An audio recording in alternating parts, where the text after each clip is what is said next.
Few better places in the country weather-wise this time of year than this one right here, Tampa, Florida, at beautiful Raymond James Stadium. Straight ahead, we've got a pretty good one on tap here, as it'll be the Baltimore Ravens taking on the Tampa Bay Buccaneers. And they will elect to not bring this one out, as our first drive will begin at the 25. And Tampa Bay trots out there now.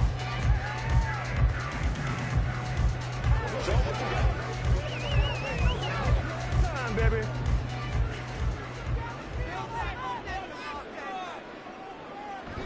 On play action, Prescott. And he goes down. The Ravens able to get to him. Patrick Queen got in there to stick him. He gets the sack. A lot of talk the other day about them wanting to quiet this home crowd early and often. Very first play of the game, they do just that. You're exactly right about that, because that's often a conversation when you go on the road and you travel. Hey, let's take the crowd out of it. What a great way of doing so by putting the quarterback on the deck.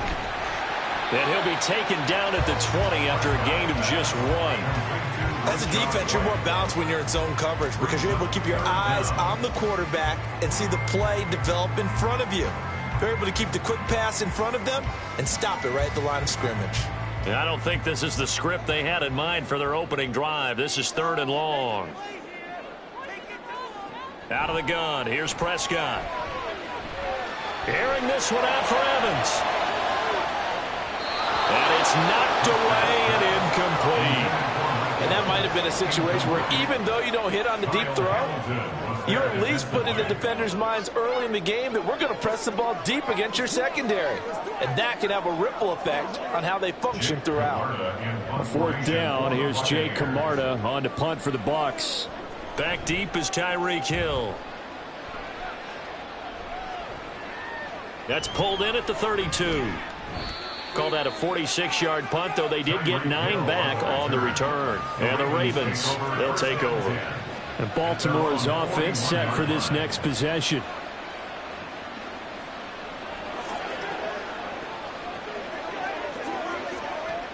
Jackson and the Ravens come up now 1st and 10 at the 41-yard line. The drive begins with a run by McCaffrey. And he'll be taken down at about the 45. I feel like I could see what he was thinking on that carry. He wanted to follow that big tackle through the hole. Ended up only getting 4 yards on the carry. I think he had designs on that one being bigger. Ball spotted at the 45. Here's a 2nd down and 6. They go play action now. Jackson. That one caught by Tyreek Hill. Now he's going to get this all the way down inside the 35. A gain there of 21 yards. Partner, you know when we call a game, we talk about Lamar Jackson and his speed and his elusiveness and the ability to get him on the ground and how tough that is for a defense. But how about his development as a thrower, as a professional?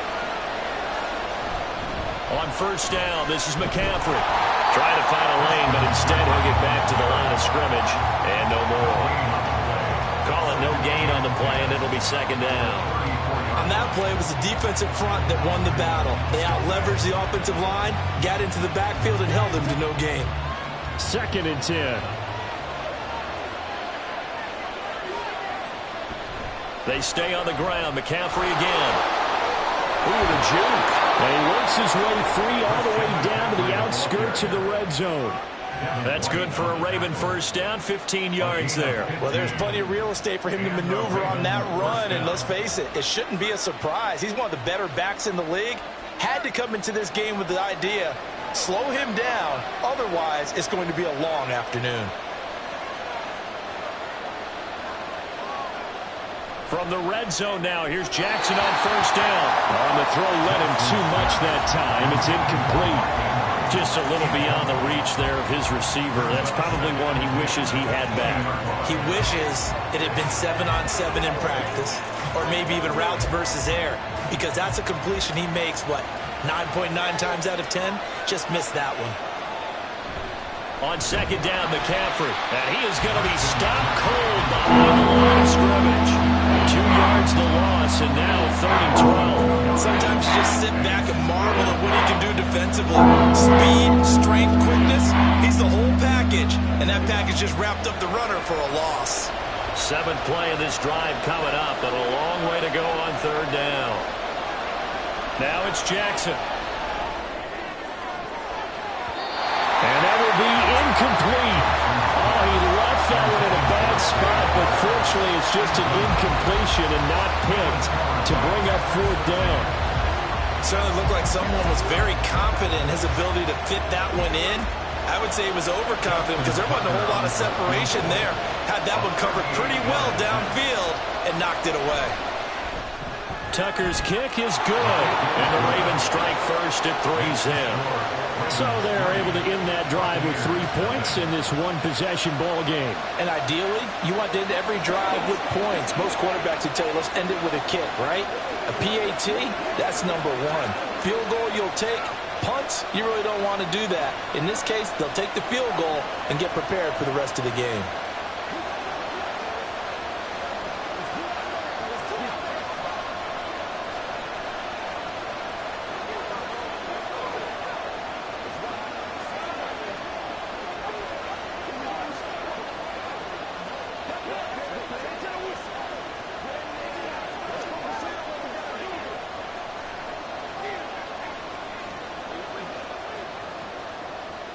Tucker now following the made field goal, set to kick it away. This fielded right at the goal line. And he had no room to run as he's tackled down inside the 20. Tampa Bay, they're getting ready to set up shop here for their 2nd drive. These guys definitely hoping for a better showing than their last appearance. They couldn't really even move the football much beyond the shadows of their own goalpost, Charles. We'll see if they can get a better, more sustained drive going here. Yeah, and every team that we ever talk to says the exact same thing. When you start a drive from that deep in your own territory, the goal is a minimum of at least 2 first downs, because even if you have to punt then, you change the field position, right? You flip the field a little bit. They didn't get that done. This time they want to string together a nice drive and help themselves out. 3-0 after 1 on EA Sports. Second quarter now in Tampa Bay. It's the Buccaneers in control of the football. From the 23, here's a 2nd and 5. As they've got it as we resume action. And he's going to lose yardage here. Back to his own 18. That 2nd down play nets a -4. Another example right there how this defense really is winning the entire game at the point of attack. Yeah, right there at the line of scrimmage, because they are dominating it. It allows their interior guys to get upfield and spill into the backfield. So how are you going to combat that? You know, because they bring in your tight end, keep him in. Your running backs, they have to step forward. Bottom line, your offensive line has to block them first to give yourself a chance. Every offense tells you they want to come out and start fast. That's not unusual at all. But this group, they've yet to get much rolling through their first 2 drives. It looks like they're going to have to give up the football again after this one. 4th down, so Jake Camarda is out there. His first punt, 48 yards. This one looks equally as good. And a fair catch taken back near about the 35, 36-yard line. So possession goes over here on the punt. And out will come the offense as they take over.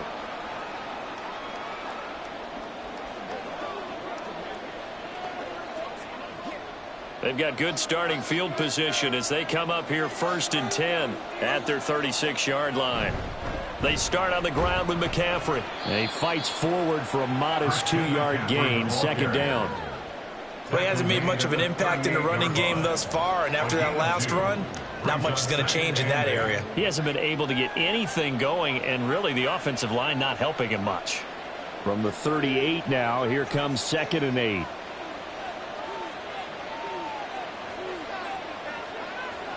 Jackson.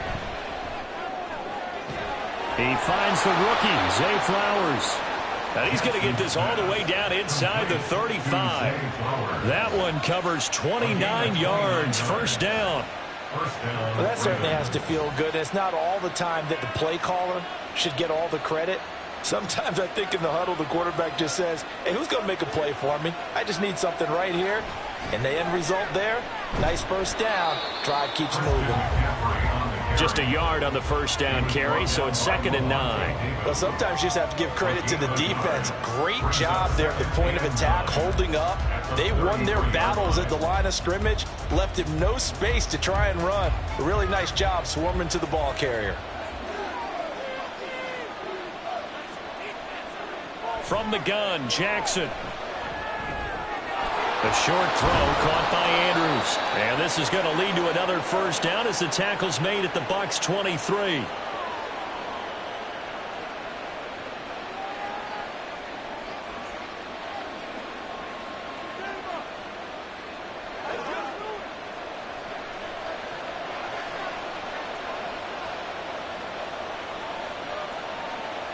Jackson now.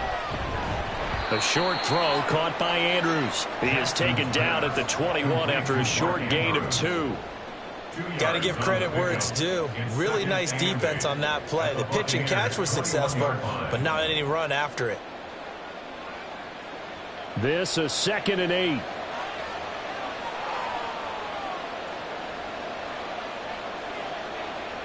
Throwing is Jackson. Now a quick throw there, but it's going to be incomplete. The coverage was good, but I just wonder if they absolutely fooled the quarterback on that play. I think he was expecting something else. Ended up with nowhere to throw the football successfully. 7th play of the drive forthcoming on 3rd and 8. Again, Jackson. Work in the middle of the field, and he's got a man complete. And he will have a Ravens first down as they're able to get the 3rd down conversion. Well, they've certainly done a nice job spreading the ball around on this drive. This time he gets it out to his back, and it's another nice play and another first down. They've got the defense on their heels a little bit. They're reacting instead of being aggressive and making plays.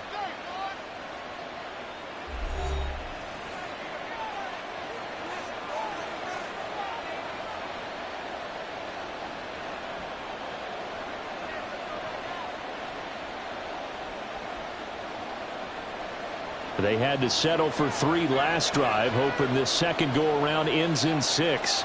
In good position, 1st and 10. Here's Jackson. Throw right side is complete to Andrews, his tight end. Short completion, just 4 yards, and that will bring up 2nd down. Well, they're unable to convert that into much, but it's never a bad idea to try to get the ball into a tight end of his caliber's hands and see what kind of disruption he can cause. 2nd and 6 with the ball on the 7.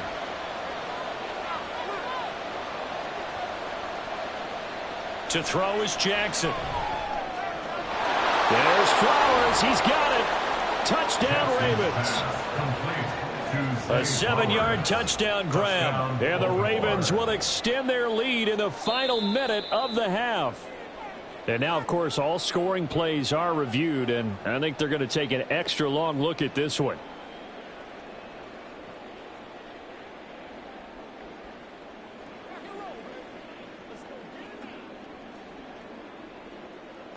Justin Tucker for the extra point.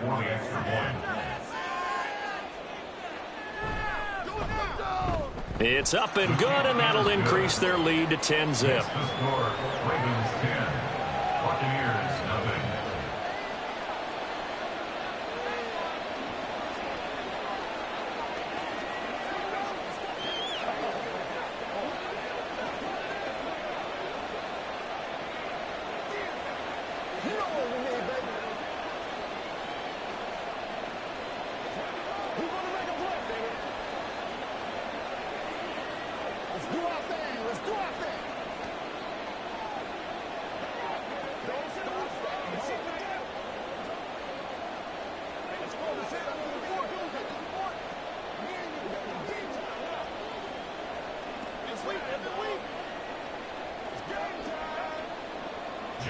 Tucker now to kick it away following the touchdown. This taken in at the goal line. And he won't get this to the 20-yard line as he's down at the 19. One more drive here for the Buccaneer offense in this first half. And the ball backed way up, so thinking with this amount of time on the clock, probably just sit on it, and we'll see these two teams go to the lockers. Yeah, I don't think you want to overthink it in this situation. Either side of the ball. Just go ahead and finish up the half and get on out and talk about it. On 1st and 10, Prescott. And that's complete. It's Chris Godwin. He'll be dropped at the 25 after a gain of 6. Brings up 2nd and 4 at the 25-yard line.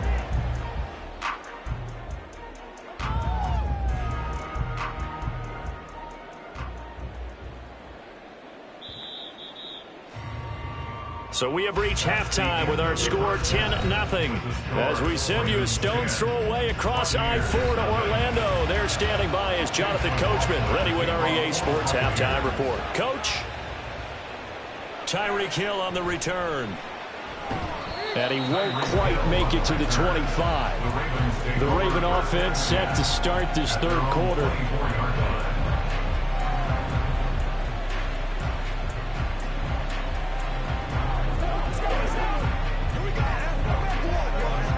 Jackson and the Ravens come up now 1st and 10 at their own 24. They'll send a receiver in motion to the left. He'll get it here on the jet sweep. And that is not fooling anyone. He never had a chance to turn the corner there, and they'll go backwards right away. Well, as a wideout, when you take that handoff and you're coming around the edge, you're expecting to see nothing but empty space in front of you. But if not... well, things can go south in a hurry, and that's exactly what we saw on that play with a loss.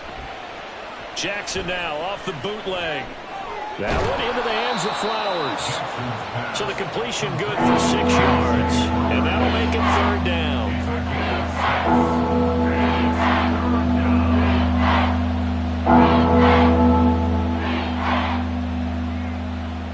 They are in need of 6 yards here if they hope to move the chains. On 3rd down, Jackson. Able to find the open man. That's complete. And past the 40 before he's out of bounds. Just his 2nd catch of the game so far. This one moves the chains. That's another beautiful throw right there. Gets it to his man right in stride. And I think that throw kind of exemplifies what we've seen from this offense throughout this game. They've been in rhythm. They've been sharp. They've been on it. And they pick up another 1st down there. Jackson on 1st down. He'll get this complete to Cooper Kupp. It'll be a gain of 5, and that's going to bring up 2nd down. He decided to run a hitch route. It really helps to have a guy who can turn it loose. And, boy, he rifled one in there on that one. Not much run after catch, but it worked really well. 2nd and 5.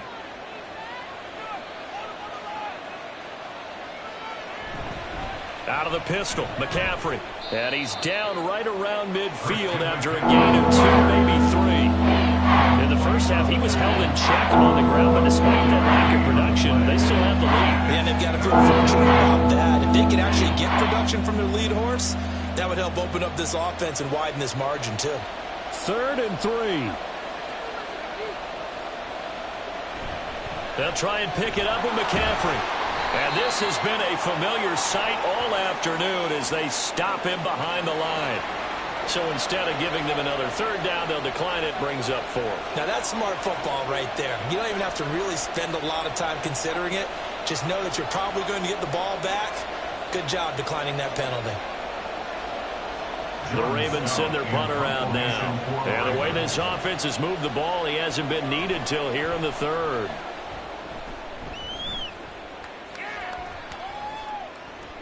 And this one hits at the 1, continues on into the end zone for a touchback. Here comes the Buccaneers offense. They get their first reps of the 2nd half. Now this game, it has obviously been all about the defense on both sides of the football. Which offense is going to break through here? We'll see if they can do it on this drive.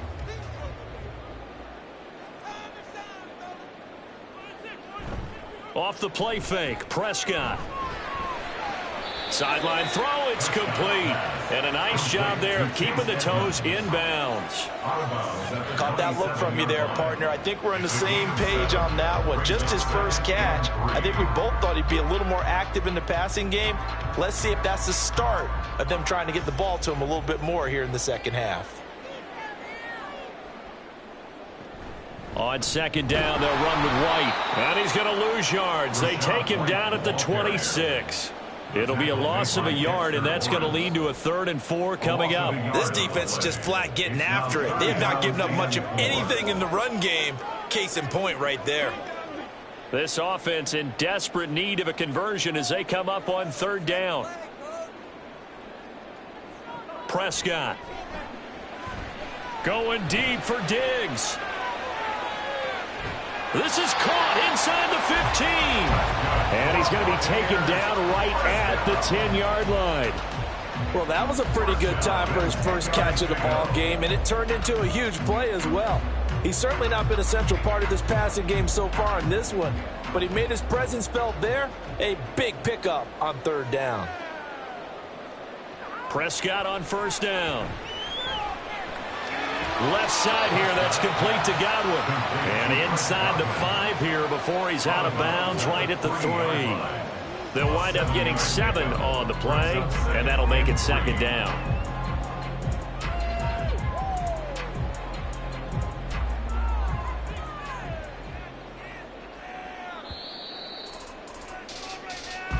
That's the end of the 3rd quarter of play.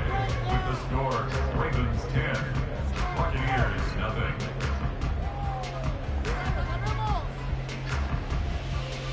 And as they come to the line, they will not be able to get off another play as time has run out on this 3rd quarter. This is the National Football League on EA Sports. From the shotgun, it's Prescott. And it's caught. And he is out of bounds here. So just 3 yards on the completion there. And they'll be faced with a 3rd and inches. Great footwork there, Charles, to dot the I, stay in bounds, get both feet in. He's probably thinking, though, man, I made a catch like that close to the end zone. I should have scored. Yeah, there's always a regret when you're that close to the goal line. But let's go back to what you talked about before. Getting his feet down. Would you say dotting the I? I can cross the T as well. That was excellent footwork to get in bounds and make a great catch. Tough sledding. They lose a yard there on 3rd. And you know it pains them to be this close. And you know they're going to want to go for it here. But they absolutely have to kick the field goal and get this back to a 1-score game. It's only logical. Desperation time. Prescott on 4th. And he's into the end zone for a Tampa Bay touchdown. Dak Prescott taking it in from a yard out. And the Buccaneers have made it a 1-score game again here in the 4th. Let's go back over Dak Prescott's career. 6 rushing touchdowns in each of his first 3 years, but only 1 in each of the last 2 seasons. As a veteran, he's become much more judicious about when it's time to take the ball and go for the end zone.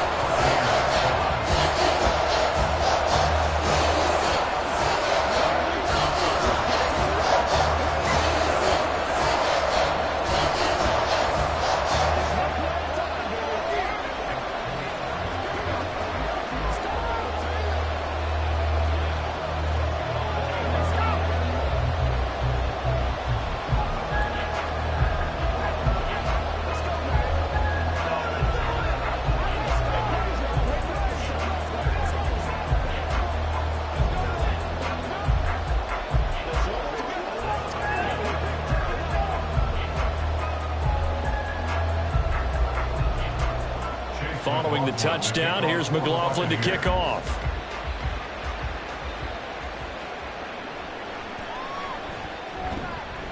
And some good special teams coverage as they bring him down just outside of the 15. And now Baltimore gets set to take the field. They've been asleep for a little while on this side of the football, Charles, and the score is just a 1-score game now. Haven't had any points this half. What gives? Let's go old school here. All right, let's get back to the basics. Get back to running the football, high percentage throws. Find the guys that eat pressure and make plays for you and make sure they touch it. That'll go for a gain of 7, and it's 2nd down.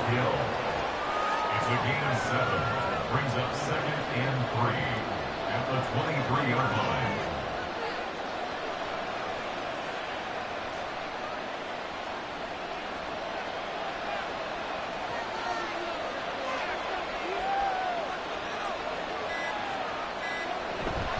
from the shotgun to McCaffrey. And he's able to get up here to the 26.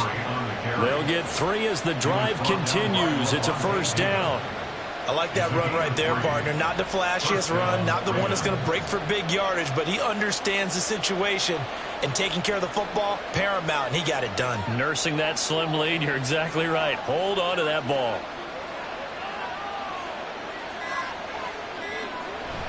They go play action with Jackson. That is intercepted. Picked off by Jordan Poyer. And the Buccaneers are right back in this football game.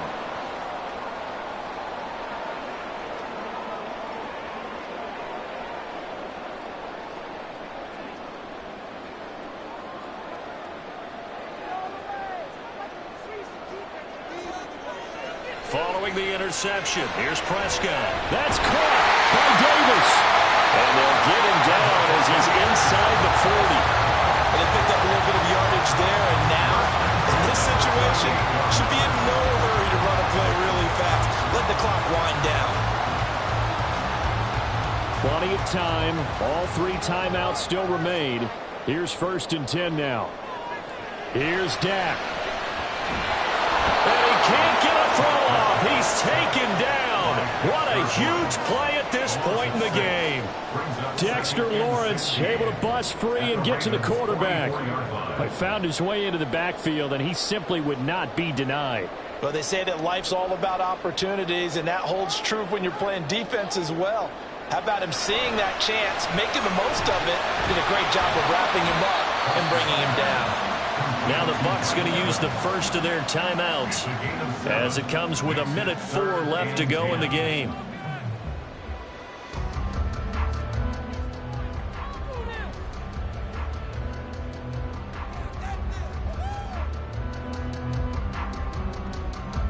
And now a tough spot here. This is 3rd and 10. Now Dak. There's Evans again, complete. And he's going to be taken down with the first down at the Ravens' 27-yard line. Partner, they're clearly saving those timeouts, but they still have to work with some urgency to put themselves in the right position. Here's 1st down.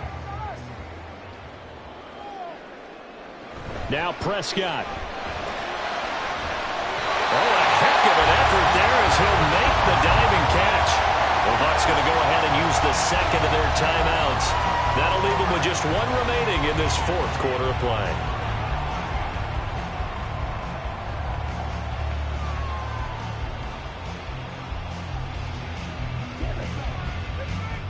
Final minute, 1 timeout remaining. 1st and 10. Prescott. Got his man complete over the middle. It's Evans. Gosh, given the time of the short game, would he have been better off just dropping that? Yeah, when you look at the clock, you think so. But it's hard to get a receiver to drop a football. They're trained to catch everything. 2nd and 6 coming up. To throw, Prescott. Complete to the tight end, Kittle, over the middle of the field. And now the timeout call. So 5 seconds left, and a field goal would send us to overtime.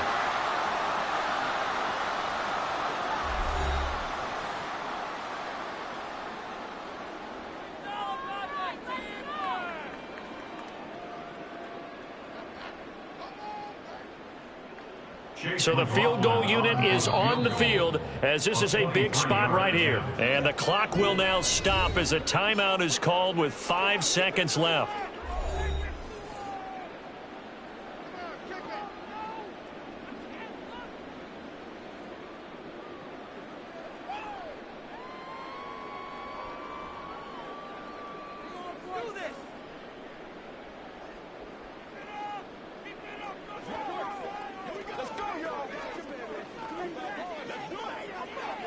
So now one of the biggest kicks of the night is forthcoming. This to potentially send us to overtime.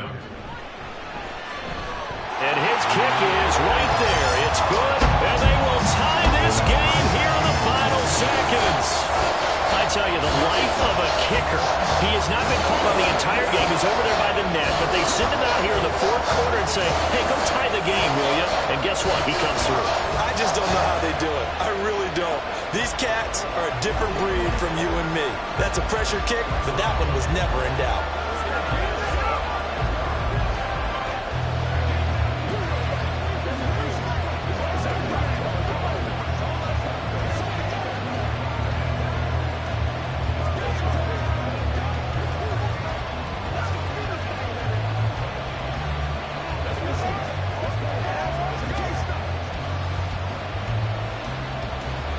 So overtime on the horizon, barring a wild finish here as the kick's away.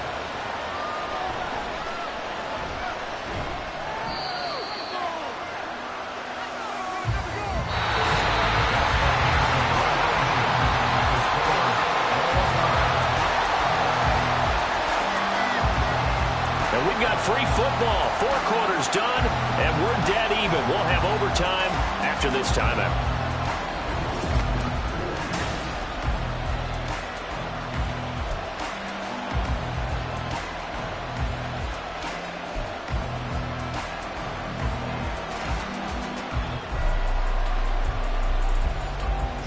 So the Bucs going to have a chance to go down and win it. They'll get the ball first here in overtime.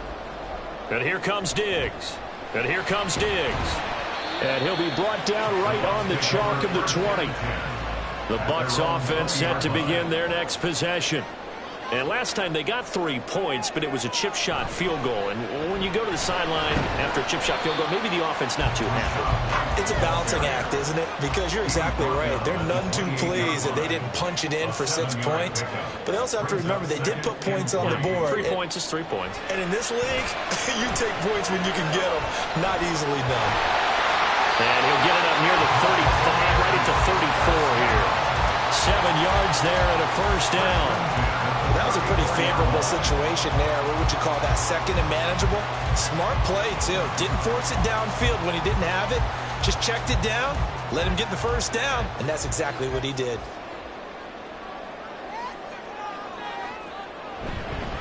First down, here's White. And he's going to be hemmed in and brought down right at the line of scrimmage. No gain on the play there. Second down. And the big fella stuffed that one up in a big way. I think doubling him has to be a priority because you can't move up to the next level if you don't take care of him first. Now a 2nd and 10. Throwing. Prescott. Connects with Kittle underneath. And able to get this one across the 45 before he's brought down. Charles, you get into these overtime situations, that's not a bad guy to dial into. Well, when you have to have plays, especially in a spot as you just described, we're in OT, you've got to go to the guys you can trust and you know are going to make the plays. What they say, it's not the X's and the O's, it's the Jimmies and the Joes. And now here's a deep shot that's complete. Well, that certainly changes things here because they're in field goal range already, but a field goal, that's not what they're looking for now, not after that big play right here in overtime.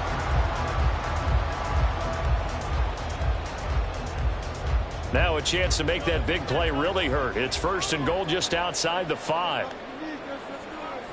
Here's Prescott.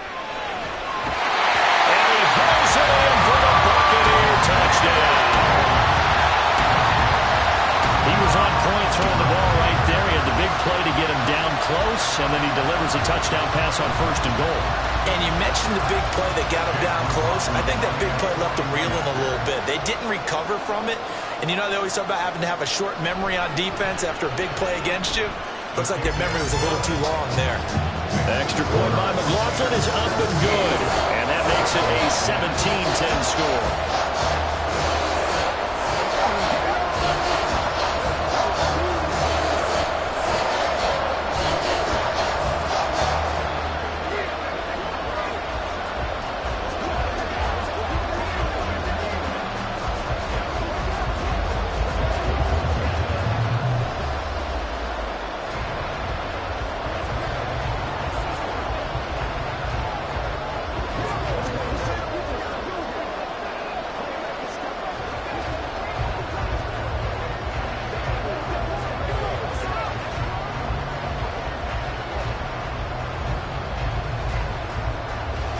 throwing the touchdown. Here's McLaughlin to kick off.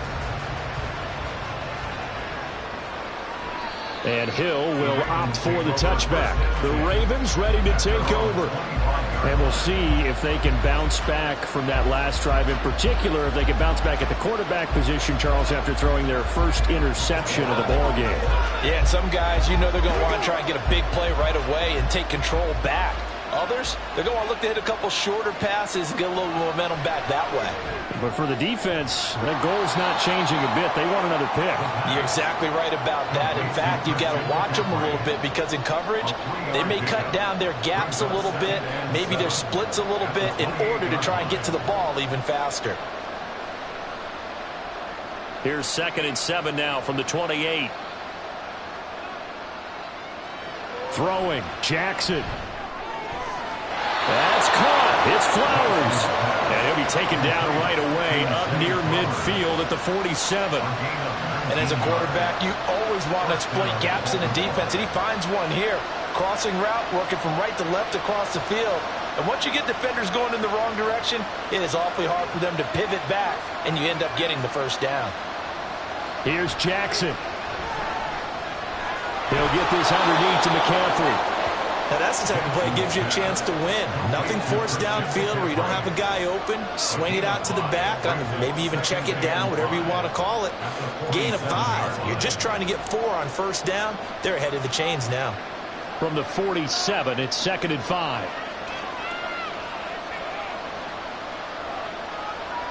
Jackson to throw.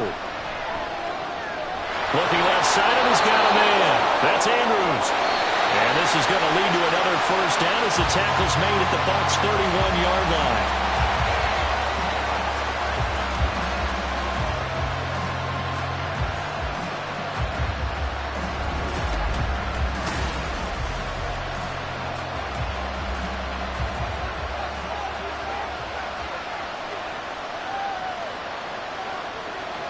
Jackson.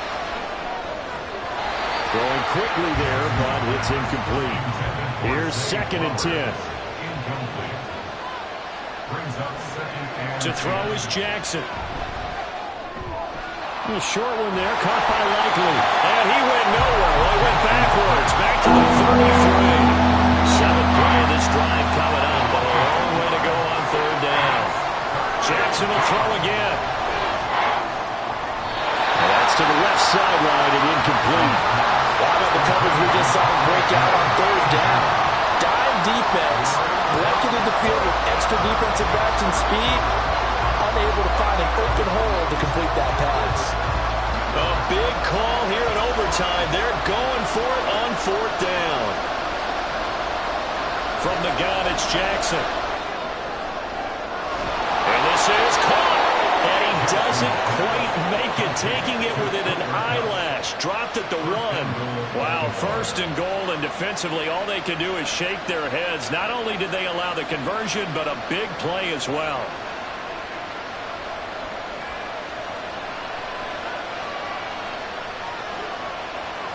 Jackson.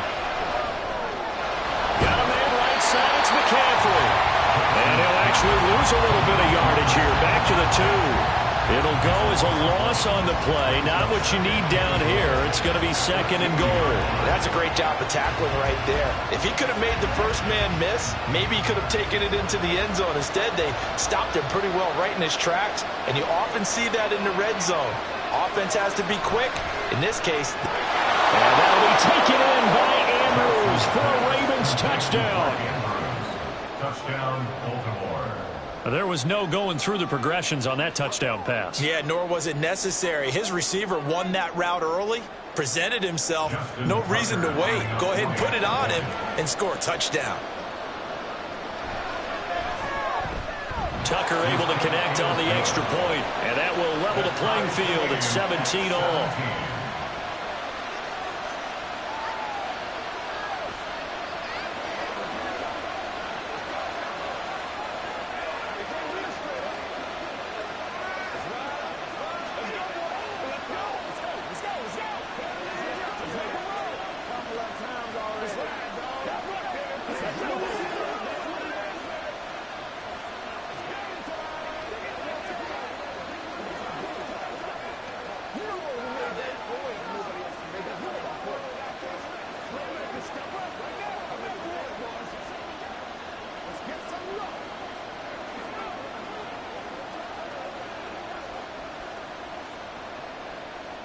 So a tie ball game here as the kick's away.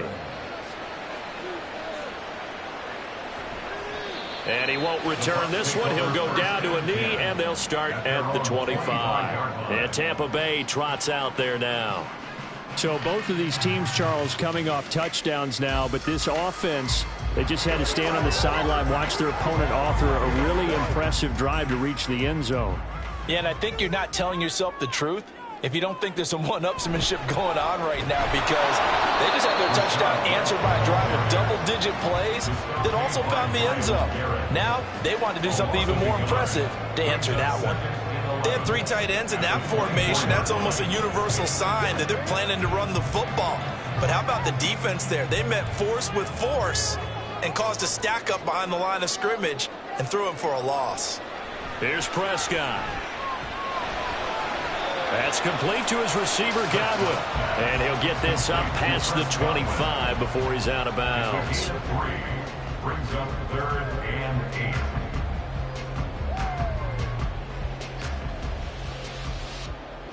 Third and 8.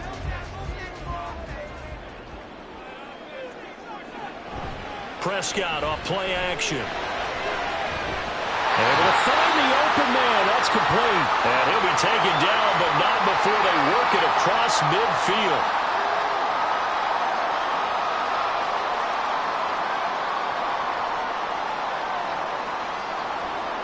So in Raven territory now. Here's a 1st and 10 at the 48-yard line. They defer to White out of the shotgun. And he is met in his tracks behind the line of scrimmage. I thought he did a nice job there setting an edge and make sure nothing could get to the outside. But he decided that wasn't enough for him. Worked his way back inside and made the tackle on the ball carrier. So after the loss of a yard, they'll look to push forward here on 2nd down and 11. They stay on the ground with White. But you got to give kudos to your offensive line and the guy carrying the ball, because they were in a 2nd and long situation. It seemed pretty dire, but they brought it back to 3rd and manageable with that run. They'll need to get this to the 38. That's where the 1st down marker is here on 3rd. Here's Prescott. He's got his target. That's complete. He'll get this one down near the 20-yard line, just shy of the 20. A lot of efficiency here on this drive. Heck, this may be their best drive of the game. If they moved it like this throughout the entire game, we probably wouldn't be here in overtime. But right now, what you just said was the key word, efficiency. Taking care of the ball, move it downfield, get themselves in a position to score, and win this game.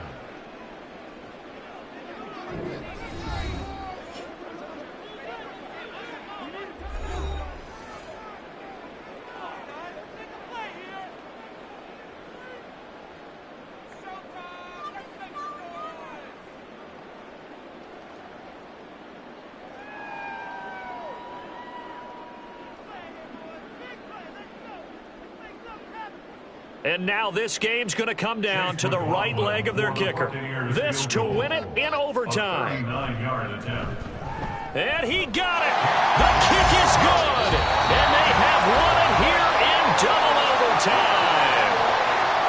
But Charles, a very simple mission anytime that you play on your home turf, and that is to defend your home turf. And today, that mission was accomplished. Look, every offseason, every preseason, the head coach goes in front of the team and says, the mission for the season, defend our home field every time, split on the road, and we'll be in the playoffs. That's why defending the home field is vital. So that'll do it for my partner, Charles Davis, and the best darn crew in the industry. I'm Brandon Gaudin. This has been a presentation of the NFL on EA Sports. The Bucs are winners here as we say so long from Tampa.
Few better places in the country weather-wise this time of year than this one right here, Tampa, Florida, and beautiful Raymond James Stadium.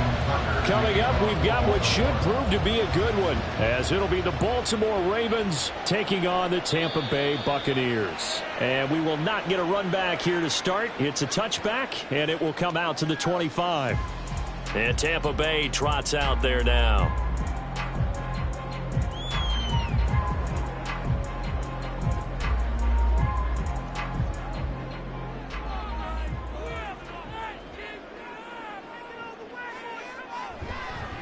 Now a third-round pick a year ago. Here's Rachaad White. And he is going to be stopped cold behind the line of scrimmage.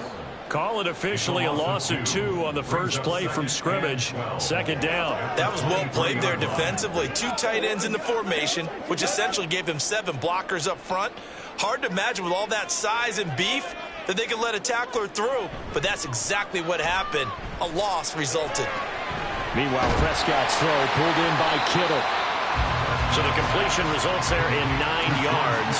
And that's going to bring up 3rd and 2. Brandon, perfect defense in this situation would have meant that there was an incompletion. They would have picked it off. Okay, so they gave up the completion.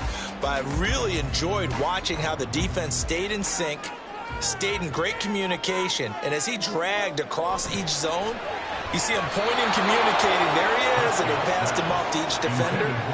Ended up making a nice play, even though it was complete.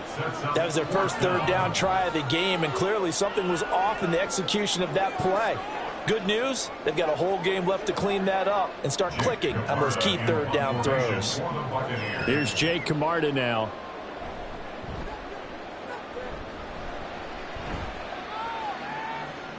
And this returnable for Hill.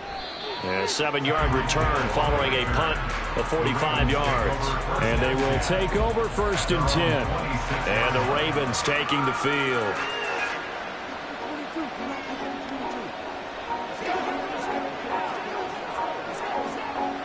Jackson and the Ravens come up now 1st and 10 at their own 26. McCaffrey on the counter. And he gets forward up the middle, but only for a couple. It'll be 2nd down. Offense looked a little bit discouraged after that play, shaking their heads a bit, looking at each other. I think they thought they'd get a lot more out of that call. Sometimes you do get the running lane you want. And other times, the defensive front, they just break up the play before it can get going.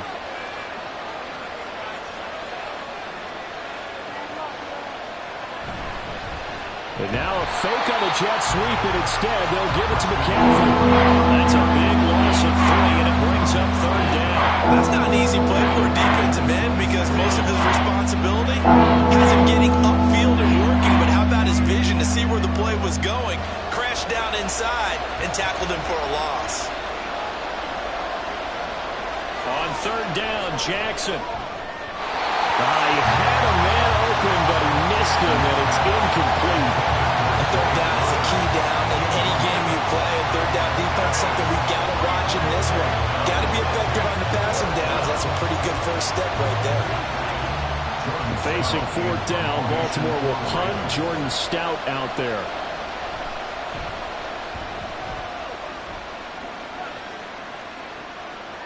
Diggs with a good footwork.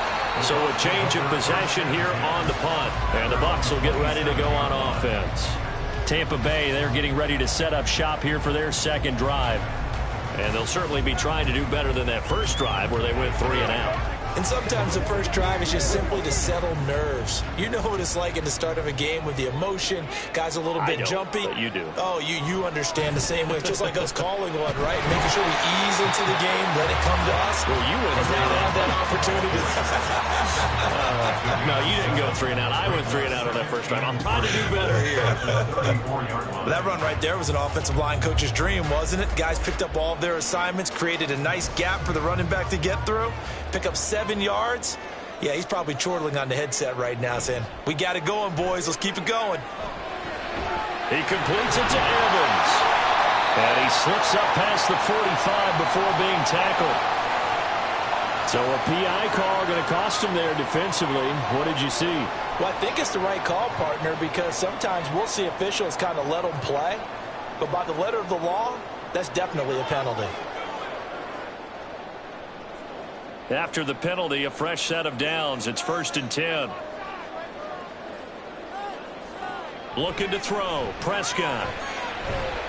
He's got it complete to Stephon Diggs. First down, Tampa Bay there, a gain of 13. Well, this is where reading defenses and practice time comes into play. Got to know what you're running versus zone versus man and how to run the proper route. And they just executed that one pretty well. Back-to-back good plays have them on the move on first down. Prescott to throw it. Connects with Kittle underneath. And he'll cross over out of bounds right at the 25. Back-to-back nice gains. That one for 14 yards and another first. And this was a nice example of an offensive coordinator scheming his guy open. Just a little underneath route, just trying to free up some space. And it worked awfully well.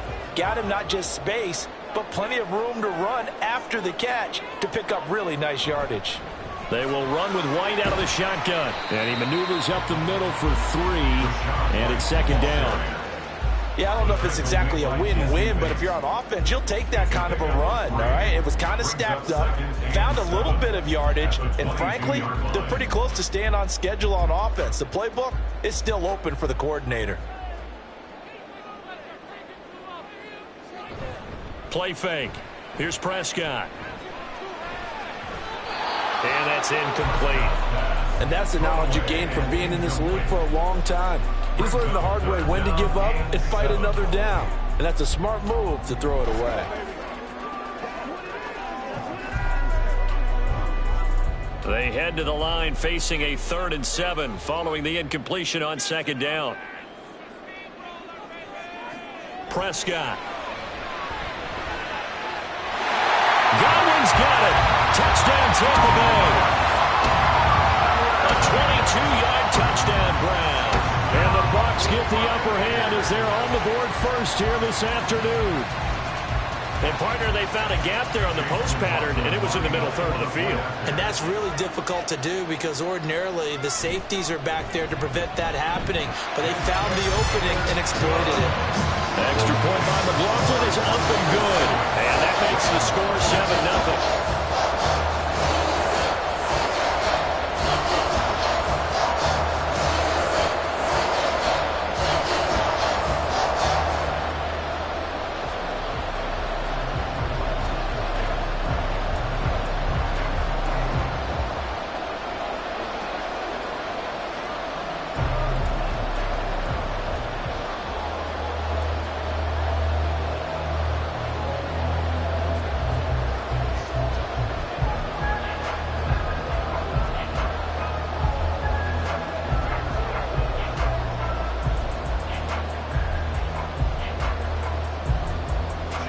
Following the touchdown, here's McLaughlin to kick off. Hill going to sit on this one, and it'll come out to the 25. Baltimore set to take over here for their 2nd possession of the game. And on the first drive, 3 and out. And I know that these are professional athletes, but I would imagine sometimes you get the nerves at the beginning of a game still, don't you? Those don't ever go away. And typically what I've heard from guys and what I remember from playing, if you don't have nerves at the start of a game, it's not going to be a great day for you. You're not really ready to play. So finding a way to harness those nerves and not let them affect you in a negative way, that's what all the guys are looking for. Well, you hate that defensively. They had him pretty well corralled, but the face mask, that obviously changes things. Yeah, it's a bit frustrating because you feel like you did everything right. You had him stop, but the hand gets up just a little too high, and the natural inclination is to hold on, and that's going to get called every time. That's the end of the first quarter with the score Buccaneers 7, Ravens nothing.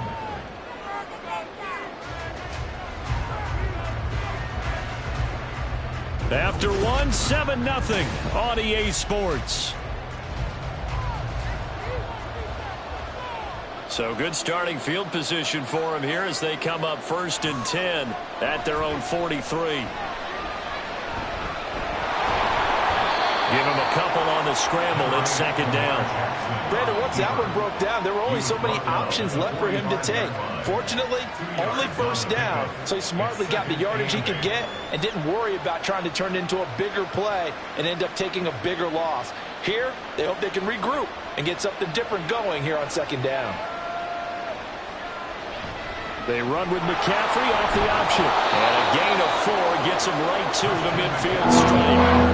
Well, if you're a football guy, that's a pretty run because everyone is in sync right there. Obviously, the guy carrying the ball, but how about the people up front?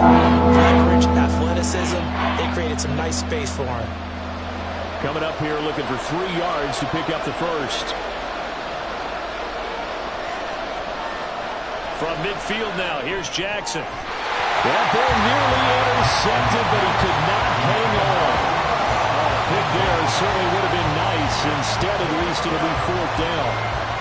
Pretty nice coverage there, but a missed opportunity for an interception. Let's face it, a lot of these defenders, they've got it all. Speed, athleticism, hands, a little bit questionable. Now on 4th down, on is the punt team sending this one away. And he didn't quite have the backspin on that one. It hits at the 4 and continues into the end zone. It's a touchback. Now the Buccaneer offense gets set to take over. Things progressing to plan so far. Their defense has been solid, and they've got themselves a 7-0 lead after the touchdown the last time they had the ball. And this is no time to even think about, hey, are we going to milk the clock? Hey, are we just going to do ball control? This is the NFL. 7-0 leads, they don't last very long unless you continue to push the envelope on offense. Throwing on 1st down, but this one winds up to be incomplete. Oh, nice defensive effort there, providing the hit as the ball got to the receiver, separates him from the catch, and normally he's a sure-handed target. After the incompletion, here's 2nd and 10 from the 20. To throw is Prescott. He's got the hook up with Diggs. Through the middle of the field. Still 5 Diggs. Touchdown, Tampa Bay. 2 first-half touchdown passes now for Dak Prescott. And the Buccaneers are able to strike quickly to add on to their lead. And Charles, I had an offensive coordinator tell me one time that they design every play to score. I don't know how true that is, but he had to run a long way after that catch. Heck of a play. I think that when he was telling you that, he was designing run after catch in every play. That's the only way to put it in there, and that's what we got on that one. Nice catch, an even better run for big yardage.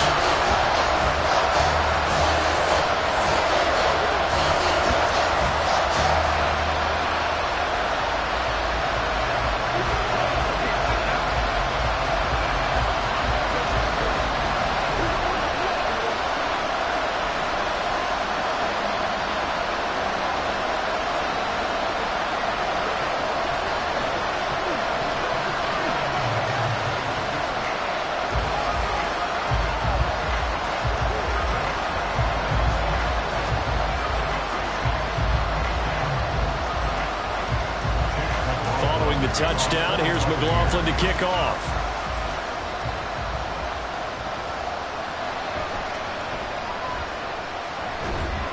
And makes it across the 20 as his guys will set up shop at the 23-yard line. Baltimore about ready to go on offense. Still in the first half, but this offense has struggled. Haven't really been able to get anything going, not only in the points category, but in the yards category. Let's see if they can do better here on this drive. Jackson and the Ravens come up now 1st and 10 at their own 23. They'll come out throwing here to start the drive. And his throw here is incomplete. I tell you, Brandon, this defense is playing with some confidence. Haven't allowed a point yet. Flying to the football. I'm telling you, there's almost 11 to the ball on every snap. Another nice job there to force an incompletion. An incomplete pass on 1st down. That leads to a 2nd and 10. Now it's Jackson. A short throw caught by Andrews. 4 yards the gain, and it'll bring up a 3rd down. Not a big window to throw. Coverage wasn't too bad there. Yeah, they had him under wraps pretty well, but somehow able to muscle his way open and catch the ball. The Bucs with an extra defender now in the secondary here on 3rd down. Here's Jackson to throw. A quick throw there is incomplete.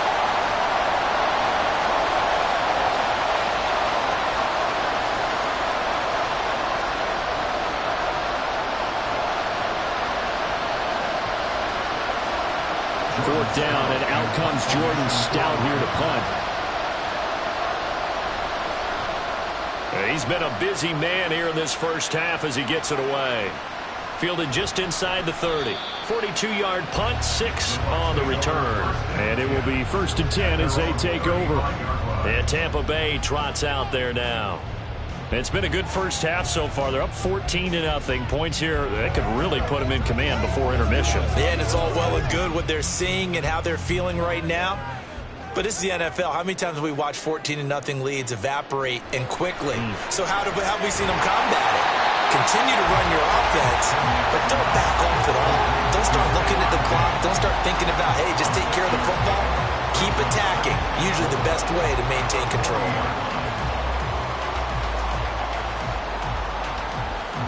They'll come up on a 2nd and 4 now from the 40-yard line. Prescott now. Gets the check down throw to White.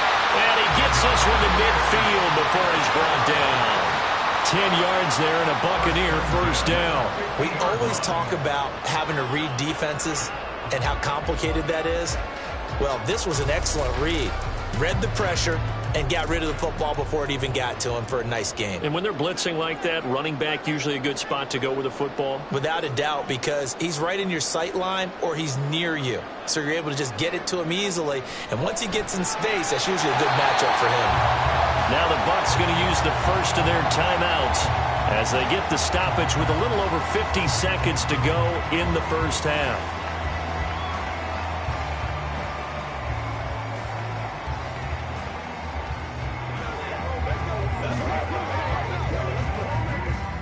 Second down and 3. They'll throw again. Prescott. It's caught by Mike Evans. And he's going to be taken down with the first down at the Ravens' 28. It's a pickup of 15 and a fresh set of downs. Good strong throw and catch right there. And so far in this game, the alleys have been open for them to get completions, and they're taking advantage of it. On 1st and 10, Prescott. Here's White. They set up the screen. And he is out of bounds right around the 10-yard line. Another strong gain on the last 2 plays. They've moved it a combined 33 yards. And when you have success throwing the football, the old cliche becomes true. The playbook opens up wide. And these screen passes, they become even more difficult to stop. 2 big plays in succession. Not sure this D knows what hit him, but now they got to get ready. It's 1st and goal. Now Prescott. He's got it complete to Diggs, right side. It'll go as a loss on the play. Not what you need down here. It's going to be 2nd and goal. At the Ravens' 11-yard line.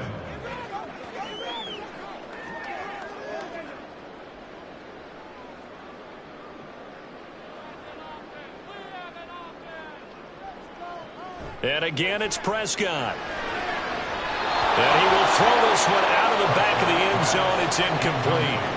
I see the surprise in your face there, partner. That is a rare incompletion from him. He's been on point this entire game. He has percentage completion-wise way up. Not that time. Big play coming here. It's 3rd and goal.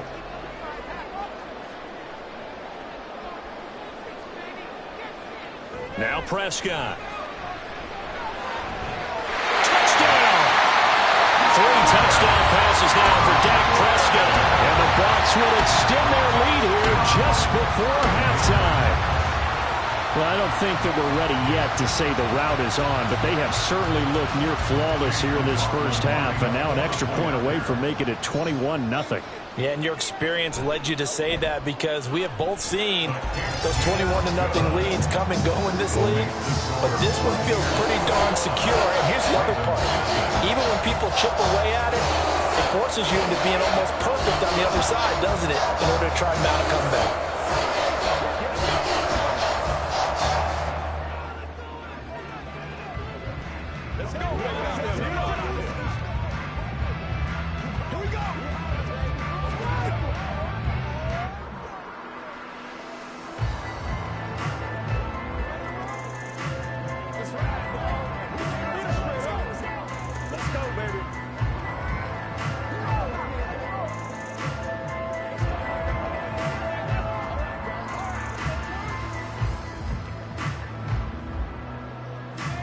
So not much time to work with here. 9 seconds remain in the half as this one is away. And his guys will get the football right at the 20-yard line. The Ravens going to get one more drive here in this first half. And only 6 seconds on the clock, so time likely for just one play.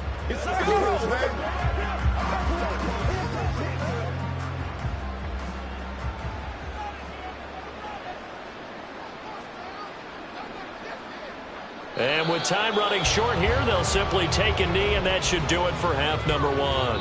So we've hit halftime here in Tampa with the Bucs out in front. As we toss it an hour or so east of here to Orlando, it's Jonathan Coachman with our EA Sports Halftime Report.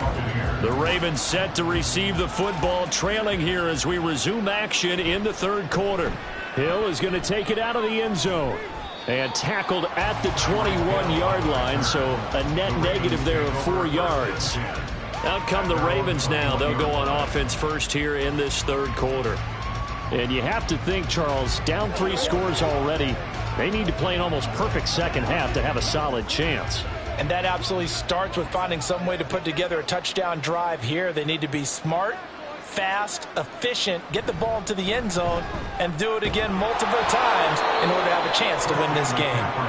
And he'll take it ahead to the 28-yard line. He'll get a nice chunk there on the first down run, and it's 2nd and 4. Well, it's time for them to be good teammates right here, and what I mean by that is possess the ball for a little while, get at least 2 first downs, give their defense a chance to settle down a little bit after they give up a touchdown. Now Jackson on 2nd down. Throw left side complete. That's Hill. And only able to get 2 here. Stopped at the 30.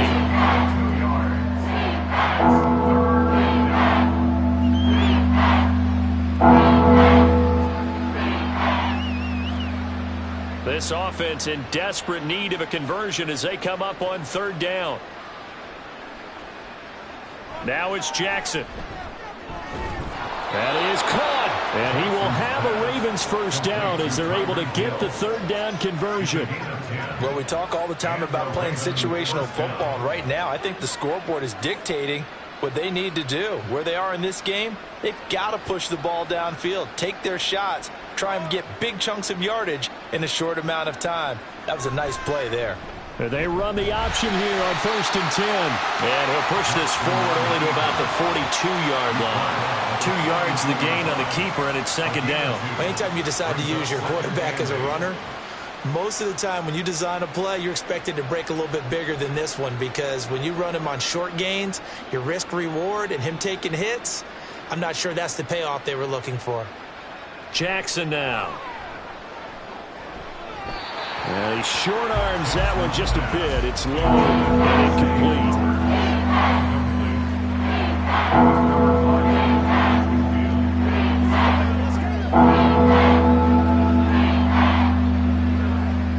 So the failure to connect on 2nd down, that leaves them staring up here at a 3rd and 8. Jackson. Able to find the open man. That's complete. They're able to convert on 3rd down, and that sets up a 1st and goal. And what a letdown after a huge play. He's going to pull this in and then set sail for the end zone. And he nearly made it, too. But he's going to be tracked down just short of the goal line. So a big play there that's going to set him up with 1st and goal at the 1-yard line. They'll try to run it in, going option right. And he'll get in. Touchdown, Baltimore. It's a 1-yard touchdown run, and the Ravens are able to cut into this lead as they score on the opening drive of the second half. Well, that was all Lamar Jackson all the time on that drive, both through the air and in the end with the touchdown run. Yeah, how about him doing things a little bit on the reverse side there, Brandon, because he softened him up throwing the football and opened up the running lanes. And when he gets a little bit of a sliver, he's gone, and that's exactly what he did there.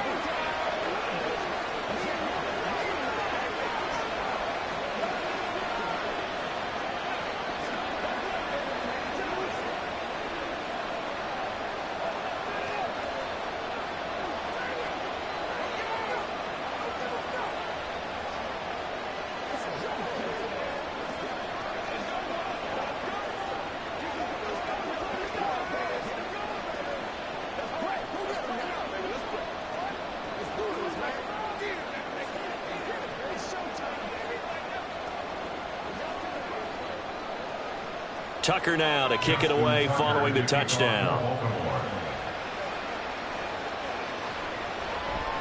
And he'll decide to not bring this one out as their drive will begin at the 25. Here comes the Buccaneers offense. They get their first reps of the second half. And they were terrific in the first half, built up a sizable lead, and it's just been cut into a bit following the opening drive score on the other side. But this is a unit that has to be itching to get the football again. You can say that again. They've got to be pretty eager because, let's face it, they've had to sit through halftime, then sit on the sidelines and watch that drive. So you can bet that they're saying, let's get on with this. We got to go out there and get some more points. Cameron Hayward getting upfield to make the stop. I'm getting a sense that the momentum of this game is changing since the break. Nice play there, and this D is fired up. So the opening play of the drive goes backwards. Now they'll come up on 2nd and 12. Opting to run again here with White. Takes it to the 26, just a 1-yard gain. Typically, we think it's the strong safeties that are better tacklers, especially closer to the line of scrimmage amidst traffic. But in this case, how about the free safety coming up and making the big-time play? 3rd down and 10.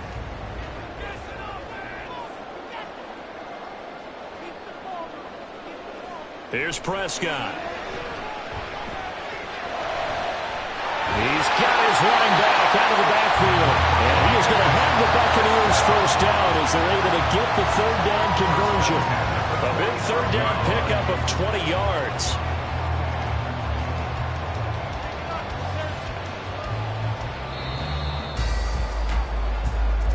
That's the end of the third quarter with the score Buccaneers 21, Ravens 7.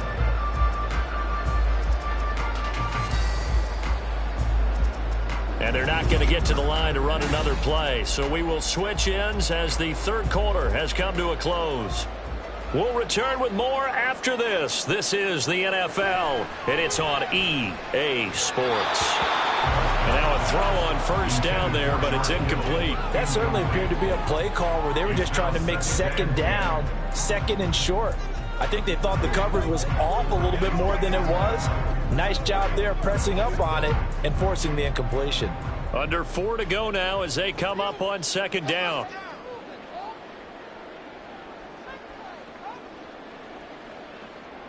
Looking to throw. Prescott. It's complete to Diggs. They get 7 out of that, so they're left with a 3rd and 3. They kept the receiver in the short field, but that let his quarterback get the ball quickly to him before either guy in double coverage could react. The Bucs on 3rd down. They've been good, 3 for 4 thus far. This time it's 3rd and 3. Throwing. Prescott. Pass taken in by his big tight end. And he's going to be taken down with the first down at the Ravens 28. A good pickup there of 20 yards. When you have someone throwing it that well, that confidently, you don't have to call the game in fear at all, do you? You just go ahead and play. Yep, confidence with a lead to throw it here in the 4th, and boom, he's on the money. Yeah, you don't have to tuck your head in and go like turtle at this point. You can just go ahead and play.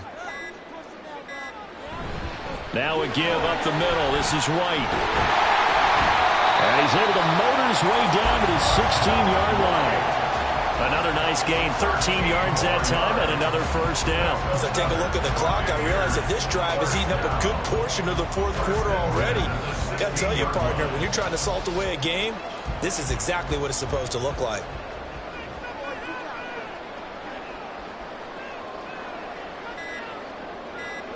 From the red zone now, Prescott. And it's incomplete. Boy, he doesn't drop many like that one. 2nd down.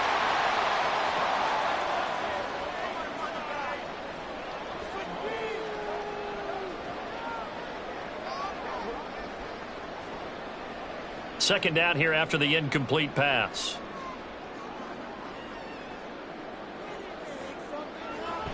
Running out of the gun with White. And he's brought down just outside of the 10 at the 11. So fresh out of the 2-minute warning, and here's another timeout taken with 1:55 remaining.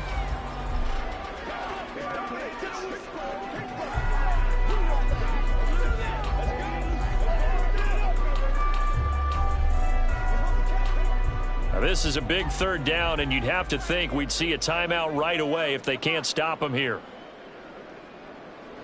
Prescott. And Evans hauls it in. Touchdown, Bucs. Mike Evans, an 11-yard touchdown. And the Buccaneers have pretty well put it away here in the fourth quarter. Is it okay if I break one of our rules, partner, which is to never call a game over until it's over? Because this certainly feels like it's over after that drive. Yeah, that was spirit-crushing, wasn't it? And now you just kind of felt the air go out the balloon. Yeah, they were fighting so hard to stay in there, and they knew they had to stop them on that drive. But when they were unable to, I think you're exactly right. You could see them sag on their sideline, and I think this one might just be over.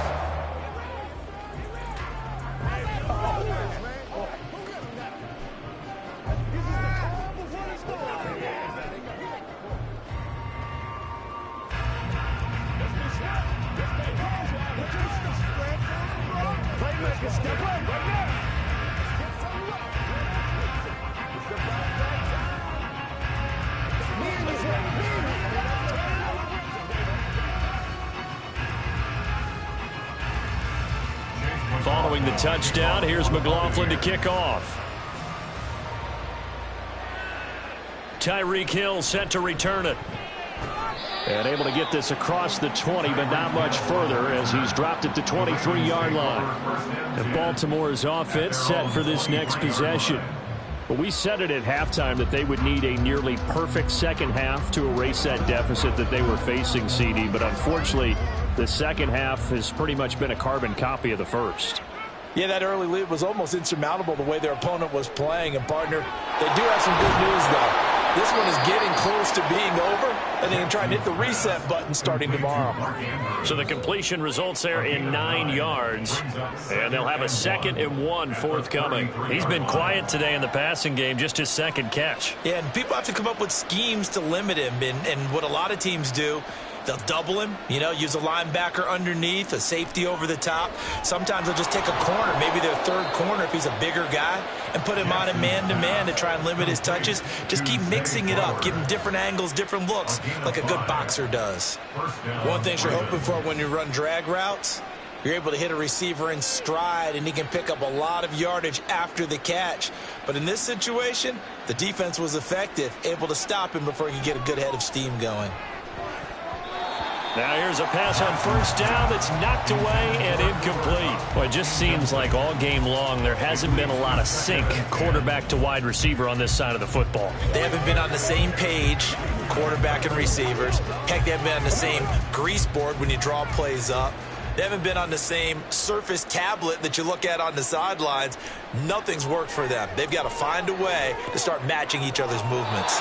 Toward the sideline, and look at that catch. Dragging the toes, and that's going to be a first down. Well done. A really nice gain of 25 yards. Clock management definitely critical here if they want to get back in this game. Absolutely agreed. They have to up the tempo in this case, down a couple of scores. Want to make sure they have a chance to win this ball game.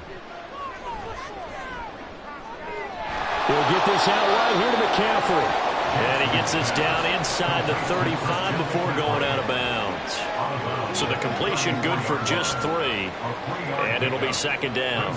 All defenses worry that whenever anyone catches the ball and has a head of steam come out of the backfield, it could turn into a big play with missed tackles or he runs through people. But they were right there waiting, and they stopped him for a minimal gain.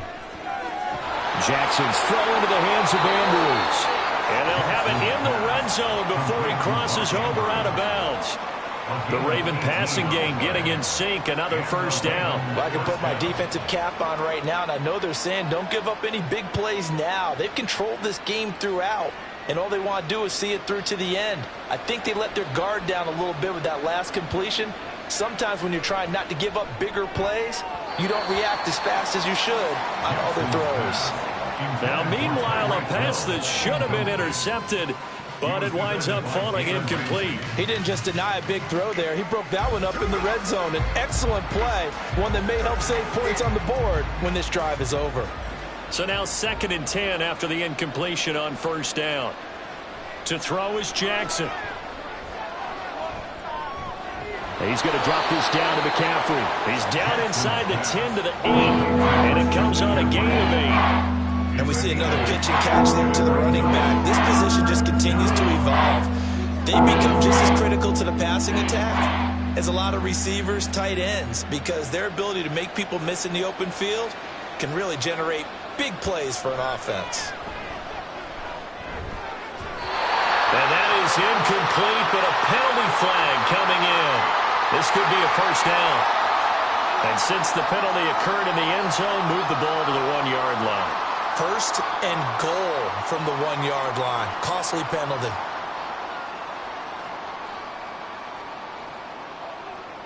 So the ball's moved to about the 1 after the penalty. First and goal. To throw again is Jackson. Got a man, it's caught for a Ravens touchdown.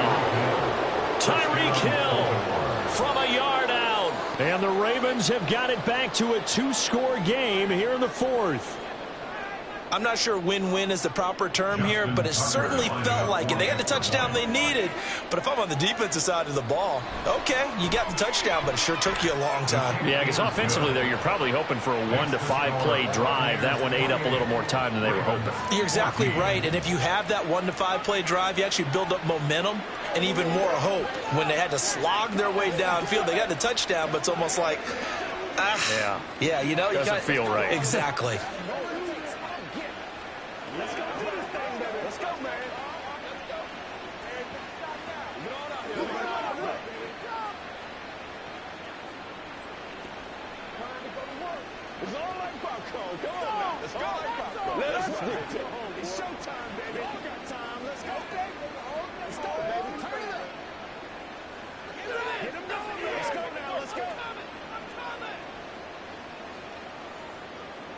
So time definitely not in their favor. Down 2 scores, but they'll try the onside kick.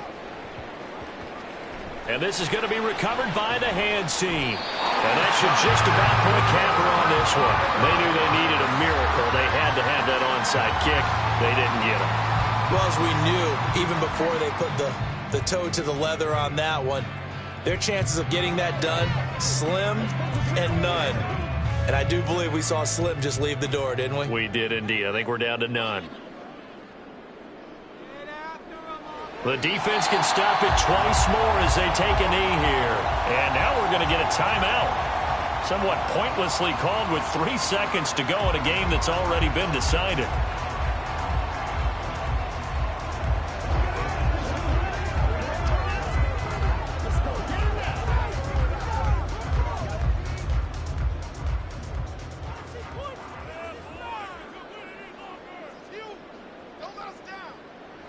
The D can only stop it one more time as they take the knee.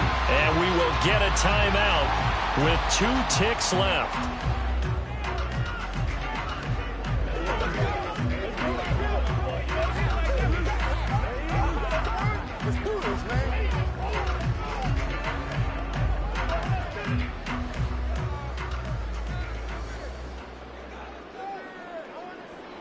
Prescott, he goes down to a knee, and that should just about do it.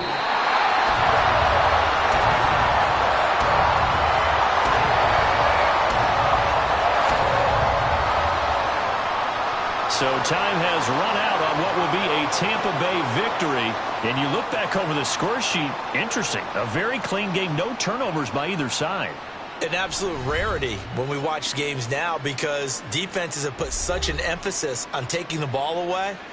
Well, what we saw here was offenses spending their time saying, look, you know they're coming for it. Ball security is paramount. So they worked on that, not just a week of practice, but I'm sure all during training camp. Make sure when you have it, tuck it away because danger lurks everywhere you turn. So that'll just about do it for Charles Davis. I'm Brandon Gaudin. You've been watching the NFL on EA Sports. For more, log on to easports.com. The Bucs are winners here as we say so long from Tampa.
Few better places in the country this time of year than this one right here.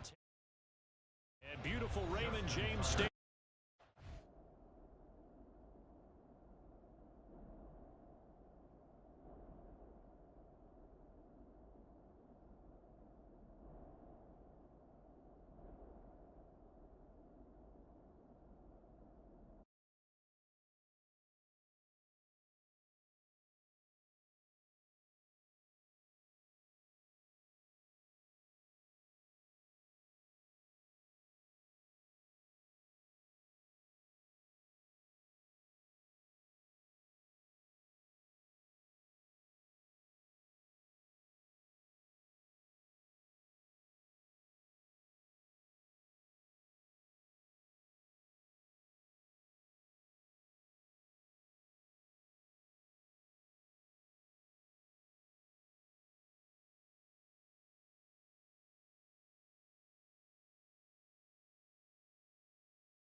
Coming up, we got a good matchup on tap here, as it'll be the Buffalo Bills taking on the Tampa Bay Buccaneers. And we will not see a run back on the opening kickoff. This will be a touchback. And Tampa Bay trots out there now.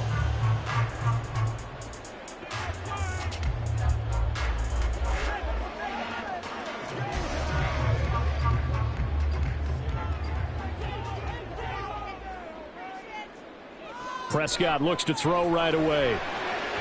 And incomplete to open things up. Great coverage there all around. Really didn't have many options to throw the football. Very little chance that that one was going to be completed. Every receiver was locked up. An incomplete pass leads to 2nd and 10 from the 25.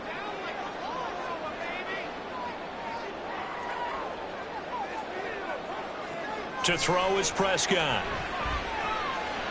That's going to be complete on the sideline, but, that throw left him no room to run, and the good footwork nearly all for naught. He'll get only 3 there, so it leaves him with a 3rd and 7 ahead. Let's make this one simple. What a catch, especially the finishing part of getting his feet in bounds, toe tapping, and, of course, foot dragging. Little tapestry, if you will. Oh, I like it. And they're going to get him down well short of the first, as he can only get this to the 30. Call it a pickup of 3, and also now likely a punt on their opening drive.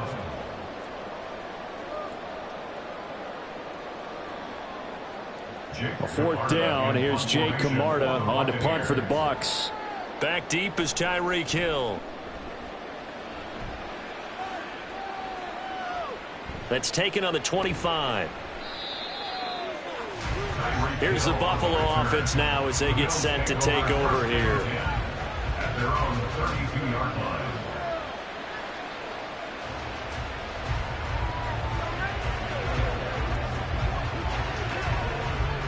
Allen and the Bills now with a 1st and 10 at about the 32. A Pro Bowler for the first time in 2022. Here's Tony Pollard. Antoine Winfield up from the secondary with a tackle. That's a really nice, tough run inside, and they gained 5 yards on it. And to be frank about it, most offenses don't expect to get 5 yards on a play call like that. So when they do, they go back to their huddle with a little pep in their steps. They're starting to think that they're starting to dominate the line of scrimmage. Allen off the play fake. And that went too far in front. He couldn't reel it in. It's incomplete. He shook his head right when he released that throw. He knew it was going to be a little off target. Yeah, the excitement got him on that one. Wasn't able to control the fact the receiver was open, and it would have been an easy throw. They come up now 3rd and 5 following the incomplete pass. To the air, Allen. He had him. He was open, but he couldn't get it to him. It's incomplete. So 0 for 2 throwing the football and a very quick 3 and out to start the game. Look, stats are going to be decided as the game goes on. The bottom line is that's not the quick start that every team looks for when they begin a game. On 4th down, here's Sam Martin on to kick it away. And he'll get credit for putting him inside the 20 as the fair catch is made right at about the 19-yard line. A 41-yard punt there with no return. Tampa Bay, they're getting ready to set up shop here for their 2nd drive. And a 3 and out on that first drive. We'll see if they can do better here. They should have a better opportunity because the nerves should be settled now. That first series, everybody goes out with a little extra emotion. So now they get a chance to go back out and say, okay, now we're into the game. Let's go play and play as best we can. You almost get a mulligan then on that first drive? Sometimes it absolutely serves that way. You get a second opportunity. Nothing big happened. But then again, you didn't commit any mistakes either. Off you go. 2nd and 9 now from the 21. Prescott to throw it. It's caught by Mike Evans. And he'll be out of bounds, but able to get it up past the 45. A first down there on a pickup of 25. But one of the ways that quarterbacks keep all the receivers alive in a play, never lock in on any one guy. Make sure you keep your eyes moving, scan the field. And here he finds the open guy for a nice pickup. They run straight ahead here with White. And he finds a little bit of room, enough for 4 yards. It'll be second down. And that was a quality play to start a new set of downs. That was simply an offensive line winning the battle up front and winning in a big way and giving their guy in the backfield a nice lane to hit. Ball right on the 50-yard line. Here's 2nd and 6.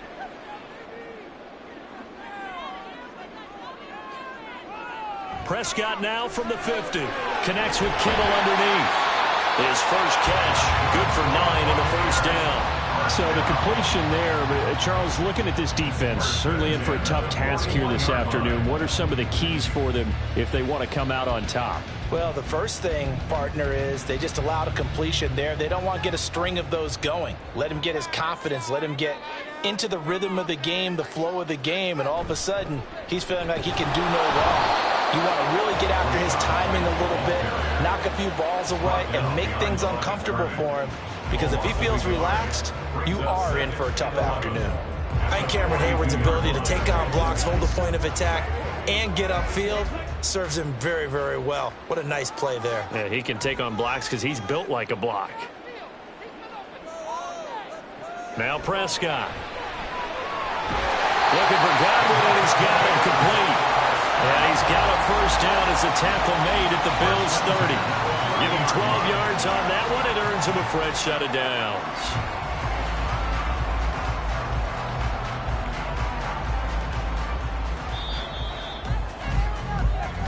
That's the end of the first quarter with no score. We're scoreless after 1.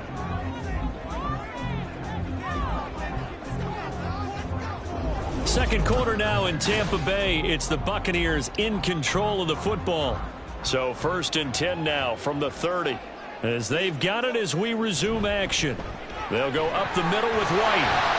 They'll get about 6 there as he takes this one down to the 24-yard line. That's a strong pickup right there on first down. And as this drive goes on, we're seeing an offensive line and running game imposing its will.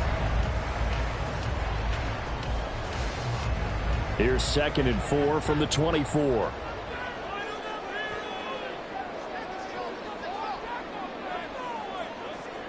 Prescott now. And Diggs has it. That good for 6 as they keep this drive right on rolling. And when you're playing a quarterback with some experience and some moxie, you enter the danger zone when you decide to blitz him, because if he's able to diagnose as he did on that play, he can hurt you downfield. He reads defenses so well, doesn't he? He really does, and the best part about that play for him, I don't think that was his primary target. I don't think so either. I think he had the read, figured out where the blitz was coming from, and went to a secondary target for a really nice game. Now a throw to the end zone on first down, but it winds up incomplete. But there's an incompletion, partner, and the struggles through the air continue because so far their lack of passing production has led to a lack of points. Now back to the ground game with White. A short gain of just over 2 yards as the first half clock dips inside of 3 minutes. That play reminded me a lot of a former teammate of mine. We used to call him the trash man. His ability to sift through traffic and make plays was uncanny. And that's exactly what you want from your Mike linebacker. They'll see about converting this 3rd and 8. Play fake. Here's Prescott.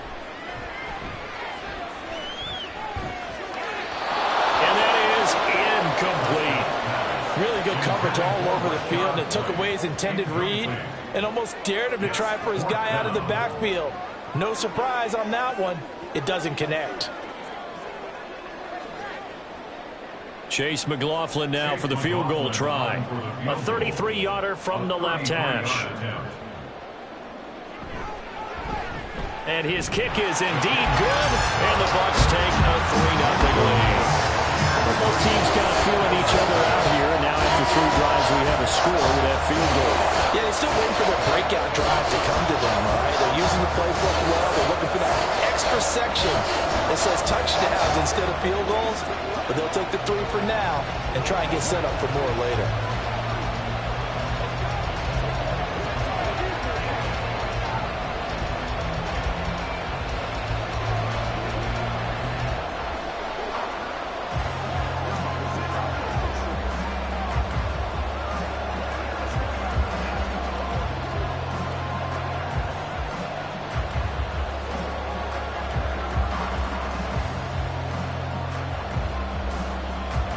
After the made field goal, here's McLaughlin back out there to kick it away.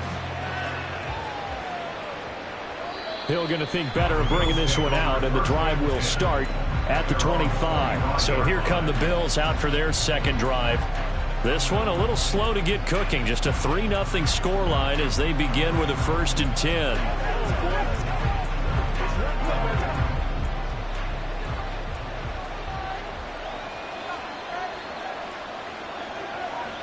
Here's Allen to throw it. That one caught by Tyreek Hill. And they work this well upfield across the 45.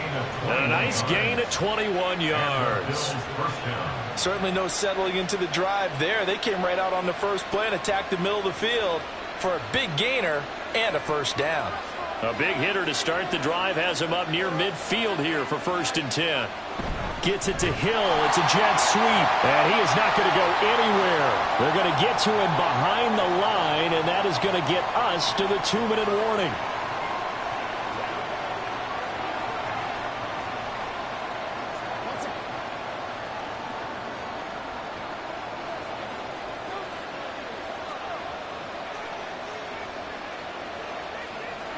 Allen looks to throw on 2nd down.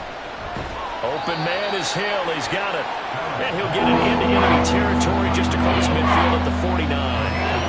Calling a gain of 6 on the play. And it brings up 3rd and 5 now. If you do read man coverage, Brandon, the drag route's a pretty good one to run against it because you're running away from people on it. They'll get to the line here, but remember, it's also 3rd down. Allen going to throw. He's got his target. That's complete. And he is out of bounds, but not before he's inside the 30. And they're able to convert on 3rd with a solid gain of 23. I don't care how many times we see it. I still get a kick out of watching quarterbacks and receivers do the pass tree in pregame warm-up. But I always remember that when we go to practices, we see that after practices as well. They really tune it up, don't they? They tune it up. They know why they do it for these situations. 1st down. And they build that trust, and that's why they're able to find him in this type of a situation. 15 more there, and they're on a roll. It's another 1st down. Seems as if the passing attack's starting to heat up a little bit here in the 2nd quarter. You can sense and you can see the momentum because now they're reading their patterns downfield, they're understanding the coverages, and they're finding the open holes in the defense. Caught on the right side by Adams. Now the Bills are going to use the first of their timeouts as they'll stop it with just over 40 seconds to go in the 1st half.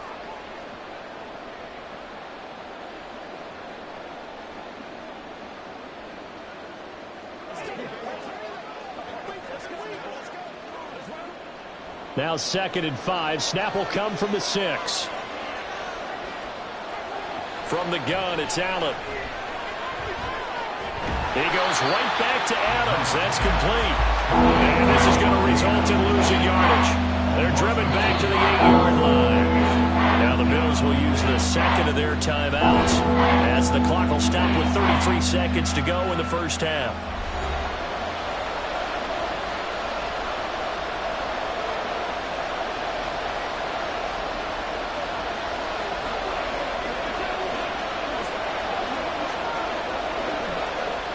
This will be the 8th play of the drive. It's 3rd and 7.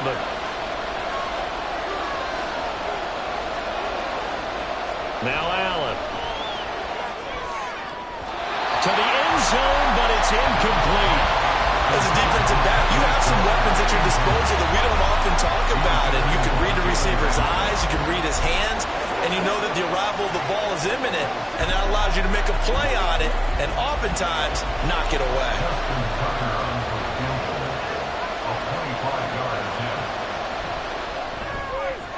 Tucker's kick is good, and the Bills are going to tie the game at 3. Now, maybe a nice psychological boost there just to get back to even with that field goal as we head towards half. Coaching 101 always says at halftime, play it like it's 0-0 on the scoreboard.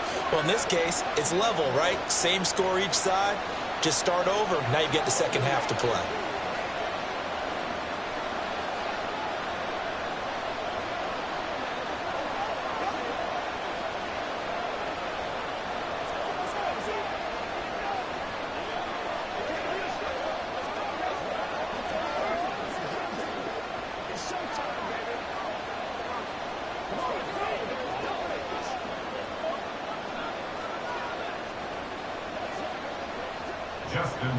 Field goals all we've had so far. 3-3 now as the kick is away. And not wanting to risk anything here late in the half, he'll just take a knee and they'll bring the football out to the 25. One more drive here for the Buccaneer offense in this first half. And with time quickly fading here in the second quarter, not sure how aggressively, offensively they want to play this. I think we'll find out just how much they trust their guys in this situation if they decide to take a shot. First down, Prescott. That's complete to his receiver, Godwin. And he's able to get this one up to his 30 before he's out of bounds. Give him a gain of 5 on the completion, and that'll bring up second down. Timing is so important on a route like this because he's going to line up out right and then cut straight across the field. I think the ball might have come out a count or two too late because by the time he was able to secure it, not much of a chance to turn it upfield. He'll get that out to the flat to right. Now the Bucs going to use the first of their timeouts as the clock will stop with 18 seconds to go in the first half.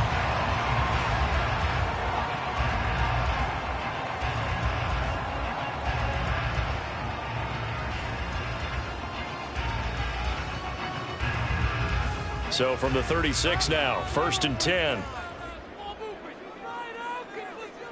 Now Prescott. This is White on the screen.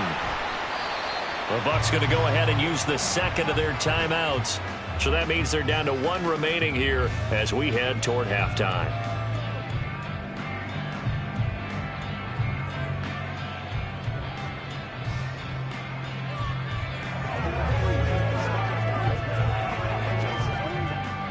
They'll come up 2nd and 7.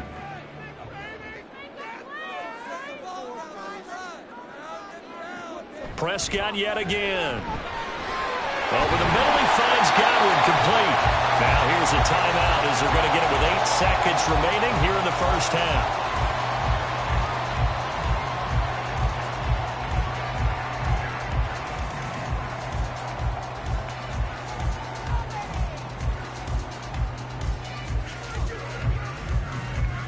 This offense finding its legs now. Here's another 1st and 10. From the shotgun, it's Prescott. He's going to throw one up for the end zone. It's incomplete. Took a shot, couldn't connect. I like the fact that he took the shot deep downfield. Even if you don't get the catch, maybe you get a defensive penalty and pick up the yardage that way. And they line up now for what will likely be the last play of the first half. Final play of the half, Prescott. He's going to take a shot at the end zone. Why not? And a penalty flag comes in as that one winds up incomplete, but the contact is going to move the ball well downfield. An 18-yard attempt. And his kick here is good. And that will do it for this first half. So if you like field goals, this is your game. 6-3, 3 field goals at the break. As we send you a stone's throw away across I-4 to Orlando. There standing by is Jonathan Coachman, ready with our EA Sports Halftime Report. Coach. And they'll get him down inside the 30 at the 27. The Bills offense set to take over to begin quarter number 3.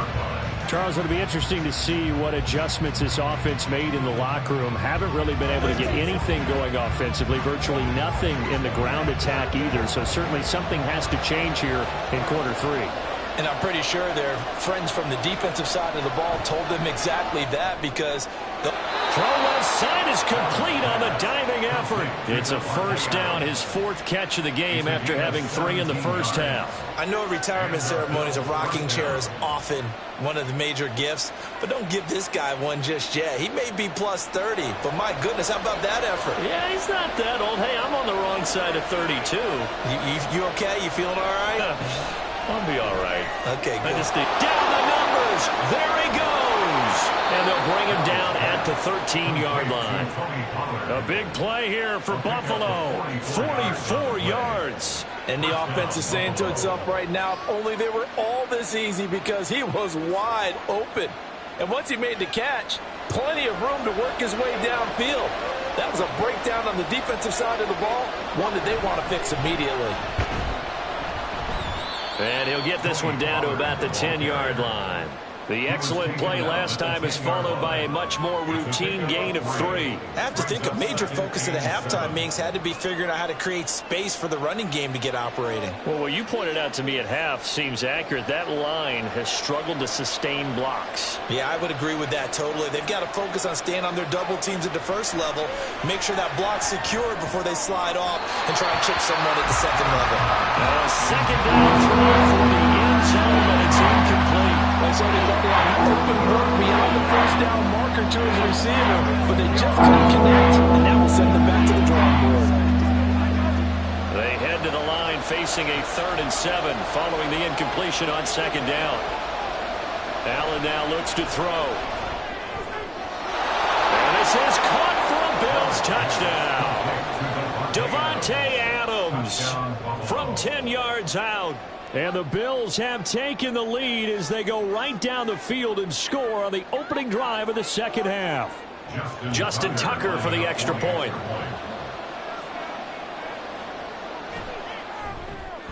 And he's got it as the lead is now 10-6. Makes the score Bills 10, Buccaneers 6.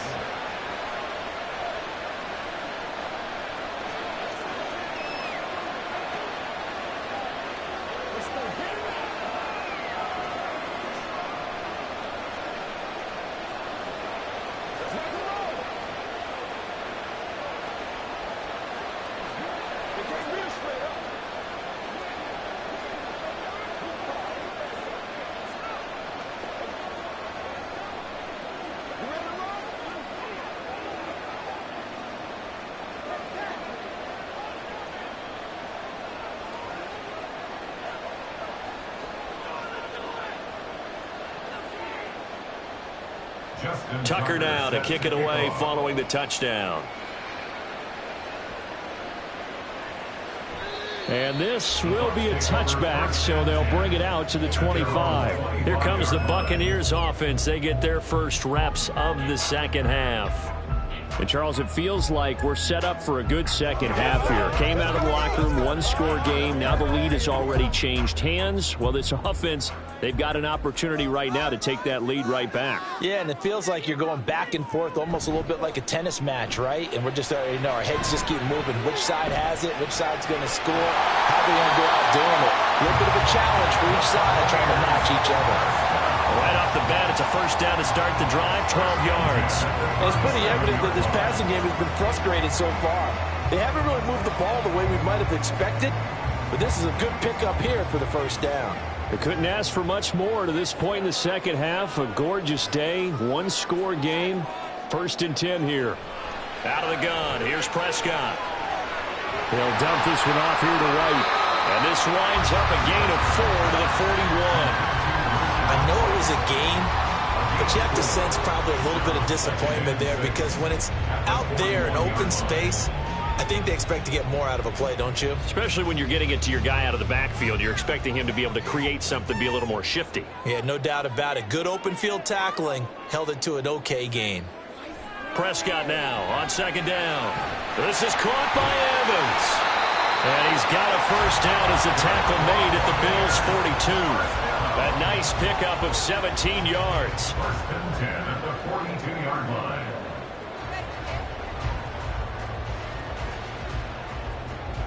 So 1st and 10 now in Buffalo territory at the 42-yard line. On the handoff, this is White, and they're going to get him behind the line yet again as his nightmare afternoon continues. Officially, it's a 1-yard loss. That's going to bring up 2nd and 11. Well, we saw a lot of negative plays that resulted in plenty of lost yardage in the first half, and that trend is continuing here. Looking at a 2nd and 11 now after the loss.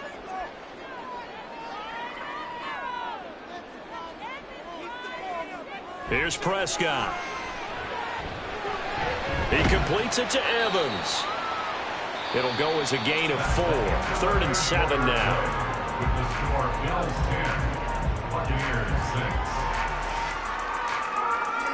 6. We have played 3 quarters. We'll return with more after this. You're watching the NFL on EA Sports. Back now in Tampa. It's Buccaneer football, but they've got work to do. They find themselves behind here to start the 4th quarter. On 3rd down, it's Prescott. Pass to the sideline and pulled in. Well, he is out of bounds, but not before he's inside the 30. Back-to-back receptions for him, and it's another 1st down. Working the sideline there. Good route, good catch. 1st down, and he gets out of bounds. Now you have to like the play calling because you have to run some guys down the middle of the field to draw some of the defenders away. They can't just let them guard the sideline exclusively. That's how it's going to work. Sidelines and incompletions to use the clock. Complete to the tight end, Kittle, over the middle of the field. Another nice gain, 13 yards that time, and another 1st down. And here we are in the 4th quarter, partner, and watch them drive for what would be a go-ahead touchdown. And you and I both know this is where you need a quarterback who can keep his cool back there. Not just for himself, but to keep the rest of the team relaxed too. They give to White on the option. And stopped a few yards shy of the goal line at the 3. 13-yard gain yet again, just like last play. We often give credit to the O-line there. 2 tight end formation. Those tight ends block pretty well also. Yeah, and that's one of the most dynamic positions in football now. The tight ends who can block at the line of scrimmage at the point of attack, and they can also get downfield and catch the football. White. He is going nowhere in a hurry as he is going to lose yardage here in a big way. Call it a full 3 yards in the wrong direction there. Brings up 2nd down. That's a really alert defense there because they saw the heavy look come in from the offense, countered it with extra linebackers who brought a little bit of speed and heft, and able to really make a big-time play for their defense. 2nd down, Prescott. And it's intercepted at the goal line. Tre'Davious White with a pick. And the Bills are going to have it here as they'll start at their own 7. They'll take over 1st and 10 at their own 7-yard line. So the drive's going to start with Pollard. And he's up past the 10 to about the 12. Got to figure now, after getting that turnover, they're just going to be happy to keep the ball on the ground, right? This is where covering the football, taking care of the ball, all the ball security terms that have ever been used, they come into play for the guys on offense right now. Just take care of it, and they've got a good chance of ending up winning this game.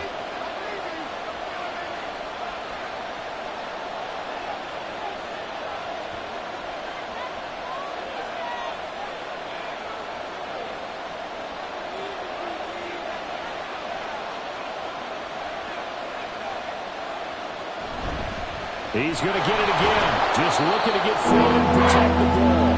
And now we'll see a timeout used on defense as they stop it right out of the break with 1:57 to go in the ball game.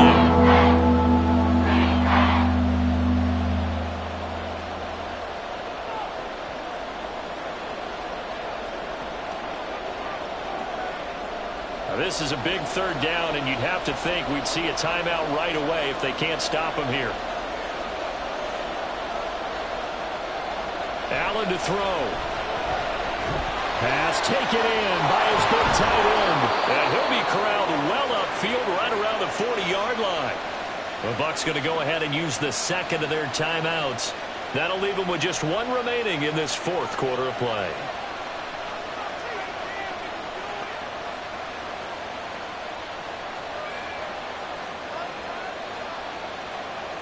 And not totally home free yet, but it's looking good as they come up 1st and 10. Pollard will take it up the gut. Fights through, and now a crease. And he will have a Bills 1st down, and that should be that. The Bucs forced to use their 3rd and final timeout. And they'll be disappointed to have to burn one there after giving up the 1st down.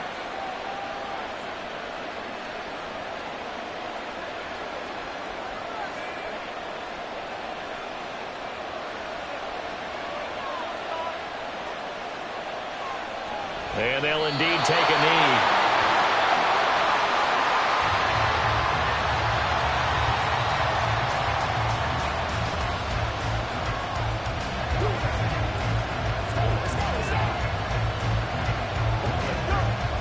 Second and 10.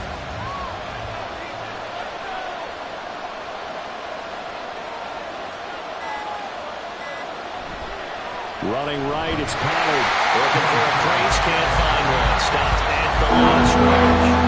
Charles, why didn't they just take the knee there? You're asking the question that I'm asking as well, because we've seen a lot of football where coaches decide maybe to get a little greedy. I don't know if they're doing it for stats or for what reason.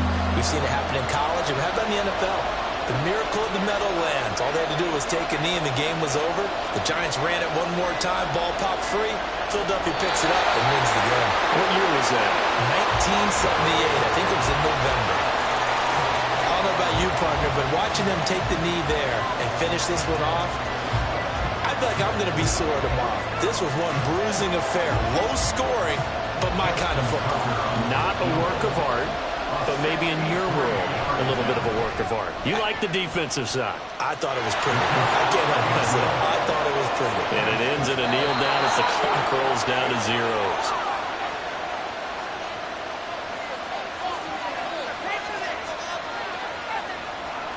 Well, that second half, Charles, a little bit different from the first. Not only did we have the lead change after intermission, but they were able to pitch the shutout in the second half and get an impressive victory. And what's the old expression? That's not quite how I saw it playing out in my head. You know they didn't expect this at all. As you mentioned, went into the half with the lead. Losing the game is one thing. Getting shut out in the second half, that's a surprise.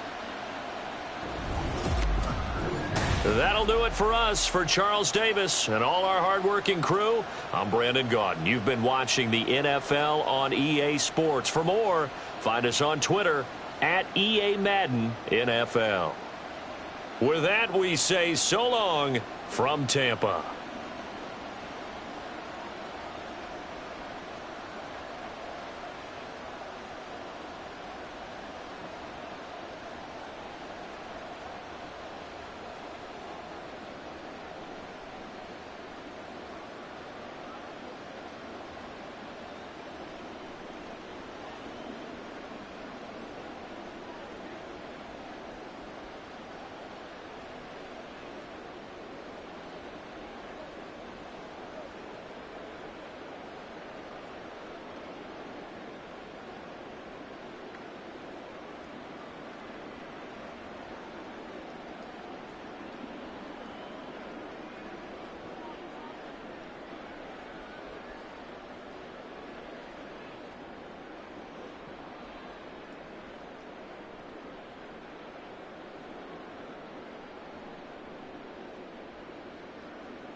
The summer humidity has given way to an absolutely gorgeous fall afternoon here at Hard Rock Stadium in Miami. Straight ahead, we've got a pretty good one on tap here, as it'll be the Tampa Bay Buccaneers taking on the Miami Dolphins. And he'll be tackled just shy of the 25. So out come the Bucs now. At their own 24-yard line.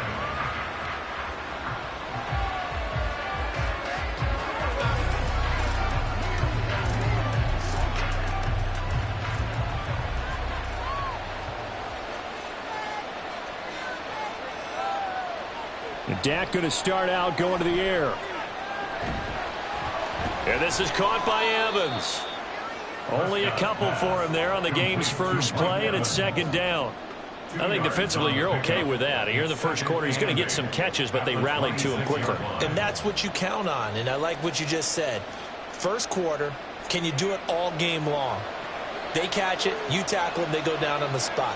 Because when you're able to do that and you don't give up big chunks of yardage after the catch, now you put the offense in a position where every series they have to work hard to pick up first downs, and you tend to stall them out when you do that. 17 yards on the play and a Buccaneer first down. Well, I think when they look at their offense, they think to themselves, weapons, weapons everywhere, and they want to move the ball around. They want to spread it to different people, but you absolutely know they want to get this man involved as well, and that's what they just did on that play. They run for the first time here with Rachaad White. And a really good show of force there as he gets through for 4 tough yards. Well, you don't turn your nose up at a gain of 4, do you? They'll take that on first down. Playbook's got to be pretty well open on 2nd and 6. Second down and 6 now.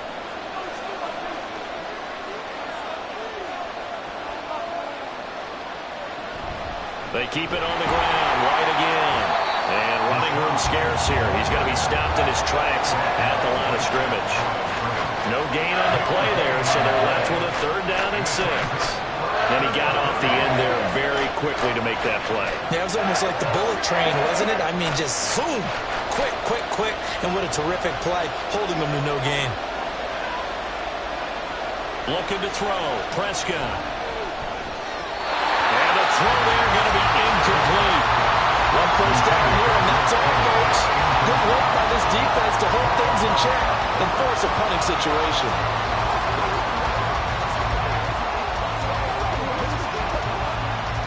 Fourth down, so Jake Camarda is out there. This is away, but boy, headed straight for the sidelines. And this will carry out of bounds. Where are they going to spot it now? At about the 18-yard line, it looks like. Miami's offense set and ready to go.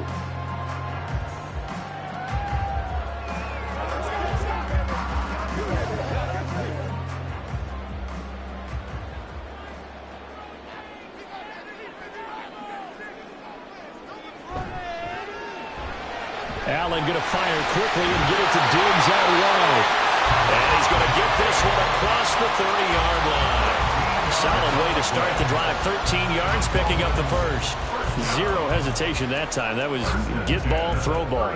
Yeah, turn into a smoke route. If you see the coverage off the receiver, doesn't matter whether you call it a run or not. Just take the ball, get it out to him. First down, and they're going to throw with Allen.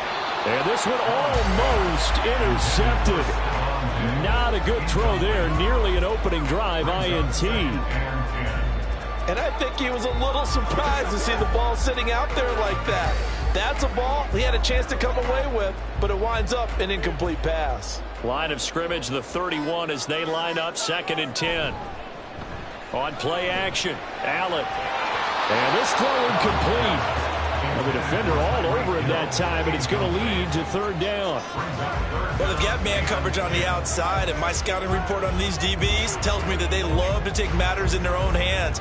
They want man coverage, not zone. And there was good coverage there that forced the incompletion.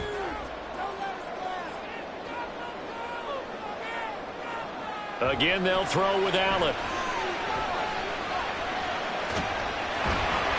Only able to get back a yard for his efforts, and that leads us to 4th down. And, partner, I would guess that in his headset he was hearing from his coach, it's 3rd down, don't take a sack. And in this case, he's able to avoid the pressure and get out of there. He doesn't get the first down, but he does turn a possible loss into positive yardage. So on 4th down, here's Jake Bailey to punt for the Dolphins. Fair catch called. It's taken in right at the 20-yard line. So possession goes over here on the punt. And out will come the offense as they take over.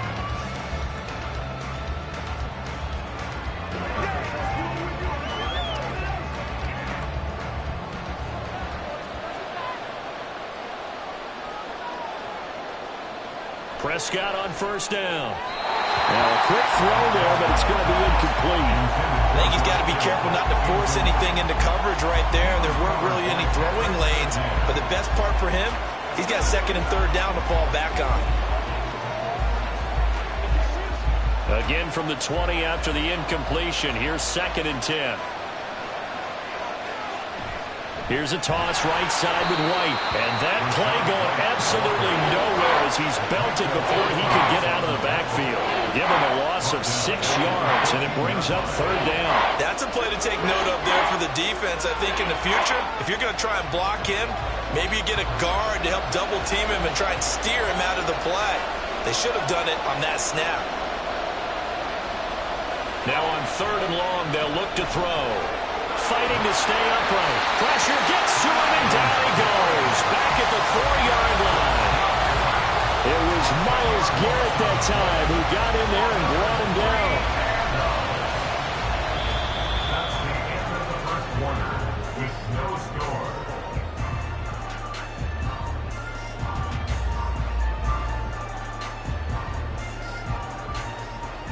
No score after 1 on EA Sports. Second quarter now, and it's Buccaneer football. as they've got it with a 4th down coming up. A little juke. Oh, and now some space to operate. And he'll be out of bounds just shy of the 40. So a good punt, but a solid 12-yard return. And the Dolphins will begin this drive in great field position, 1st and 10.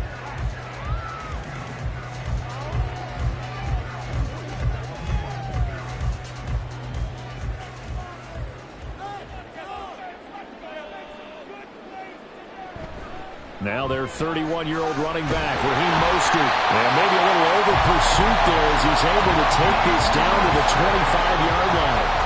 It'll be a pickup of 16 and a Dolphin 1st down. That's pretty much meat and potatoes right there, wasn't it? Just go right at them and let your big horse charge up the middle. Not too fancy there, was it? Nothing fancy at all, challenging that defense. And on that go-around, the offense won the challenge. Now he dumps this off over the middle. Calling a gain of a yard, and it'll be 2nd down. Well, offensively, that's the mismatch that you want. You want to force a linebacker to try and cover your back out of the backfield, out in some open space. But linebackers nowadays, they run like backs, and they take a lot of pride in covering. What a nice play he made there in the open field. To the air, Allen. He'll hit Mostert again here. And they got it inside the 10 at the 8. Mark that as a gain of 16 to set him up 1st and goal. Another catch for him there on this drive, Brandon. And it looks like they're going to utilize him out of the backfield any way they can. And that time they pick up a 1st down. So now on defense, do you assign a man to him and try and cover him before he gets going? Throwing now is Allen. And it's intercepted at the goal line. Picked off by Stephon Gilmore. And the Bucs are going to take possession here. It's a touchback, and they'll take over at the 20-yard line. The drive starts with a run by White. And they'll get 8 out of this before being stopped at the 28. What a way to start a drive. An excellent run, a tone setter, and now, if you want to take a shot on 2nd down and go play action and make it look like the same exact play and throw it over the top, you can do so because you've established the run in a big way.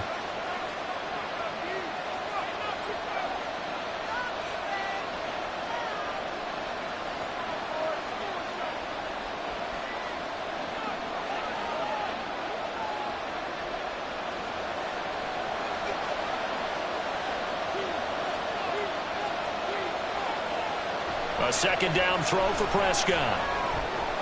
That's complete. It's Chris Godwin. And he'll be taken down, but not before they work it across midfield. That one covers 24 yards. It's a 1st down. An ex-teammate used to tell me all the time, I hate experienced quarterbacks because no matter what, you really can't hide what you're doing. And I think that right there, he knew right away where the blitz was coming from, where his primary guy was going to be, and he ended up going to a secondary target for a nice game. I was just going to ask you, that wasn't the primary target. He's so good at that, isn't he? I think he knew right away that he wasn't going to get to his primary guy. I think he read that as soon as he got to the line of scrimmage, knew where the pressure was going to come from, and said, I know how to beat that, and that's what he did. After the incomplete pass, here now is 2nd and 10. Prescott now. Over the middle here to Brown. And he's got another 1st down as he's brought down at the Dolphins' 35. That one goes for 13 yards, and it moves the sticks. Now, that was pretty. They executed that curl route versus zone coverage, and that changes things a little bit because against man, it's often a tight curl, tight, sharply run route. Against zone, you're just looking for that open spot, that dead area. Looking for Evans, and it's intercepted. Picked off by Micah Hyde. And the Dolphins are going to get this back to their own 34-yard line. So after the INT, it's Allen. Well, he tried to fit it in on the slant, and it's intercepted. Picked off by Lavonte David. And the return here will go to the 31-yard line. They go back to the air here after the INT on the last drive. Got him in. It's Brown. Now the Bucs going to use the first of their timeouts as the clock's going to stop with 47 seconds to go in half number 1. Prescott's throw complete here to his receiver, Brown. To A.J. Brown. A gain of 3 on the play. 1st down, Tampa Bay.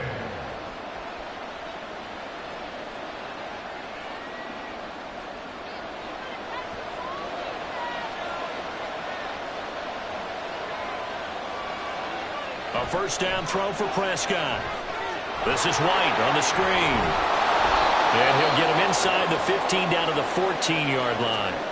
The Bucs going to go ahead and use the second of their timeouts. So that means they're down to one remaining here as we head toward halftime.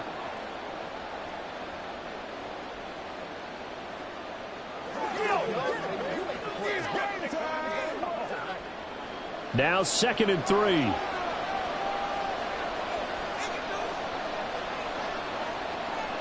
To the air again, Prescott. And he's got his man in stride, complete. Now a timeout signaled for, and they'll get it with 10 seconds to go before halftime.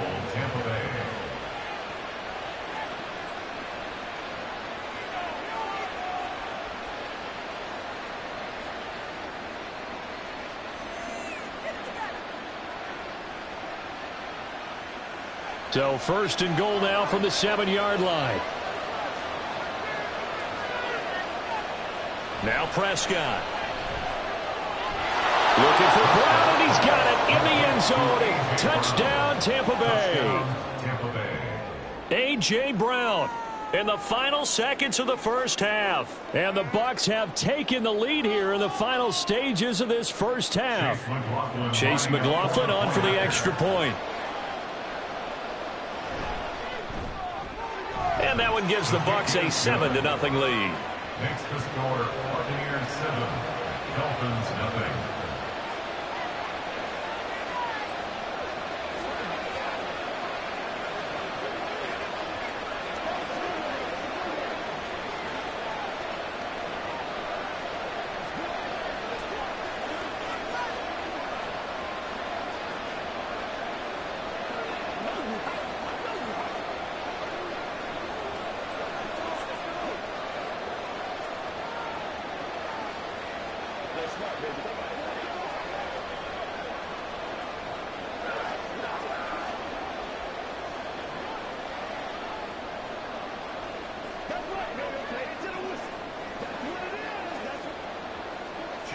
Maybe time for one play on offense. 7 seconds to go in the half as the kick is away.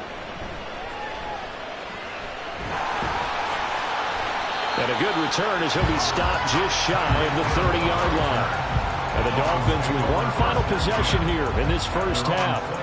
And you wonder if with Allen's arm, they might just take their chances by dialing up a long one.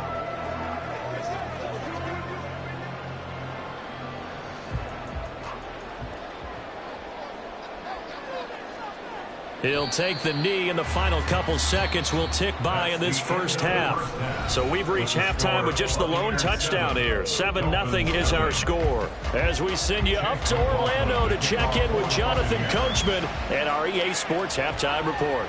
Taken at the goal line. And beyond the 20, but not by much. In fact, just a yard pass there to the 21. The Dolphins getting set to go back to work here in quarter number 3. Well, Charles, we saw a pretty entertaining first half, close ball game. Remember there toward the end of the second quarter, the opposition scored to take the lead. Now we'll see if these guys can get a score of their own to regain that lead. Yeah, they want to have that type of a response, don't they? Because they want to find a way to take control of this ball game one more time. Dolphins been thrown down. They want to see if they're ready to answer it. Throwing on first down, but this one winds up to be incomplete. We've seen these defenses make enough opportunistic plays to keep this one low scoring. Flying around, making plays on the ball, and we see yet another errant throw as a result. Third quarter of a tight football game as we come up on a 2nd and 10. And he'll be brought down here at the 28. They get 7 out of that, so they're left with a 3rd and 3. Well, this play sequence was really kind of called in reverse. Incomplete pass on 1st and 10. Nice run on 2nd and 10 when probably everyone was expecting them to throw the football. Now, if you're the defense, what are they going to do on 3rd down? You're a little off balance. They'll try and run here with Mostert. And he's going to get to the 31, enough for the first down. A 3rd down gain of 3 yards, and that'll be enough. I'd say they've got to find a way to get him going. He's such a big part of their offense. I wonder if they might throw it a little and come back to the run. Anything, because you're right. He's pretty much been completely neutralized. Line of scrimmage, the 31 now on 1st and 10. Once again, it's Mostert, and he is met in his tracks behind the line of scrimmage. Dexter Lawrence finding his way through defensively for the stop. I see a shake of the head as he gets up, and you've got to imagine he's thinking, guys, you got to help me out. He's hoping his team can read his thoughts because he definitely needs some assistance. And now they'll throw with Allen. Throw left side, taken in by Hill. They'll give him 4 yards there, and 3rd and 8 now. What terrifies defenses when they see slant routes thrown is that the receiver is on the move, and oftentimes he catches it and gets upfield. That's a really nice job rallying to him and stopping him for a minimal gain. Here now, a 3rd down and 8. Allen. Work in the middle of the field, and he's got a man complete. Down to the 10, and all the way in for a Miami touchdown. Tyreek Hill, 67 yards. And the Dolphins are an extra point away from evening this one up. As a former DB, you might not like to see that, but from a wide receiver's perspective, those are the plays they dream of. Correct on both counts, all right? Because once he took off, I mean, let's face it, that should have been done in Big Sky country. Any speed limits out there, and off he went. Glad I wasn't the one trying to chase him.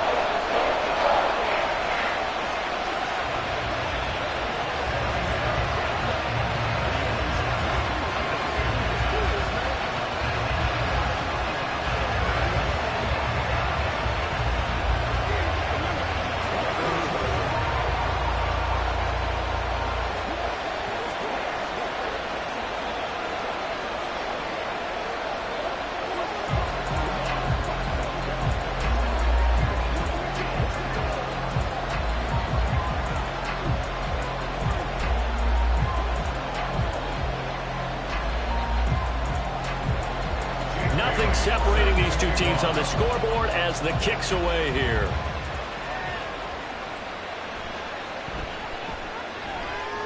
And he'll take it a yard or so past the 20, call it the 21. Here comes the Buccaneers offense. They get their first reps of the second half.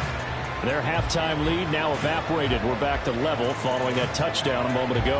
And that shouldn't change the mindset a whole lot from an offensive perspective because they already knew this was going to be a hard-fought game. Now they just need to go out, execute their game plan, and keep moving. And here's a good way to kick off a drive, complete over the middle. And he'll be corralled well upfield right around the 40-yard line. An ideal beginning of the drive there as they'll get 20 and a first down. And he's turning in a nice performance. Remember, he had the touchdown earlier, and this time he's able to beat double coverage to grab it. I think that if he weren't worried about a taunting penalty, he'd run by the opposing team's bench and say, guys, 2's not going to be enough. You better get some more guys trying to cover me. He knows the Dolphins get there this time, and they bring him down. Give the sack to Jerome Baker. Now, how about that? Defensive coordinator perfectly in sync, dials up a blitz. And the man in the middle, he's the one who gets home. Big Mike. Big Mike. So that complicates things a bit here. 18 yards to go now on second down. Prescott to throw it. The first catch of the game for George Kittle. That's a good bounce back play right there after taking a sack on first down. Didn't quite get it to the marker, but now they're in a much better spot for a 3rd and short yardage call. Through the offensive coordinator, you like looking at that section a heck of a lot better than trying to figure out 3rd and long. They'll come to the line, needing only 2 yards to gain the first here. They'll try to pick this up on the ground with White. And he's got the first down before being taken down at the 46. Give him the 3rd down conversion, 5 yards on the play. And the Buccaneer first down. That's the end of the 3rd quarter with the score all time.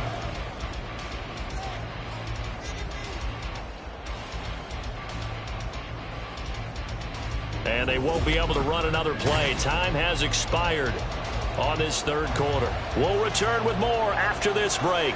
You're watching the NFL on EA Sports. Prescott looks to throw on first. That is caught. It's Chris Godwin. And he goes down, but not before getting this inside the 25. A good pickup there, a 22. And partner, in a tie game in the fourth quarter, you and I both know in the NFL, that's when you lean on your stars, and he came through with a nice catch right there. First down, Prescott. Right back to Chris Godwin. And that's good for a pickup of 10 yards. And they'll be left with a second and about a foot. Right there, he rose to the occasion late in a close game. It's something he thought about, dreamed about, and worked on throughout his career. Because in these types of situations, he wasn't going to allow extra coverage to keep him from getting the football. From the shotgun, it's Prescott. Throw right side, taken in by Godwin. And the Buccaneers are going to have a first and goal as the tackle made at the 10-yard line.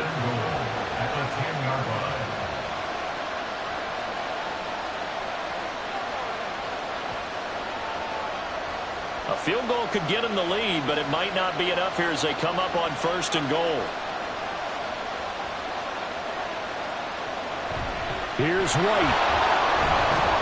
And he gets halfway home from the 10 to the 5 on a pickup of 5. So that run gets him about halfway home. Yes, now second and goal. The end zone beckons. It looms. They can do whatever they want. Full playbook. Run it again, or they can go play action and try and put it in that way.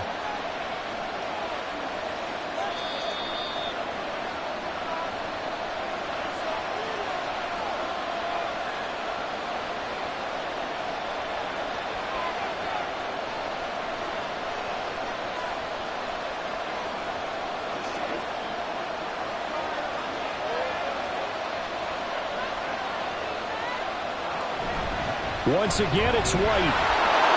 And he'll take it into the end zone. Touchdown, Tampa Bay. Rachaad White. A 5-yard touchdown run. And the Buccaneers answer back with a touchdown of their own to break our tie and take the lead here in the fourth.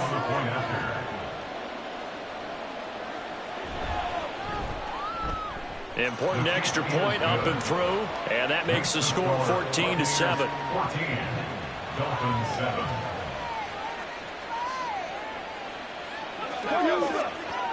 Let's go.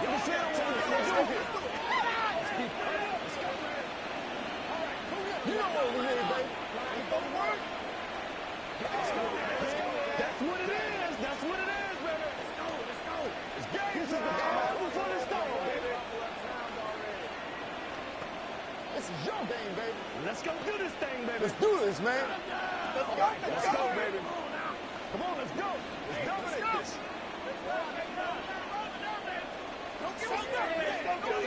Let's go. Chase McLaughlin. Following the touchdown, here's McLaughlin to kick off. Here's the dangerous Tyreek Hill. And he takes this near the 25. Just a little pass there. Call it the 26. Josh Allen in the offense now. Down by 7. A minute 53 remaining. How will this thing pan out? We'll watch as they come up on first down.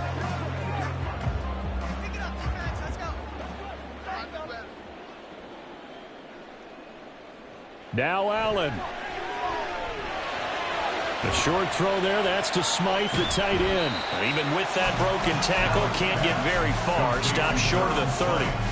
Not in a position where they absolutely have to rush right now, but they definitely have to pick up the tempo a bit. 29-yard line. Here's a 2nd and 7.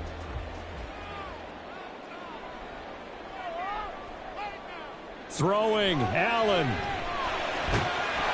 And that falls to the ground, incomplete.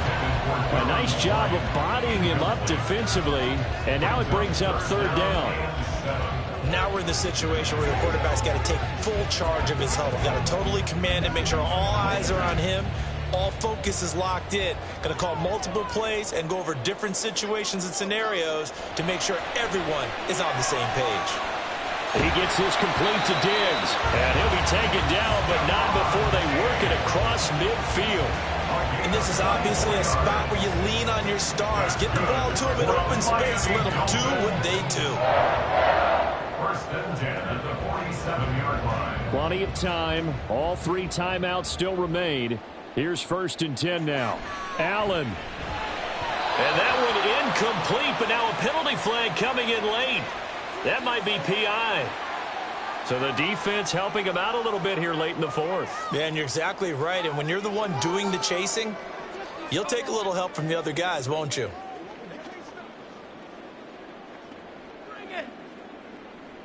They'll come up first and 10 here.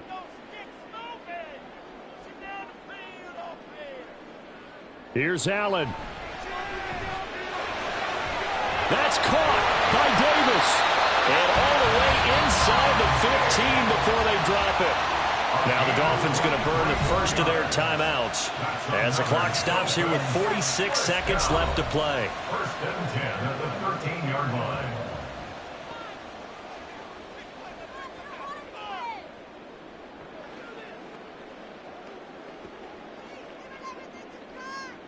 Here's first down.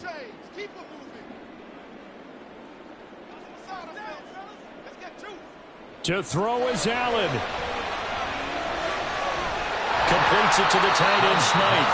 And he's got this inside the 10 to the 9 before he's out of bounds. Well, that's always a good place to throw it just because he's one of the biggest targets not only on this team but in the National Football League. And you and I both know the quarterbacks love these large-bodied tight ends, and why not? Nowadays, they're really wide receivers who are just taller and have a little bit more weight. These guys catch the football, make big plays downfield. In the old days, we wanted them to block. Now coaches want them to catch the football first. The Dolphins going to take their second timeout as it'll come with 36 seconds to go in half number 2.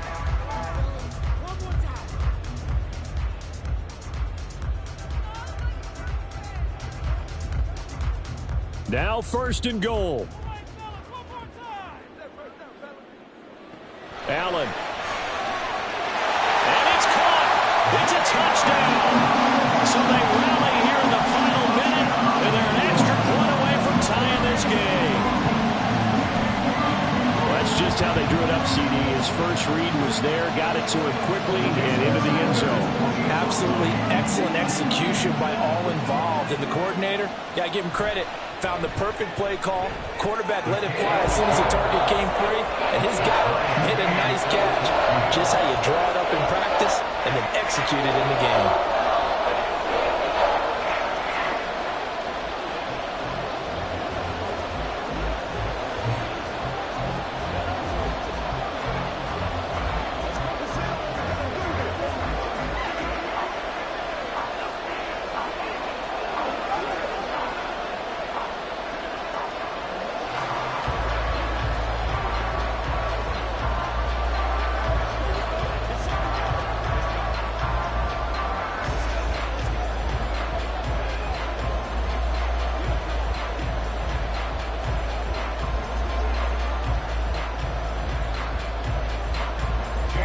This one, all we could have asked for. All tied, final minute as the kick's away here. From a couple yards deep, he'll bring it out of the end zone. And he's able to get this across the 20, but not by much as he's marked down officially at the 21. And Tampa Bay trots out there now. And Charles, obviously not much time left. I'm curious to see if there's enough for them to get into field goal range and try to win this thing. And partner, you and I both know the safe calls to kneel and just take it into overtime. But it's also very tough to pass up a chance to win it right now as well. But remember, if you do attempt that, it's got to be a big play downfield and still leave yourself enough time to get your field goal unit out there and kick for the win. Bottom line, 2-yard gain's just not going to cut it in this situation. You've got to move the ball downfield in order to have a chance. Defense will give them that the rest of the way.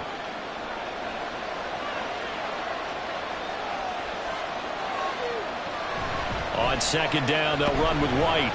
And he'll take this one up close to the 25-yard line.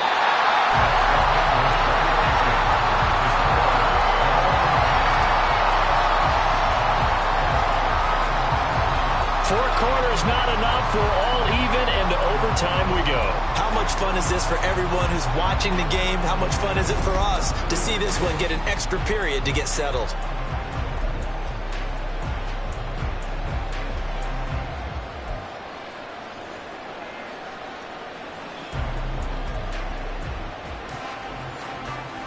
So it's the Dolphins who are going to get the football first here as we are back underway now in overtime. And up to about the 26-yard line, just across the 25. The Dolphins at the line ready for their next drive. Throwing up first down is Allen. A short throw there, that's to Smythe, the tight end. From the 34-yard line, here's second down and 2. Up the middle they go with Mostert. And he'll get up to the 43-yard line. 9 yards to pick up there, and it's a first down. Second and 2 is prime time for a little bit of a gamble, isn't it? Open up the playbook, go play action, toss that bad boy deep.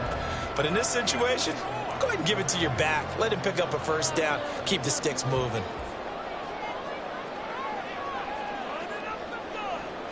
Here's Allen on 1st and 10.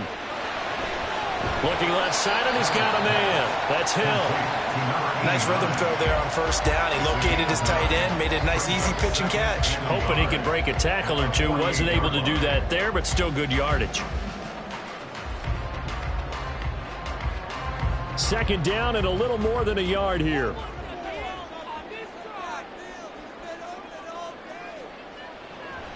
Here's a toss play right to Mostert. And he'll take it down shy of the 45 at the 46.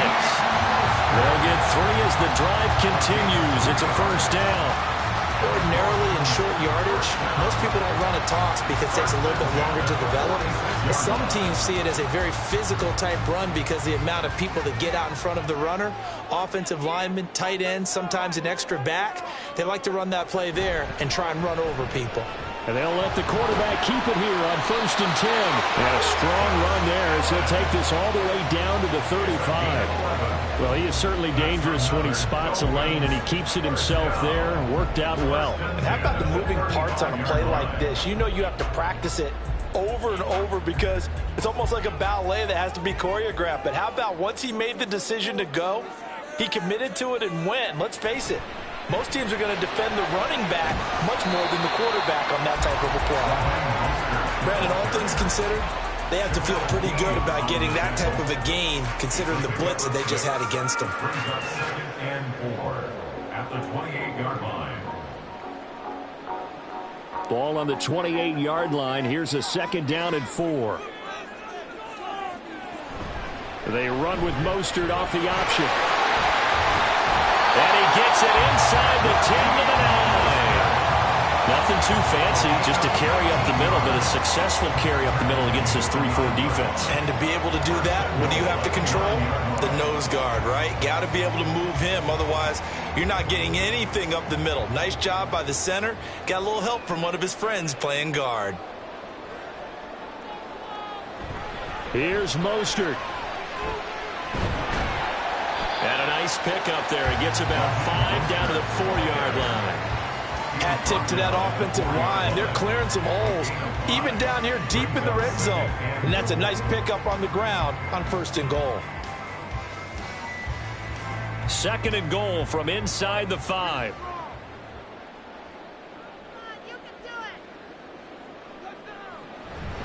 Mostert is going to go backwards. He'll lose yardage back to the 5. Ball carrier. Taken down right at the line of scrimmage. No gain on the play. Brings up 3rd and goal.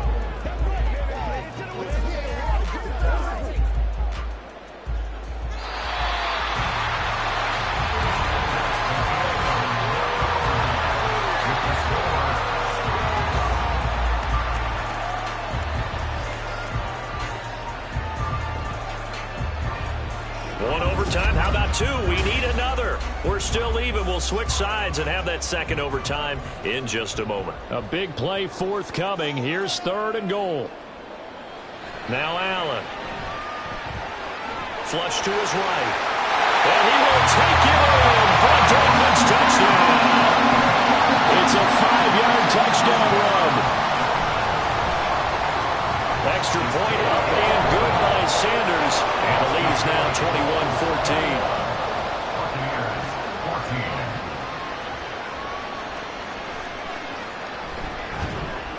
And he'll get it up just past the 20 as his guys will go to work at the 21-yard line. The Tampa offense ready to get their drive started. Meanwhile, Dak's throw pulled in by Kittle. And he'll get this one way up just shy of the 45-yard line. 24-yard gain on the play. First down, Buccaneers. Play fake. Here's Prescott. That's going to be knocked away and incomplete. Zone coverage there, and they were playing deep. That makes it obviously a little bit harder to run by guys. And that time, there was not much of a window to get the ball in there, and it winds up incomplete. Here's 2nd and 10.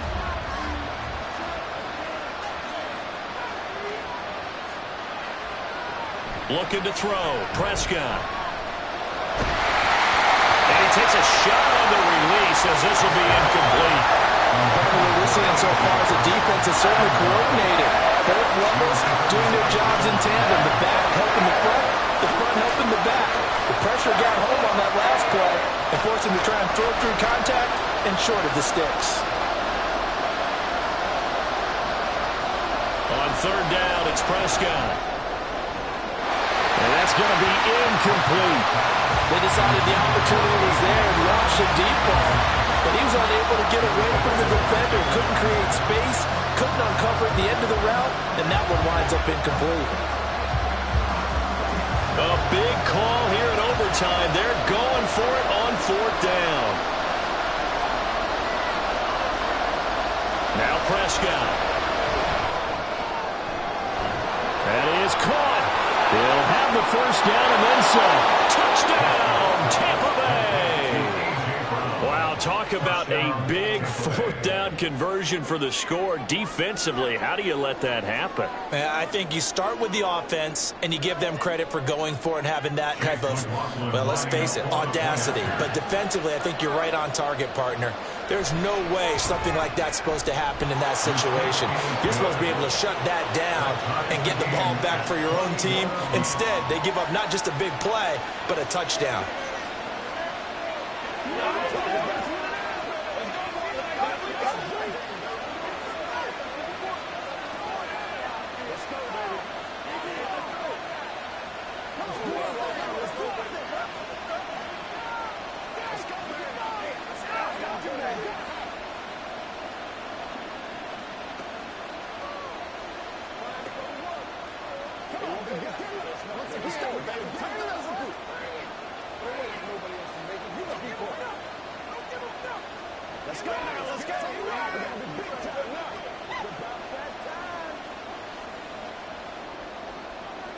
So we're right back where we started, all even as the kick's away. And Hill will opt for the touchback. Miami set to take over. And now last drive so successful with the ground game, ending in a touchdown. Do you stick with that formula? That would be the #1 thing you would think of, but so many guys now would look at it and say, we've got them set up so well for play action. Now's the time to take a shot. Yeah. But, you know, there was a big-time coach in the state of Ohio who once said, if you throw the ball, if you put it in the air, 3 things can happen, and 2 of them are bad. He would have kept it on the ground. No gain on the play. It'll be 2nd down. As usual, the hallmark of a good run defense, linebackers making plays near the line of scrimmage. Absolutely nowhere to run there. Well, they had the run for no gain. Now they'll try again from the 25 on 2nd and 10. So the shotgun snap to Allen. Throw left side, taken in by Hill. And they get him down, but not before he takes it across the 40-yard line. That'll put him at 96 yards receiving now for the game, and he's got a first down as well. If you're going to blitz, likely going to leave you in man coverage with this guy, and that is less than ideal. It is, because just about any offense that has an elite receiver, if you blitz and have him in man coverage, you're going to him, even if he has an elite defender on him, because he usually knows where the ball is before the defender does. And he edges forward, but only gets a pair of yards out of it. It's 2nd down. Well, any lane that might have been open there was closed pretty quickly, and that was because the defensive front, they won that battle at the point of attack at the line of scrimmage. They used great leverage, held their spot, and stacked him up. Here's a 2nd and 8.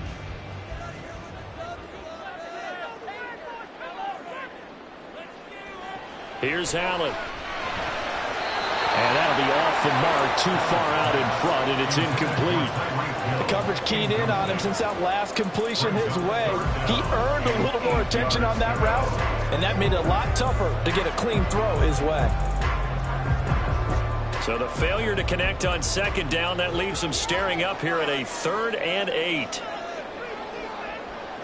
Allen. Oh, and that's so close to being intercepted. That could have been a big turnover in overtime if he had held on. Instead, though, it is still 4th down. Once that ball was popped in the air, you could almost hear the silence, the collective breath being held here in the stadium. Let's be honest about it. We both came out of our chairs, didn't we? All right, anytime you see the ball in the air like that, there is that collective rise, the crowd holding its breath, and boy, oh boy, the moment of truth as it comes down. Man, that was something. Everything magnified here in overtime. Call it an even 40-yard punt, 7 though on the return. And they will take over 1st and 10.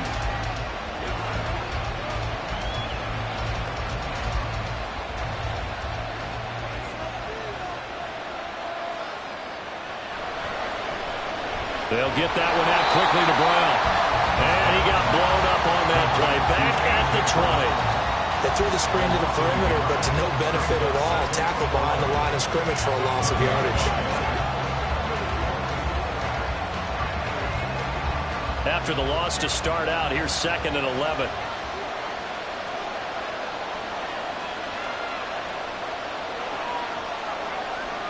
To throw, Prescott. Over the middle, he finds Godwin, complete. A little dinking and dunking that they're doing. At some point, is it appropriate to maybe take a shot? It is if you feel good about it. But otherwise, you do what a coach told me a long time ago. Take what they give you, but make them tackle. In other words, get it to one of your guys in space. If he makes someone miss, that could turn into the big play you're looking for. Here's Dak. Able to find the open man. That's complete. And he is going to have a Bucs 1st down as they're able to get the 3rd down conversion. And Brandon, from our time in college football, where receivers weren't running the traditional NFL route tree, one thing they did learn, find open areas, find soft spots, and set up and catch the ball. And I think we just saw that there. Yeah, we saw that indeed, picking up the 1st. And the Dolphins rush gets home. Down he goes. Credit the sack to Fred Warner. One of the league's best linebackers. He ended that play almost before it began. And the running back, absolutely overmatched no matter what he tried to do.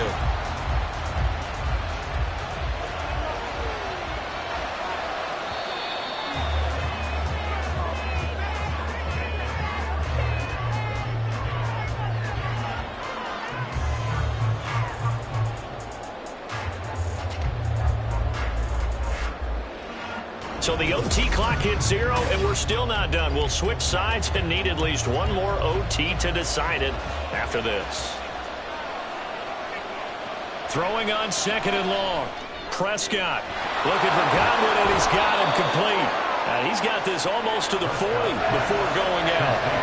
3rd and 8. Prescott to throw it. And he's just going to be short here, barely, maybe by a half a foot. It'll be 4th and inches. They'll get off a fairly short kick here as this is toward the sideline. And no return here. Where will they spot it? They say just outside the 20-yard line. Out comes the Miami offensive unit now. They get set to take over. The last series for them, a little disappointing, forced to punt. And now they'll try to do better here and come away with some points as they begin this drive, 1st and 10.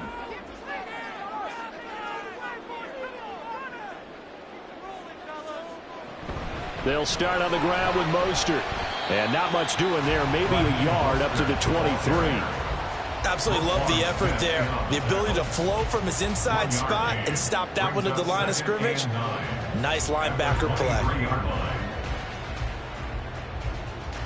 From the 23, here's the 2nd and 9.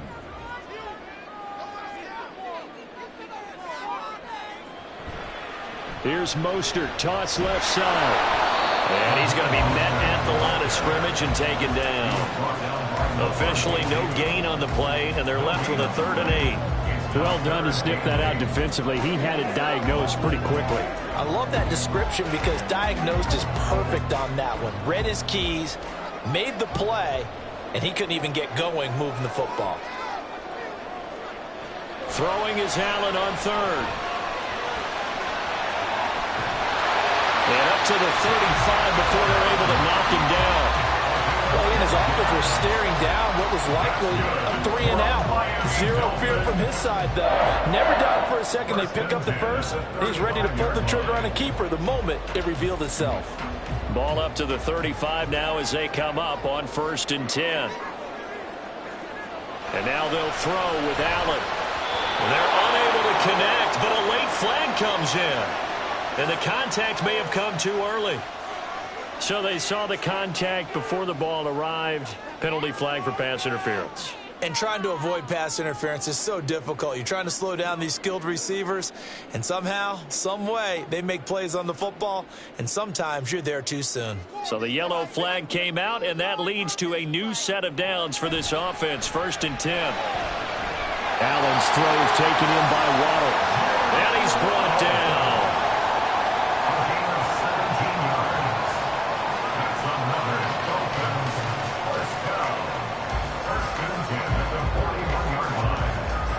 So from Buccaneer territory now, it's 1st and 10 at the 41. Allen running the option to the left. Shreds the tackle. And he's going to get this inside the 30. In overtime, you have to be smarter than that. A personal foul just can't happen. Have to have poise.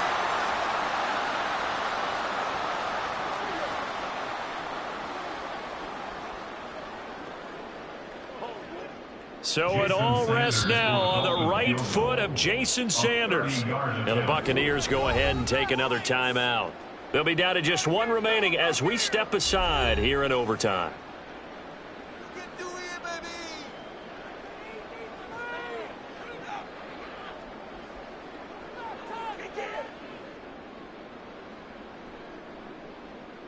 And now it all rests on the right foot of their kicker.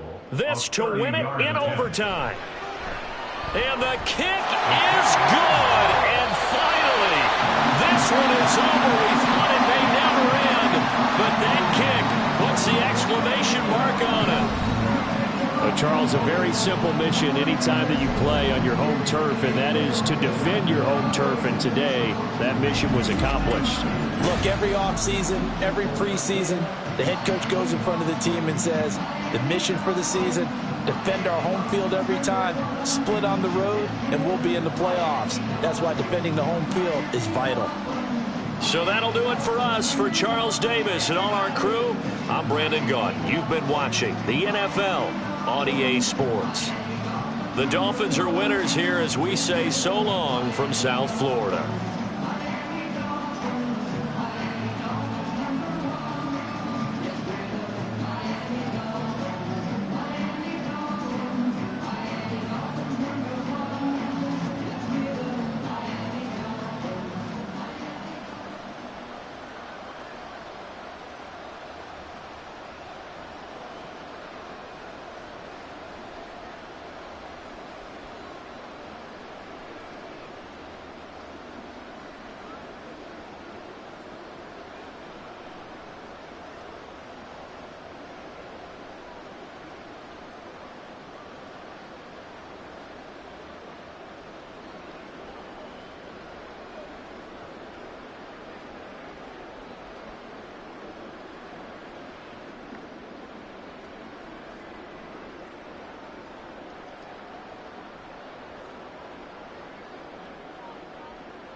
The summer humidity has given way to an absolutely gorgeous fall afternoon here at Hard Rock Stadium in Miami.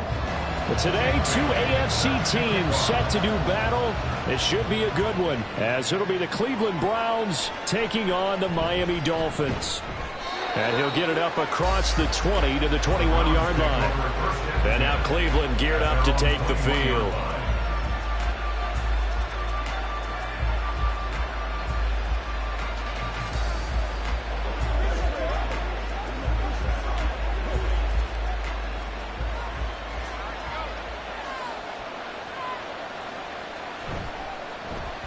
Now the NFL's third leading rusher last year, it's Nick Chubb. And he will lose yardage on the play, back at his own 19-yard line. Call it officially a loss of 2 on the first play from scrimmage. Second down.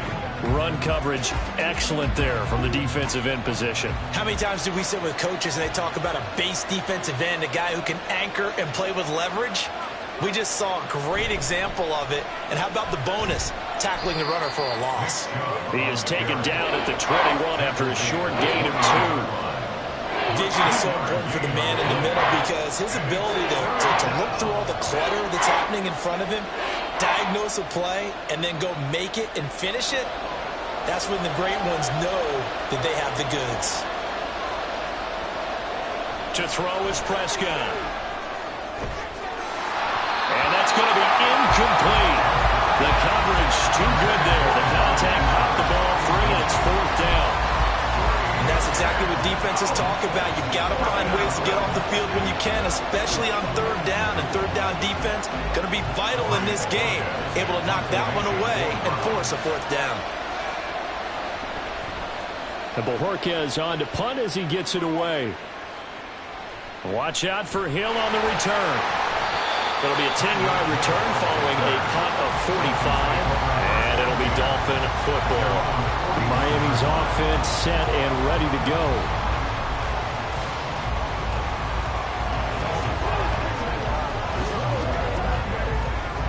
Good starting field position for the Dolphins as they have it 1st and 10 at the 41-yard line. They'll run here with Raheem Mostert. And he'll manage to break a tackle and get this forward for a couple. It'll be 2nd down. Certainly a nice job there by the defense rallying to the football and getting him on the ground. But I think the play gets made by the defensive front. Because if they can't get upfield, their job is to go ahead and get low, almost get into a ball sometimes, stack things up, and make it difficult for the runner to find a hole. A 2nd down pass play there, but it's incomplete. But when you're going up against a talented receiver like that, you just know that they're going to bring more people to him, right? They're going to double cover him every chance they get. I think that is what we're going to see all game long. An early taste of that double, maybe even sometimes triple coverage we might see. Yeah, I think what they're counting on, his talent to sometimes beat that double coverage. Allen. Work in the middle of the field, and he's got a man complete. And he is going to have the Dolphins 1st down as they're able to get the 3rd down conversion. I don't care who you put on him, he's going to be a handful in one-on-one throws. Yeah, right now, you're right. They're in man-to-man, maybe need some safety help. I would say that'd be a good idea. Double team him somehow. I'm going to have to make someone else beat me rather than let him shred my defense. 1st down, and they're going to throw with Allen. Throw right side, going to be caught here by Waddle. And the result here, a pickup of 8. Leaves him with 2 to go on 2nd down.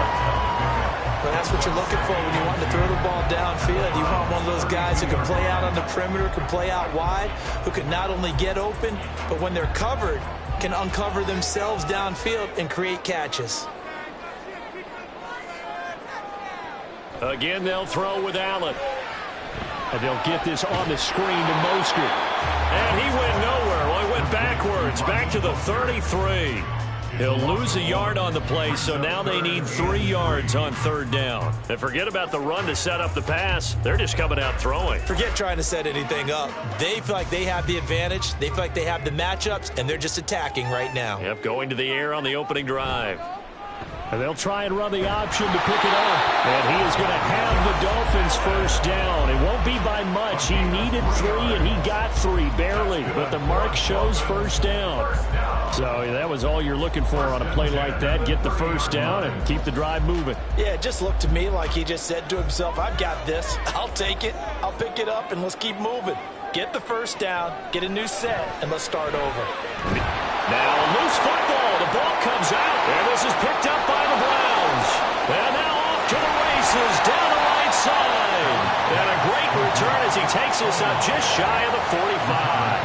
The Browns drive about to get started. And the last drive, their first drive, 3 and out. What changes here, if anything? I think it's making sure the guys that you trust the most with the ball, the biggest playmakers you have, that they touch it on this possession to try and get things moving. So get it to the horses. Without a doubt. They're the ones that typically end up in the end zone.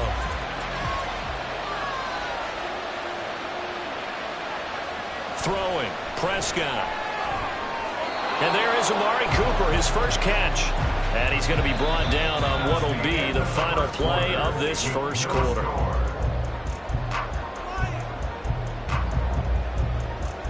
We're scoreless after 1.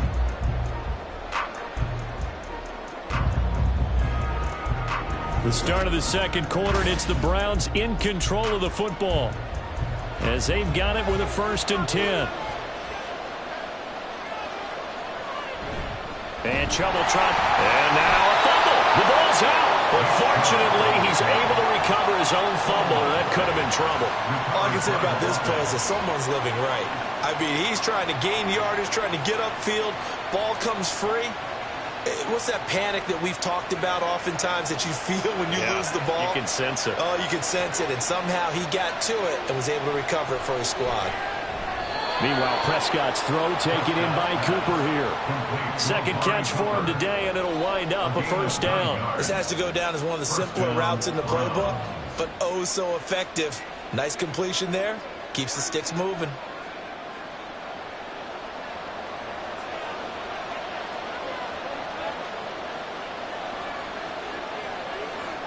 Prescott on first down. Out of his hands quickly to CeeDee Lamb. That's good. The completion there for 7 yards, and it's second down. Nothing fancy on first down, but a very consistent type of a play. Hit that slant.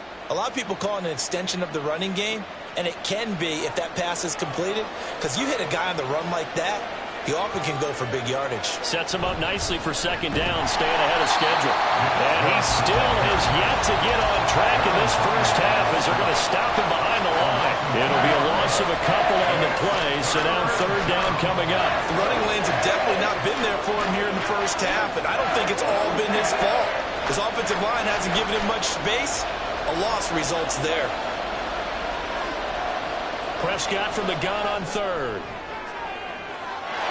And it's going to be caught for a Browns touchdown. Dak Prescott with a connection to CeeDee Lamb. And the Browns post the first points of the ball game as they take the lead here in this second quarter.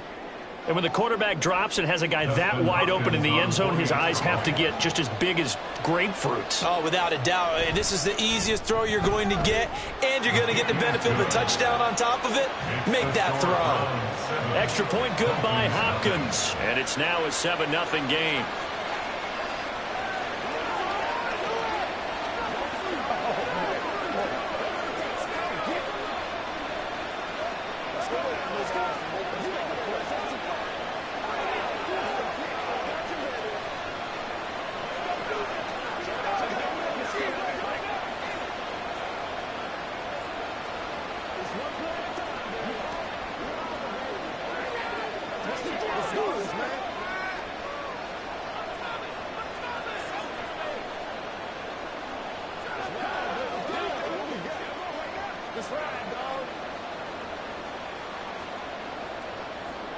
The Browns kicking team out there now as they'll send this one away.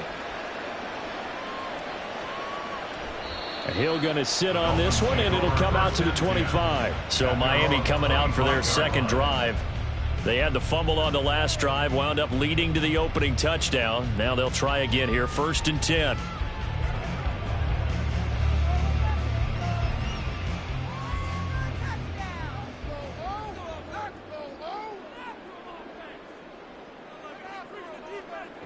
To throw, it's Allen. That's caught by the Notre Dame man. It's Durham Smythe.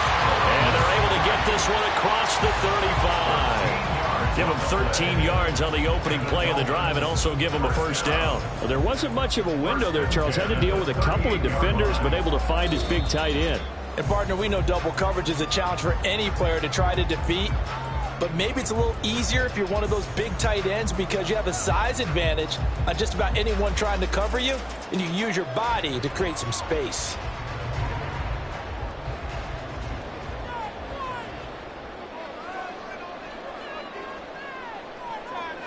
Throwing on first down is Allen.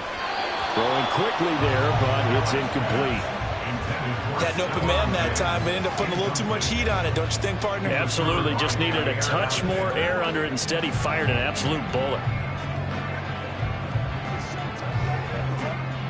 Now a 2nd and 10.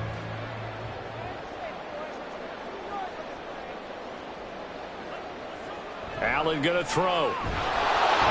Oh, the ball comes out on the hit, but they'll say it's incomplete. Feels like they're getting caught in between here because they did completions on 1st and 2nd down. Now you got to worry a little bit about the clock because you prefer not to give them another shot here in the first half. But if you don't pick up the first down, guess what?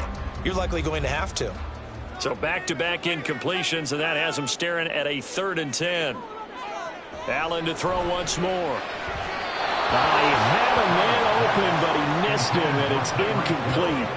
Well, they've moved the ball okay here in these first two drives, but this one's going to, again, amount to nothing. They've got to start dialing up some plays that allow them to finish drives with points. Jake Bailey on now to punt here on 4th down.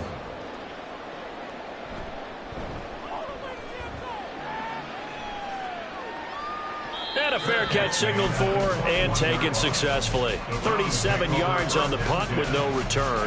And the Browns will take over 1st and 10.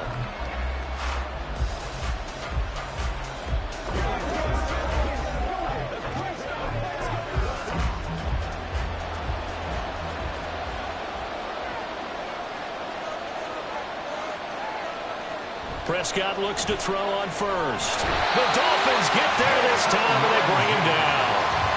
Jalen Ramsey with a sack on the corner blitz. Well, that's an excellent way to get the pass rush activated. The first sack of the game for them comes on the first play of the drive, and it makes it very tough for the opponent to pick up a first down now, playing behind the sticks.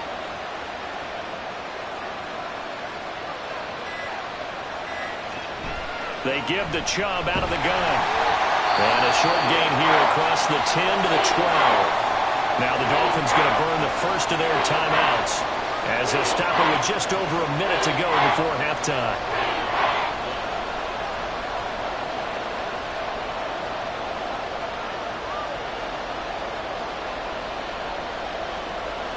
Third and 19.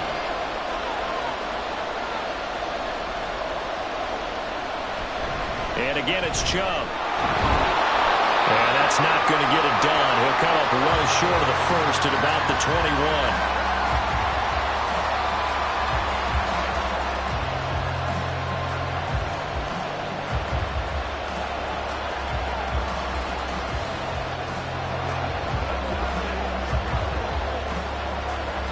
On 4th down on is Corey Bojorquez to punt. First kick, 47. This one looks good as well. Here's Hill on the return. And 9 yards there on the return following a punt of 47. And it will be 1st and 10 as they take over. The Dolphins taking over now late in this first half. And with great starting field position and one timeout in their pocket, they could still come away with points here in the late going. Good starting field position for them as they come up 1st and 10 at the 39-yard line. Throwing now is Allen. This will be caught. It's Waddle. And he has a big gain inside the 40 before being dropped. A well-executed 22-yard gain. Any questions of how they'd approach this drive were answered right there. They come out throwing, and they get a nice pickup here toward the end of the first half. Now the Dolphins will use the last of their timeouts as they'll stop the clock with 26 seconds to go until halftime.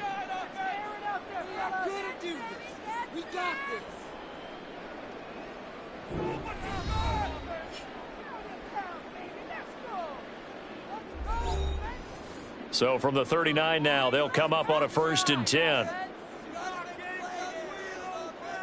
Now Allen. Open man downfield is Waddle. He's got it. Touchdown Dolphins. Jalen Waddle, 39 yards. And the Dolphins are on the board here in the final minute of the first half. And a little time left on the clock, so on the other side, they're thinking, gosh, we'd like to get that lead right back. Yeah, thanks for pointing that out. Here I am going ahead and tapping out the first half. Well, there's still time. They've got to make a decision about what they want to do on the kickoff, or they want to let their return guy touch it.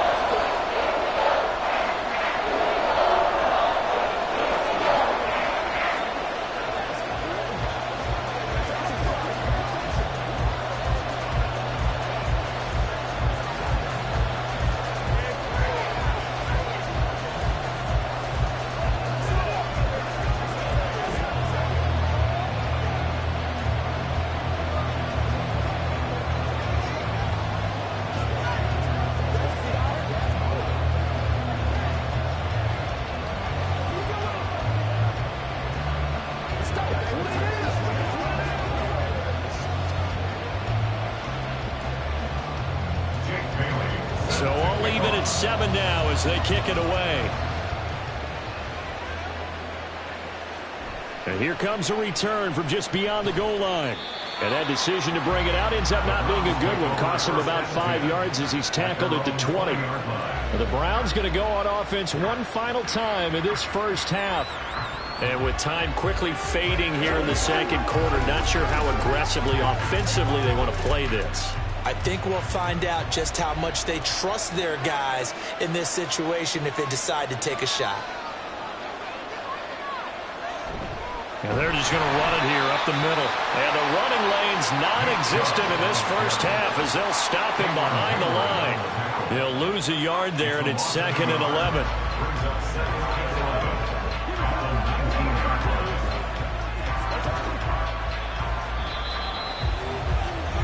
So thanks to the late touchdown, it's a time ball game here heading to break. As we go up to Orlando now and hand it over to Jonathan Coachman with our EA Sports Halftime Report. Take it away, Coach. Set and ready to go for the second half. One touchdown apiece, 7-7 our score. And he brings us out past the 20 to the 24. Out comes the Dolphins now. They'll go on offense first here in this third quarter. Well, the first half, very even. I mean, really, in all facets, this ball game tied, Charles. So as we start the third quarter, curious to see what the second half brings us. Certainly am. I'm with you on that one. And we all know a lot of coaches from the NFL all the way down to the Pee Wee level. They love to spin it to their teams. Hey, we're starting a brand new, shorter ball game. It's all even. Let's go out and seize it. This is ours. I always laugh when people say, what's the toughest route to defend? And I'm like, any of them, especially if it's a good receiver, that makes things very difficult. But when you're running a drag route, something short, shallow, going through defenders, using guys almost as screens in order to get open, that makes things tough for guys trying to get to the football. And nothing doing. He's immediately taken down at the line of scrimmage. He got maybe a half yard at most, but officially they'll be left with a 3rd and 2. The defensive line made pretty easy work of the offensive line that time. And people get tired of the cliche that the battle is won in the trenches, but it's a cliche because it's true. And how about the battle right there? Run on the edge, and the ball carrier did not benefit. Yeah, he's going to be stopped short of a first down as they'll get to him at about the 33. Give him a couple on the run as it brings up a 4th down. Well, they're hoping that the second half is better for him than the first half. They've got to find a way to get him going. He's a big part of their offense. The Dolphins will send out the punter now as he'll punt it away for the second time.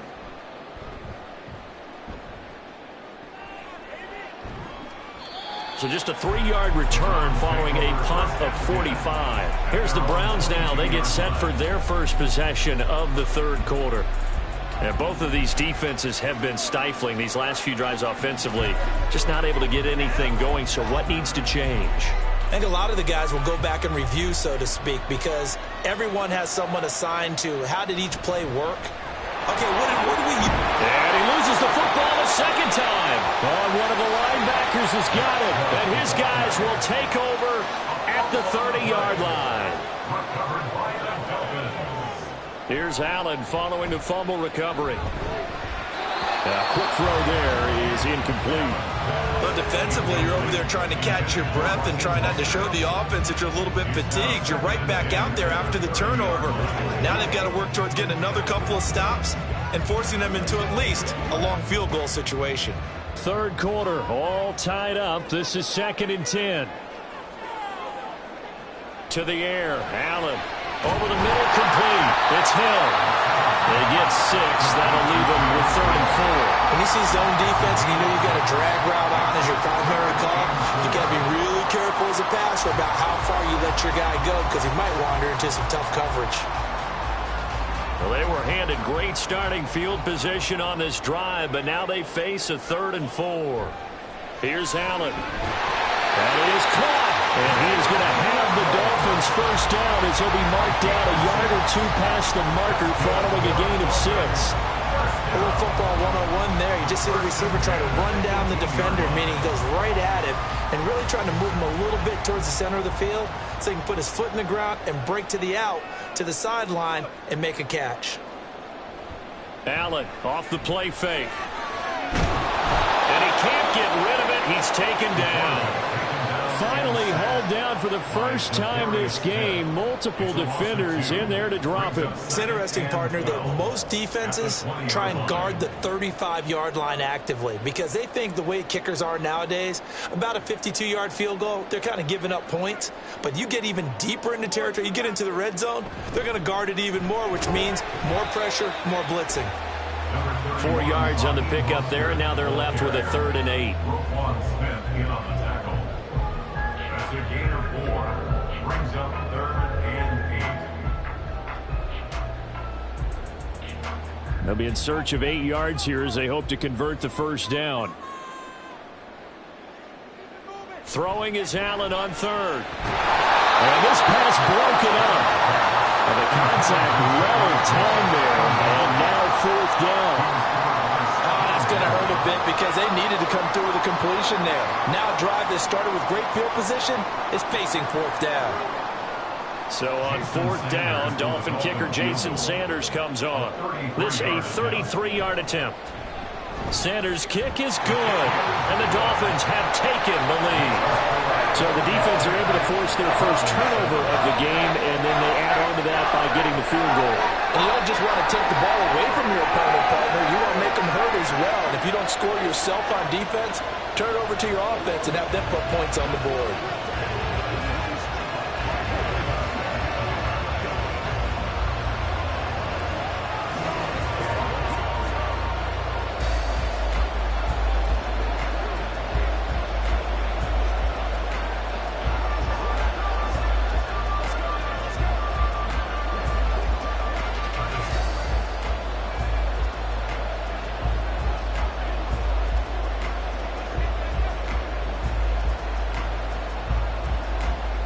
The field goal, Bailey will kick it away. From a yard or 2 deep, here comes a return. And the decision to bring it out, not a good one, as he's tackled at the 15. Heading out, it's the Cleveland offense now as they get set to take over here. And really, Charles, not much of a surprise that they're losing. They just haven't been able to get much of anything going in the pass game. And as you well know, in today's NFL, if the passing game isn't working, usually not much else is working either. You're exactly right about that, partner. And I know that right now the easy answer would be, hey, let's run the football. But that might not be everything you need. So despite the fact that they've struggled throwing it, they've got to find some type of a play, multiple plays, that puts the ball in the air and allows for them to have some success. 3 quarters in the books. You are watching the NFL on EA Sports. Back now in Miami. It's been a very hotly contested game to this point. Just a field goal separating these two teams as we get set for the 4th quarter. 2nd down, here's Chubb again. And this has been a familiar sight all afternoon as they stop him behind the line. Well, the offense knew it. They were already starting to walk back as that one is accepted.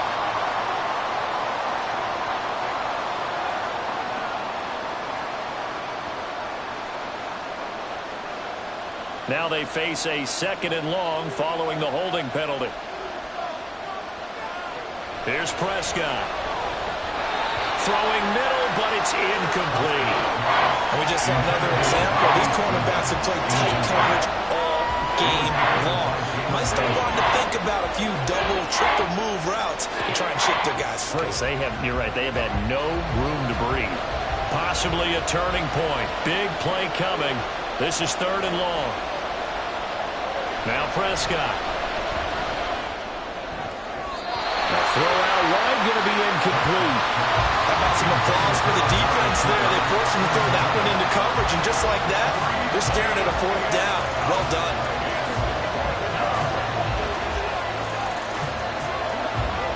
The Browns send out their punter now, standing just about on his own goal line.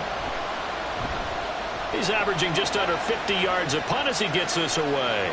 And now a fair catch called for and taken just outside the 40-yard line. It'll be a 39-yard punt, no return. And out will come the offense as they take over.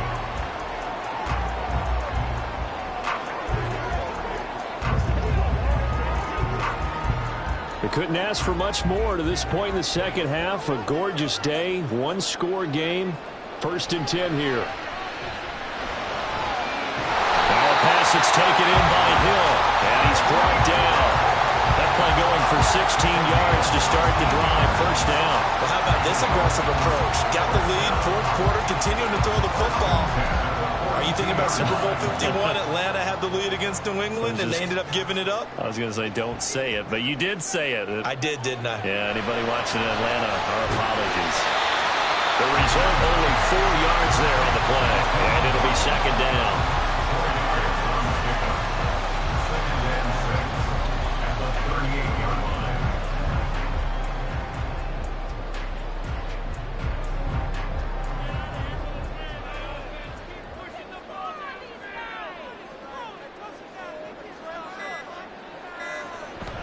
On play action, Allen. And he will not make it back to the line of scrimmage as he's going to be taken down. Max Crosby blowing up the play and getting the sack. Well, on that one, they go with a play fake, CD, but I don't think anybody really was fooled. All eyes were fixated on the quarterback, and they got him to the ground. And to run this play successfully, you've got to make sure that everyone is doing their part. You actually have to sell this play. You've got to sell the run action. Otherwise, why do you stop at the running back? You just run straight for the quarterback and put him on the ground.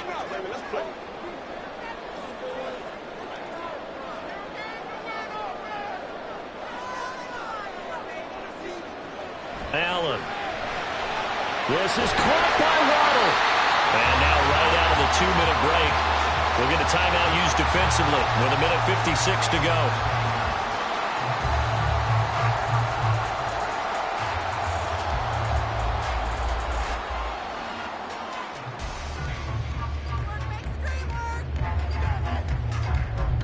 Not totally home free yet, but it's looking good as they come up 1st and 10.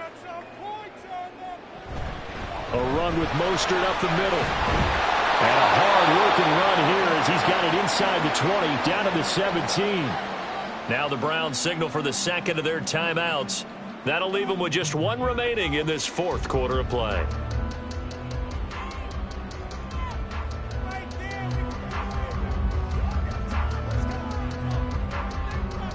So from the 17 now, here's a 1st and 10.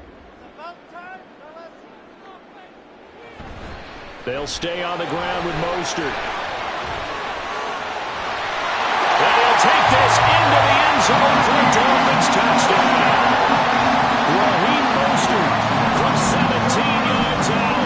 And the Dolphins get an important score there to extend their lead here in this fourth quarter. What a huge touchdown that was, obviously, here in the late stages of the fourth quarter as they try to put this one away. And, Brandon, when they watch the film after this week, they'll be very proud of every rep if they close this game out. Just a few snaps remaining. They can't relax just yet.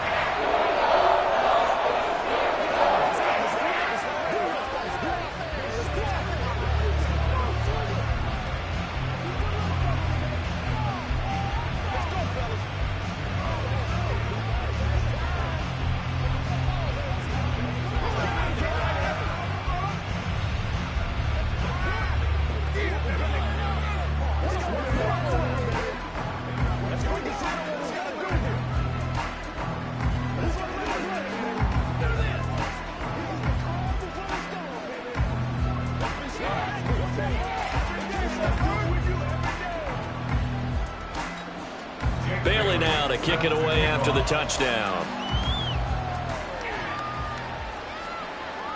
From a couple yards deep, he'll bring it out of the end zone. And the decision to come out of the end zone is going to cost him 5 yards as he's taken down right at the 20. So Dak Prescott in the offense. Down by 10. 1:44 to go. It's been a struggle to score all day, and now they need to do it twice here late to have a chance.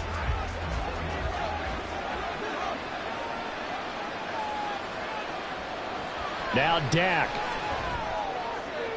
completes to Njoku. And he gets it here to right around the 24 before he's out of bounds.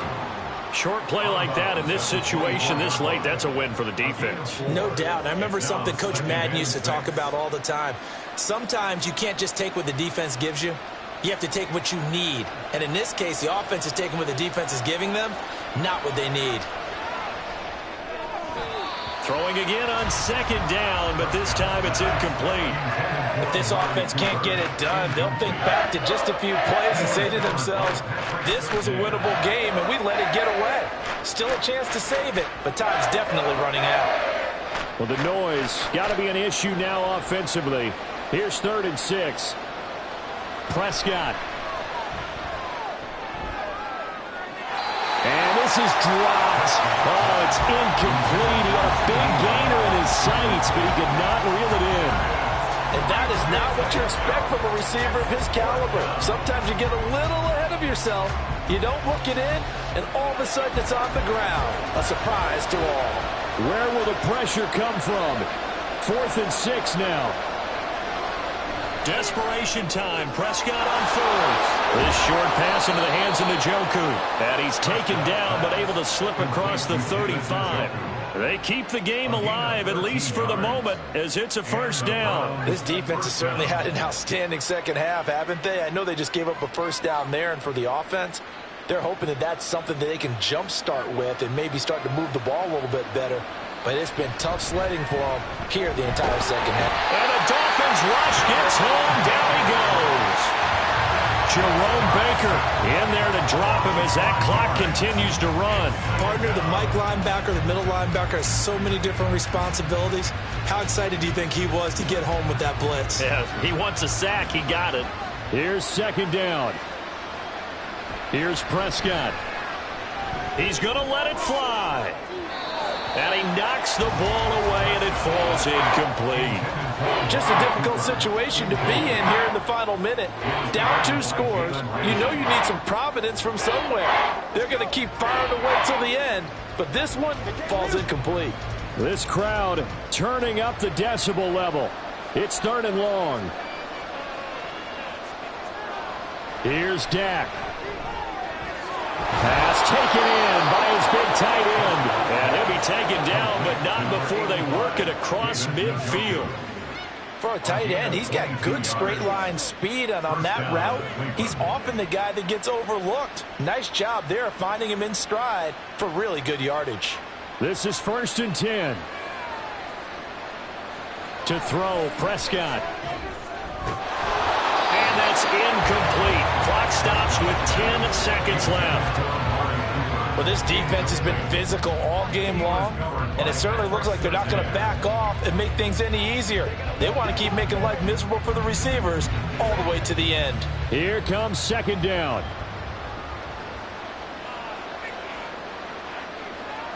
Now Prescott. He'll find Lamb. That's complete.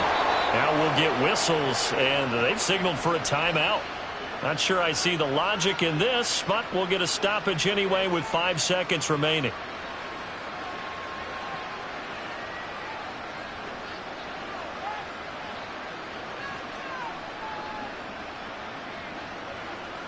So they'll come up 1st and 10 now from the 33. One last shot now for Prescott. One last shot at the end zone. And that's going to wind up incomplete. However, we do have a flag down. Let's check in with our referee. Of course, the game can end with a defensive penalty, so they'll get one more crack. So now you get an untimed play, which should be the last one. And this is going to be caught. So it affects the final score, not the outcome, but it is a late touchdown here on the game's final play. The extra point here is good, but the late touchdown can only draw the score a bit closer as this game is over.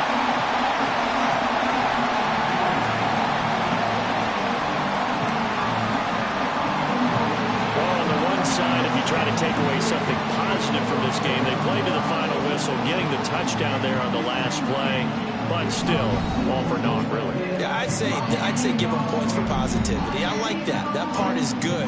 But I often wonder, when the game is settled and the clock is run out, do we really need to kick the extra point? Oh, yeah. It's silly. It's silly. It doesn't make any sense to me. I know that people have explained before, well, you got to play it all the way through. Come on, this thing was done. So that's a wrap for Charles Davis. I'm Brandon Gaudin, and this has been a presentation of the NFL on EA Sports. For more, check us out at easports.com.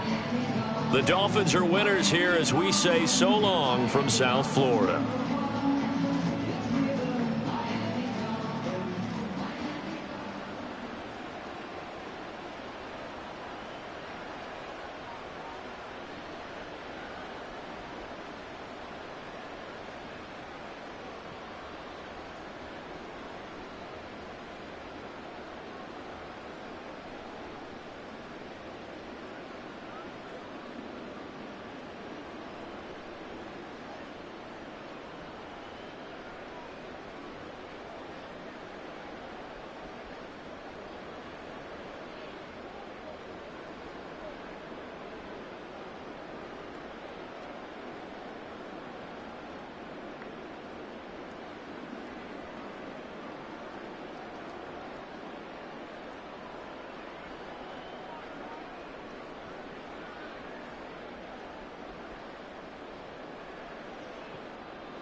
The summer humidity has given way to an absolutely gorgeous fall afternoon here at Hard Rock Stadium in Miami. Coming up, we've got a good one here in the AFC, as it'll be the Cleveland Browns taking on the Miami Dolphins. Fielded just outside the goal line. And some good special teams coverage as they bring him down just outside of the 15. Cleveland offense making their way out.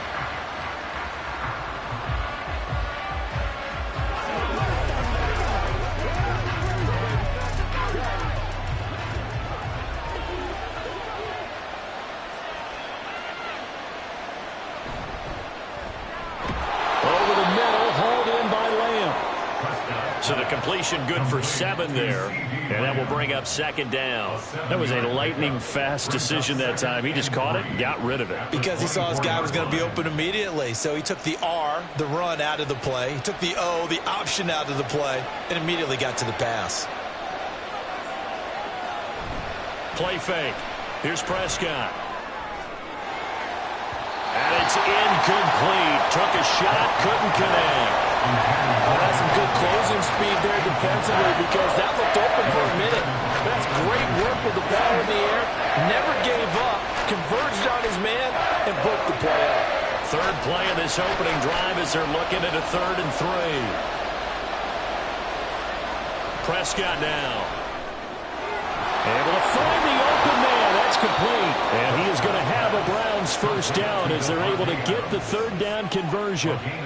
Oh, that was a nice job there. Quarterback and receiver reading the pressure that was brought. They both knew it was going to open up the middle of the field. Nice little shake and bake at the line of scrimmage. Got right into his route. And the quarterback hit him in stride, and he was able to run free after the catch. Prescott yet again. Completes it right side to Cooper. And he's able to take it across midfield before going out of bounds. 10 more there and another first down. It's a gain of 10. And the Browns first down.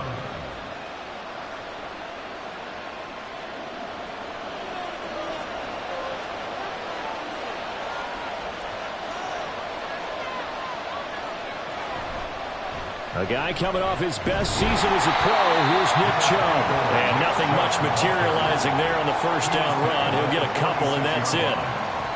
That's a good play by the guys on the defensive side of the ball. Held him to a gain of 2. And that changes the playbook a little bit now for the guy calling plays. 2nd and 8. Now he's got to probably think about going to the air instead of maybe staying with the ground game.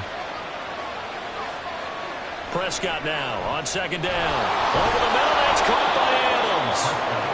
He'll go down as a gain of 6, and that'll leave him with a 3rd and 2. And he's already got 2 catches on the opening drive. They know he's going to be a handful. And sometimes you game plan for that offensively. You want to make sure that guy touches the ball, and sometimes it just happens naturally. And then you change your game plan. When he has the hot hand, you keep going back to him because he's running routes with confidence as the game goes on. And that one going nowhere from the start as he's met in the backfield and goes backwards. Losing 2 yards that time, and now it's 4th down. I think sometimes when you're trying to get after the quarterback, maybe it's better to be lucky than great, because I think on that one, he's just trying to get upfield and rush the passer. Instead, the tackle for the loss landed right in his lap. Now Prescott on 4th down. He's got his target. That's complete. And he's taken down inside the 30. The conversion is successful with a sizable gain of 13, and the decision to go for it looks like a smart one. Both sides were holding their breath there on that 4th down play, and the offense can breathe a sigh of relief. And both knew exactly where the first down markers were. You know the defense is trying to guard those sticks and try and keep people in front. But somehow, some way, those guys found a way to pick it up. And now a throw on 1st down there, but it's incomplete. It's pretty early in the game, but they've already tried to establish it not just as a runner, but as a receiver as well. Didn't happen there, but I wouldn't be surprised at all to see them try again shortly. They come up with exactly 1 minute to go in this first quarter. Prescott to throw it. He's got Njoku, his big tight end. And he gets it inside the 10 to the 9. 19 yards on the pickup there, and now they'll have it 1st and goal. A lot of precision being shown on this opening drive. They've been methodical, they've been crisp, and as a reward, they're going to be set up with an early 1st and goal. 1st and goal, a chance for an early statement here on the road. They'll run with Chubb. And a nice job to break free of one tackle, but it slowed his momentum somewhat, and he's taken down right after. It'll be a gain of 5 there as they move closer. It's 2nd and goal. It's largely been the air attack that's gotten them down here, but now is where you start to lean on that running game. That's a good pickup there on 1st and goal. The lone man in the backfield here is Chubb on 2nd and goal. They'll give it to him again. They get 3 yards closer, but still work to do. It's 3rd and goal. That's the end of the first quarter with No score after 1 on EA Sports. The start of the 2nd quarter, and it's the Browns in control of the football. 3rd and goal now, mere inches from pay dirt. As they've got it as we resume action. Chubb. Boy, no chance as he was met and dropped behind the line there. Nothing doing there as the 13th play of the drive proves to be unlucky. Defense didn't budge on 3rd down. Now what are we going to see on 4th? We are soon to find out, but does this feel like old school football or what? Oh, right? yeah. This is an old-fashioned goal line stand. I know what I would call on offense. I would go for it. I want some type of a play where my quarterback has a chance to run it or throw it. I don't just want one static play.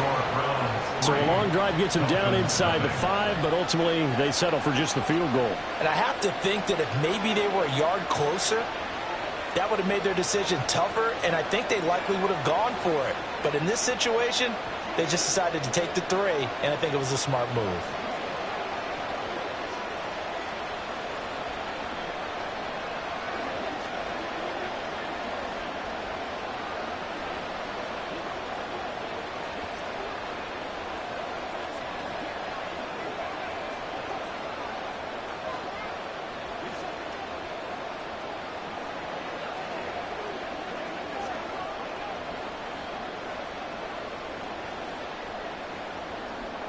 The kickoff team on the field now as they will send this one away. This fielded right at the goal line.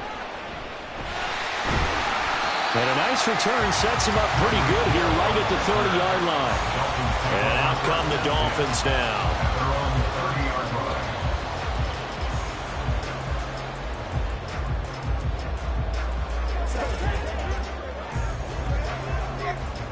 So 1st and 10 now from the 30. Allen off the play fake. And that is going to be incomplete as he led him a bit too much.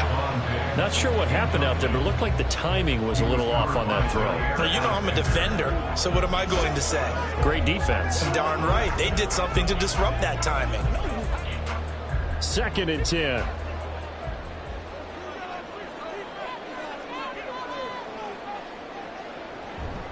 Now their 31-year-old running back, Raheem Mostert. They do get a yard there, but only a yard. Leaves them with 3rd and 9 looming. Well, that's a good start to this drive on the defensive side of the ball. Force the incompletion on 1st down. Then you're able to shut down the running play on 2nd. Yeah, I wouldn't be surprised now. A little bit of pressure going at the quarterback in an expected passing situation.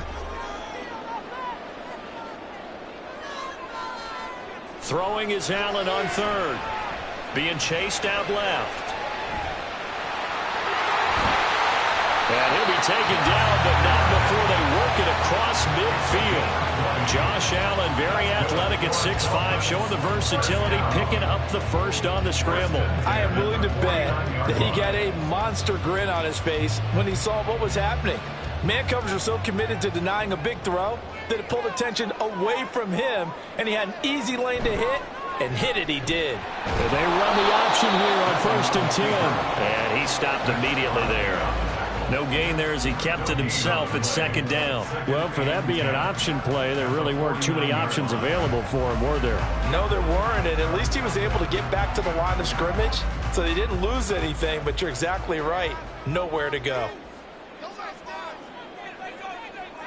To throw, it's Allen. He'll let this go deep for Waddle. And that will be incomplete. Tried to dial up the long one way out there, but it'll be 3rd down.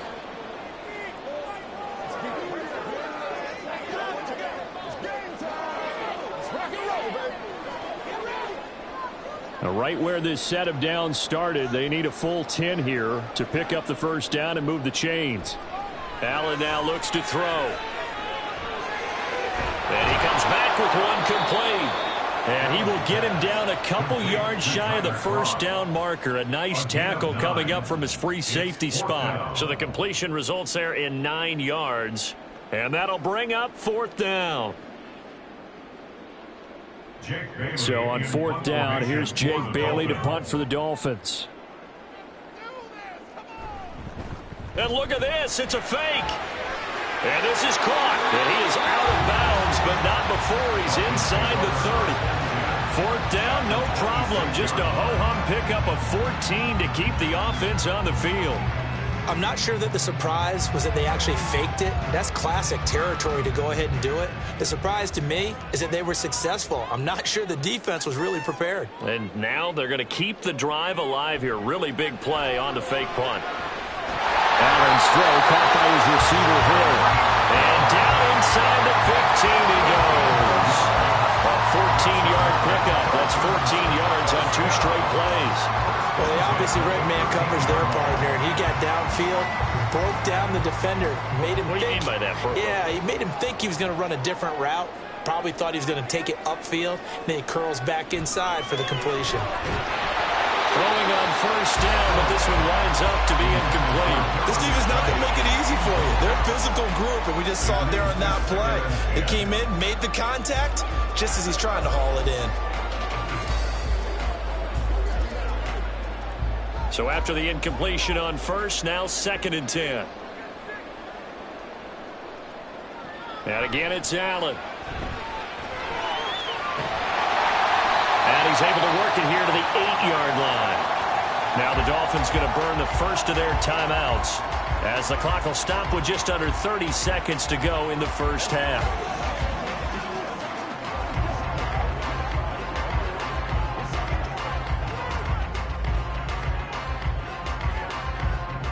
It looks like a nickel set now for the Browns on 3rd down. Now Allen. Finding Diggs near the sideline. Now the Browns will use the first of their 3 timeouts. So as they talk it over, we step aside.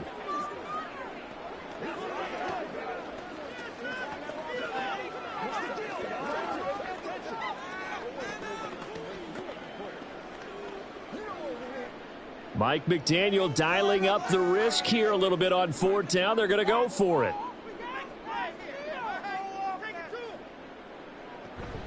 They'll try it now with Mostert. And nowhere to go. He's going to be stopped behind the line. They'll get neither the touchdown nor the first down. And this long drive is going to wind up yielding nothing. A chance to get some momentum here in the 2nd quarter, getting their first trip into the red zone, but unable to get it across. And if I'm the head coach, sure you feel some disappointment, maybe a little bit of deflation there because you didn't get it in, but I'm going straight to rah-rah mode. All right, guys, we didn't get it this time. It's only the 2nd quarter. We'll be back. Let's get it later on. I want to keep this team up. I don't want them to feel like they've let everyone down. Positive. Got to be positive in this situation. It's too early to think that you don't have a chance to win this game. So we've hit halftime. Just a field goal separating these 2 teams at the break. As we send you up to Orlando to check in with Jonathan Coachman and our EA Sports Halftime Report. These offenses seemingly still back at the hotel for the first half. 3-0 our score as the 2nd half gets underway. And a nice return sets them up pretty good here right at the 30-yard line. The Dolphins getting set to go back to work here in quarter number 3. And they're still very much in this game, although they do trail. What's the game plan, Charles, for the 2nd half? It might be a little counterintuitive because most people will think losing equals passing the ball more, but I'd establish the running game. They kind of went away from it in the first half. I think if they get back in balance, it'll help them when they put the ball back in the air. And that one blown up quickly as he's going to be stopped before he could even get started. That's going to wind up a loss of a full 3 yards on first down. Yeah, another negative play in an early down situation. This one to start the drive. You're putting a lot of pressure on your quarterback to bail you out when you're in 2nd and long yardage. 2nd down. Here's Mostert again. And he'll push pushes Ray forward to about the 32. I really like the vision he displayed on that play because he saw there wasn't a lane to completely break off a huge gain. So he found where there was the most space and got what he could. A nice dirty run that's a positive play for the offense. Here now a 3rd down and 8. Allen. And that is incomplete. And so many times we look at the opening drive of the 3rd quarter as a tone setter, and many coaches do emphasize it, and that's a strong performance there defensively to force incompletion and, more importantly, force a quick punting situation. The Dolphins will send out the punter now. On presumably to punt, though he did complete a pass earlier. And a fair catch signaled for and taken just outside the 20-yard line. A 41-yard punt there with no return. And they will take over 1st and 10.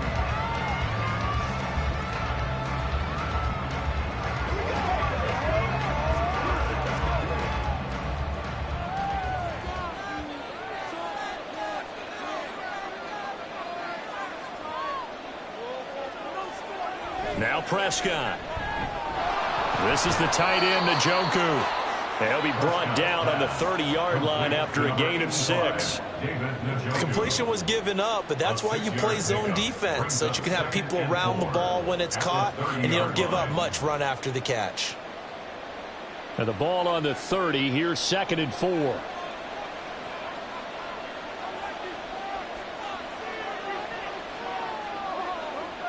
Looking to throw. Prescott. And that one going to be off target and incomplete. They tried to make something happen, but that one came up incomplete and really wasn't a good-looking throw.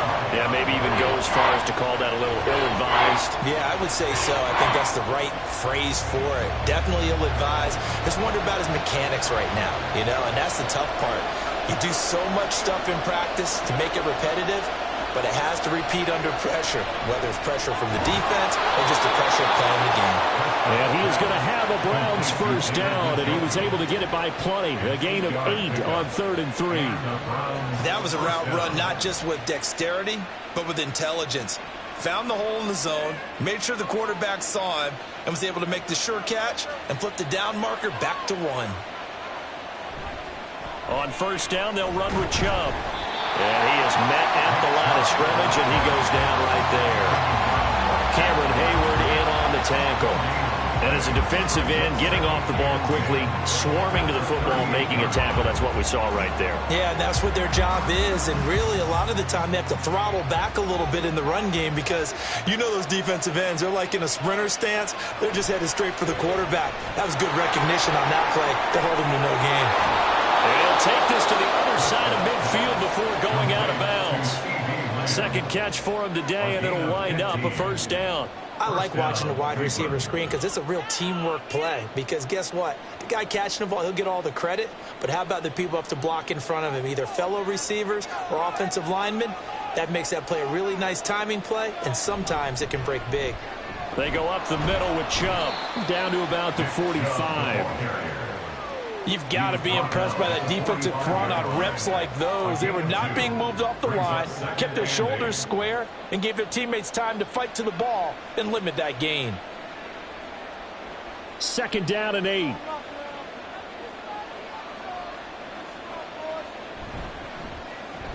A quick throw out to Adams on the perimeter.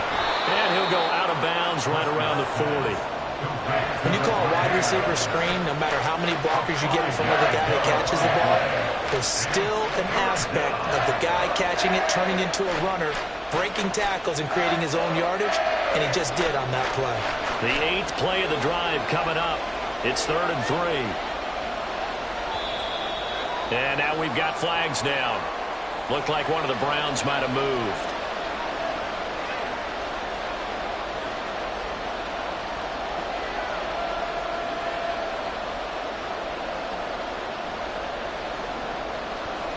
Now after the false start, they need 8 yards here on 3rd down.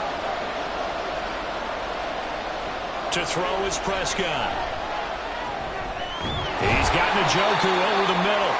And I don't think he got there, no. He's short by maybe a foot, maybe. Call it 4th and inches.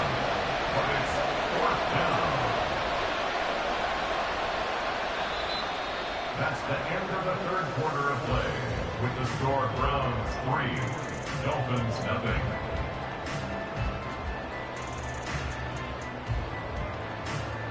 And that is going to do it for this third quarter of action. You're watching the NFL on EA Sports. Back now in Miami.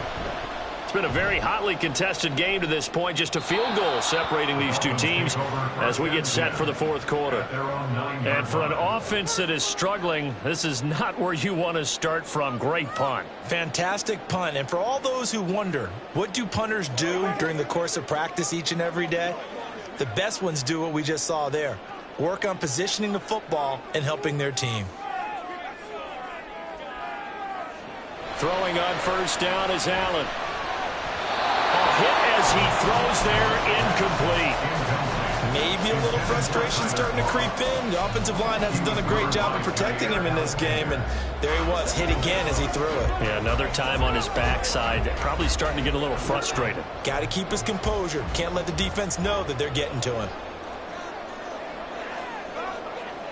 Allen will try again on second down. And this one is going to be off the mark, too far out in front.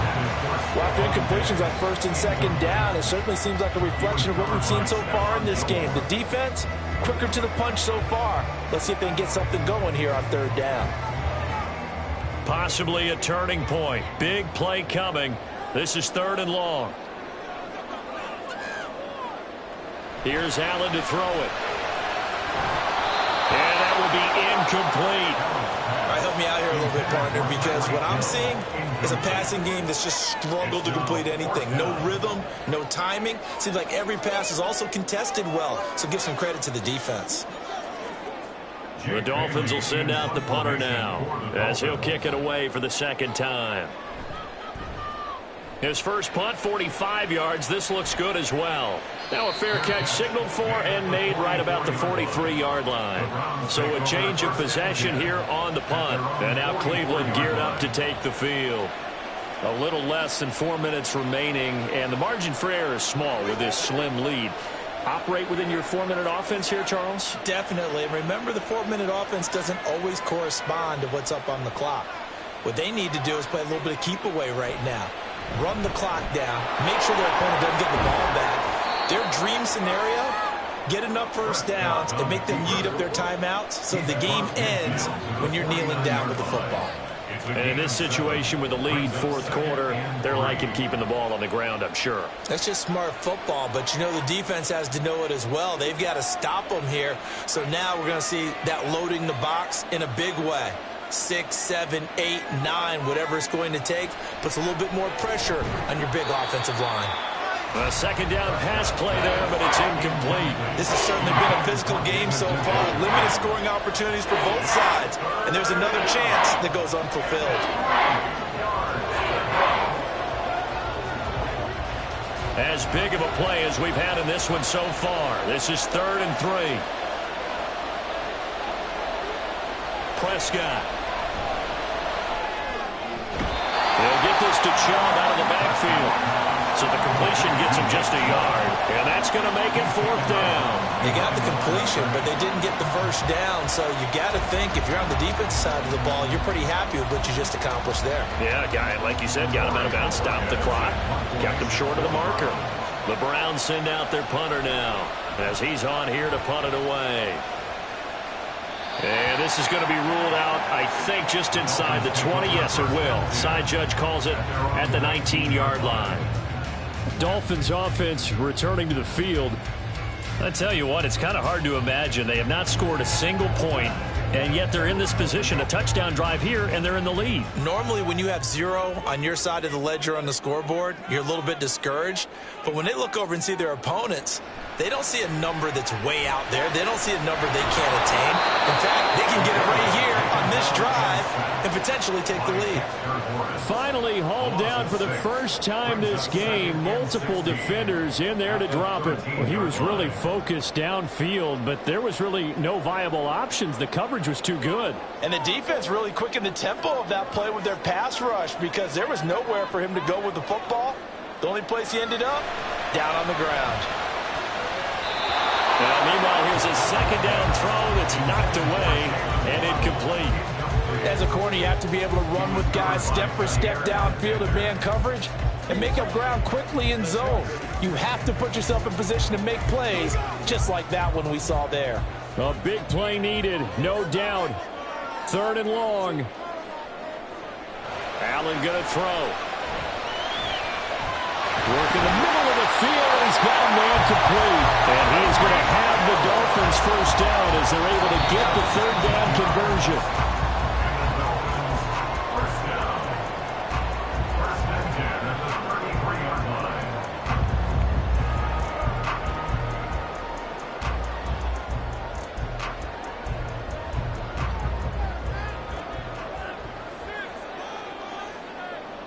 Here's Allen.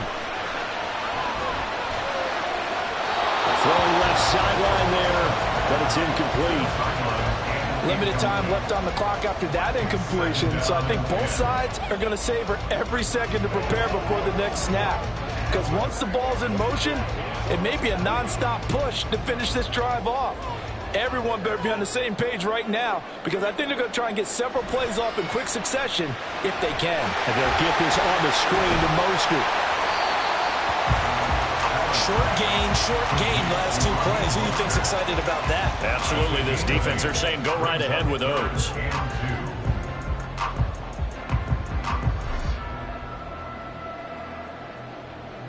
A big play here, 3rd and 2.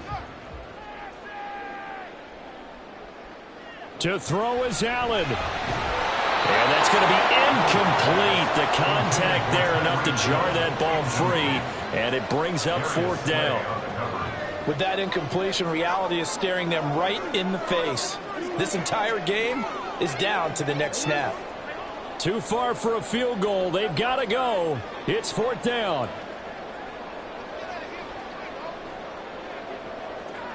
Now Allen. And he is caught. And he'll be taken down, but he does have first down yardage. Well, they did the part they had to do. Quick throw got the first down. But that doesn't allow them to relax. They still have plenty of work to do. First and 10 at the 45-yard line. Plenty of time. All 3 timeouts still remain. Here's 1st and 10 now. Throwing, Allen. And he can't get a throw away. He's taken down. Sione Takitaki in there to take him down, and the clock will roll. Exactly what they were looking for. They've been giving up yardage. They've been letting them drive right downfield, but they got a sack right there. How about that for a little bit of revenge? Well, they'll come up now. This is 2nd and long. That'll be caught by Hill. Now the Dolphins going to burn the first of their timeouts as the clock will stop with just under 30 seconds left to go.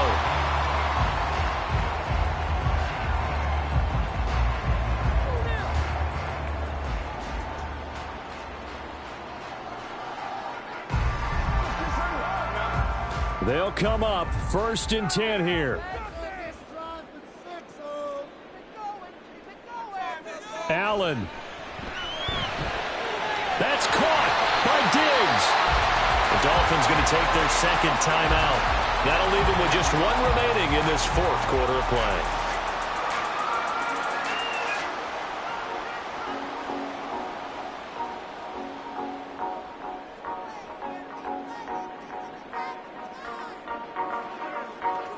Here's 1st down.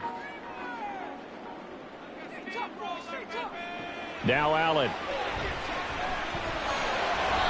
And his throw's going to be incomplete. A couple extra defensive backs out there in the dime, and because of that, really not many places to throw the football, if any.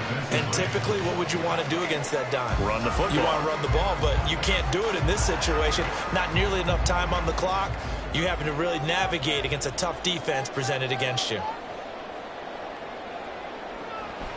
On 2nd down, Mostert. And this has been a familiar sight all afternoon as they stop him behind the line. Behind the line of scrimmage. A 2-yard loss brings up 3rd down and 12. And now the timeout call. So 5 seconds left, and a field goal would send us to overtime.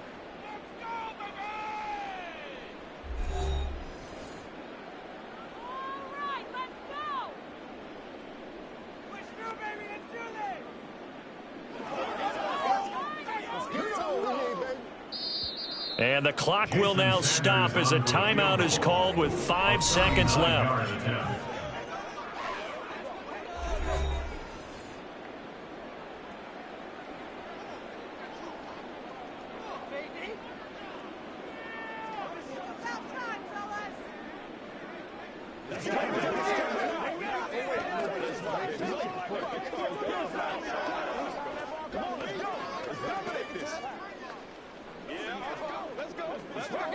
So here we go. Maybe the biggest kick of the game forthcoming. This to potentially send us to overtime. And this one is right through. And they will tie this game here in the final seconds. This hasn't exactly been a battle of one touchdown after the other. Quite the opposite. But at 3-3 now here in the fourth. It's been an entertaining game considering just 2 field goals. Yeah, is it really a football game now, or are we watching baseball? This feels like a pitcher's duel, doesn't it? Nice and tense on the edge of your seat. Have you been scoring this one? A lot of strikeouts and ground balls in this one.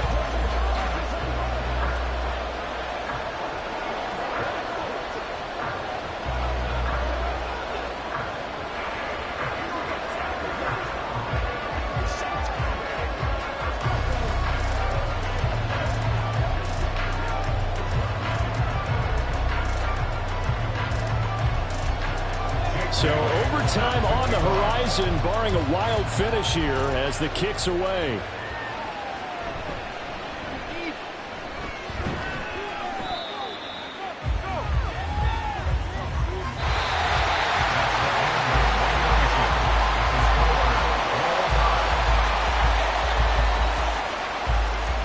And we have free football overtime. Here we go, my friend. And the way this game played out, this is exactly how it should end, going to overtime, because neither one got an advantage today.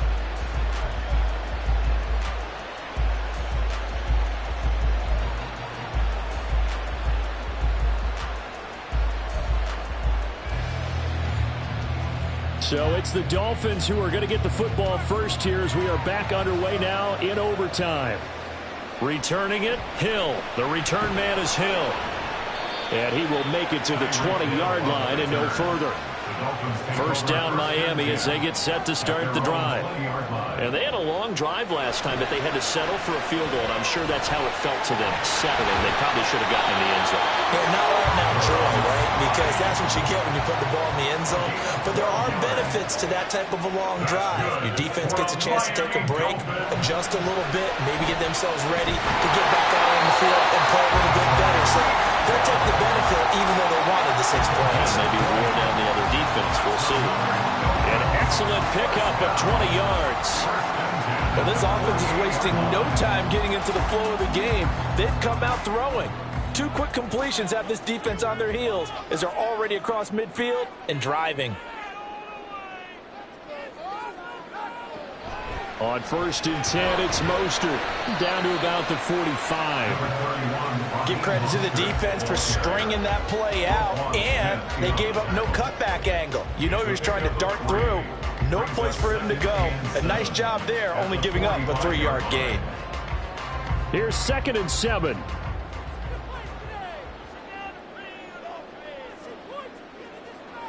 Here's Allen. Looking for his man on the out route, and he's got Diggs. And they'll get this to the 30-yard line before crossing over out of bounds. The Dolphin passing game rolling here. They've got another first down. Brandon, that's a huge completion there. It puts them in field goal range, but let's face it, they don't want 3 here. They want 6. With these overtime rules, a touchdown finishes it off. Yeah, looking to win it right away. Good to know, though, that they have 3 in their back pocket if they need it. They'll get this into the hands of Hill, complete. Defensively now, the ultimate challenge. Of course, the ball gets in the end zone, this thing's over. And I remember my coaches always talked about in goal line situations, and now you're in overtime where they have to keep them to 3 points. Otherwise, this thing is done. Win your individual battle within the framework of the team defense. Beat that guy across from you and make a play. I expect them to attack on defense and not sit back. This is caught. Touchdown! An excellent, long, sustained offensive drive. And now they can look across the field and see a defense that looks a little bit beaten down. Right now, as an offensive coordinator, you're thinking to yourself, can I dial up the knockout punch? Jason Sanders now for the extra point.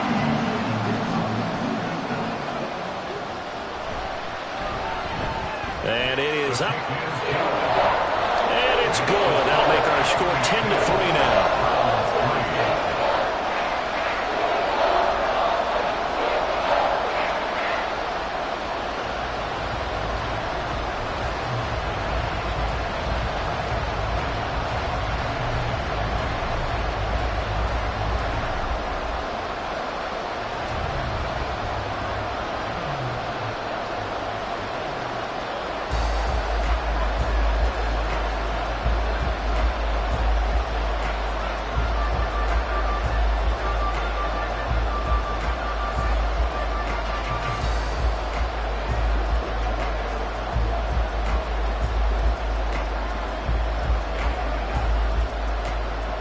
Bailey now to kick it away after the touchdown. This taken in at the goal line.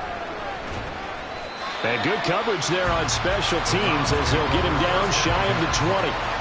And now the Browns coming out on the field. And Charles, a very uninspired effort the last time we saw them out there was a quick 3 and out, then they punted the football. Yeah, and you never want to get stopped so soundly during a series, but what would be even worse now is letting it happen again right here. They've got to get going. Here comes the first throw in OT for Prescott. Oh, he had a man running free, but he overshot him, and it's incomplete. And that is every quarterback's worst nightmare. You have the perfect play call. The seas parted perfectly. You had your guy wide open. He could have run for days, but he overshoots him, and that's one he'll think about for the next month. Here's Dak. And this throw incomplete. And the defender all over him that time, but it's going to lead to third down.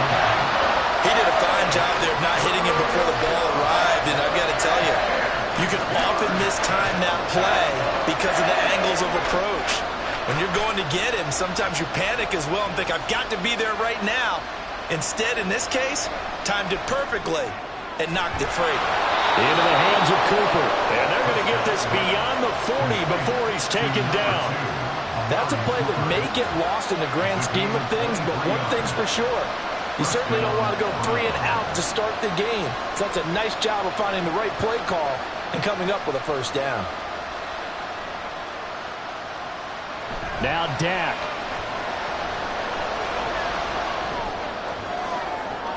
And the defense loses him. It's complete. And he takes us just a few yards shy of the red zone before going out. And how about that? In a game that's had just about everything, how's that for an answer? Remember, in the past, this game would be over already. But that's a huge play there to give him a fighting chance to go down and possibly tie this game. Oh, it's intercepted. That'll seal it. Picked up by Jesse Bates. And the Dolphins are going to get the football here as the ball will come out to the 20. Well, obviously, Charles, this was by no means an offensive track meet. I mean, the defenses were the story of this ball game. But, hey, they got enough points to get the job done. And at the end of the day, that's all that matters. You're absolutely right about that, partner. In such a low-scoring game, it completely changes everything you had planned to do out there. Fortunately for them, they got just enough scoring to bring home the win. And in this type of a game, the play of their defense, that became one of their biggest keys. So that'll do it for us. For my partner, Charles Davis, and all the hard-working men and women on our crew, I'm Brandon Gaudin. You've been watching the NFL right here on EA Sports. From Miami, so long, everybody. Not headed to the airport for this one. One more day here will suit me just fine.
The summer humidity has given way to an absolutely gorgeous fall afternoon here at Hard Rock Stadium in Miami.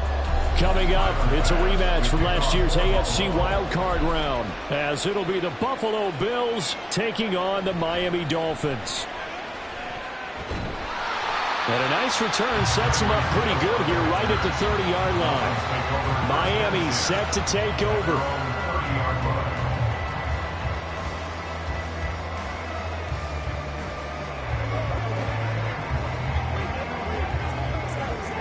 So 1st and 10 now from the 30.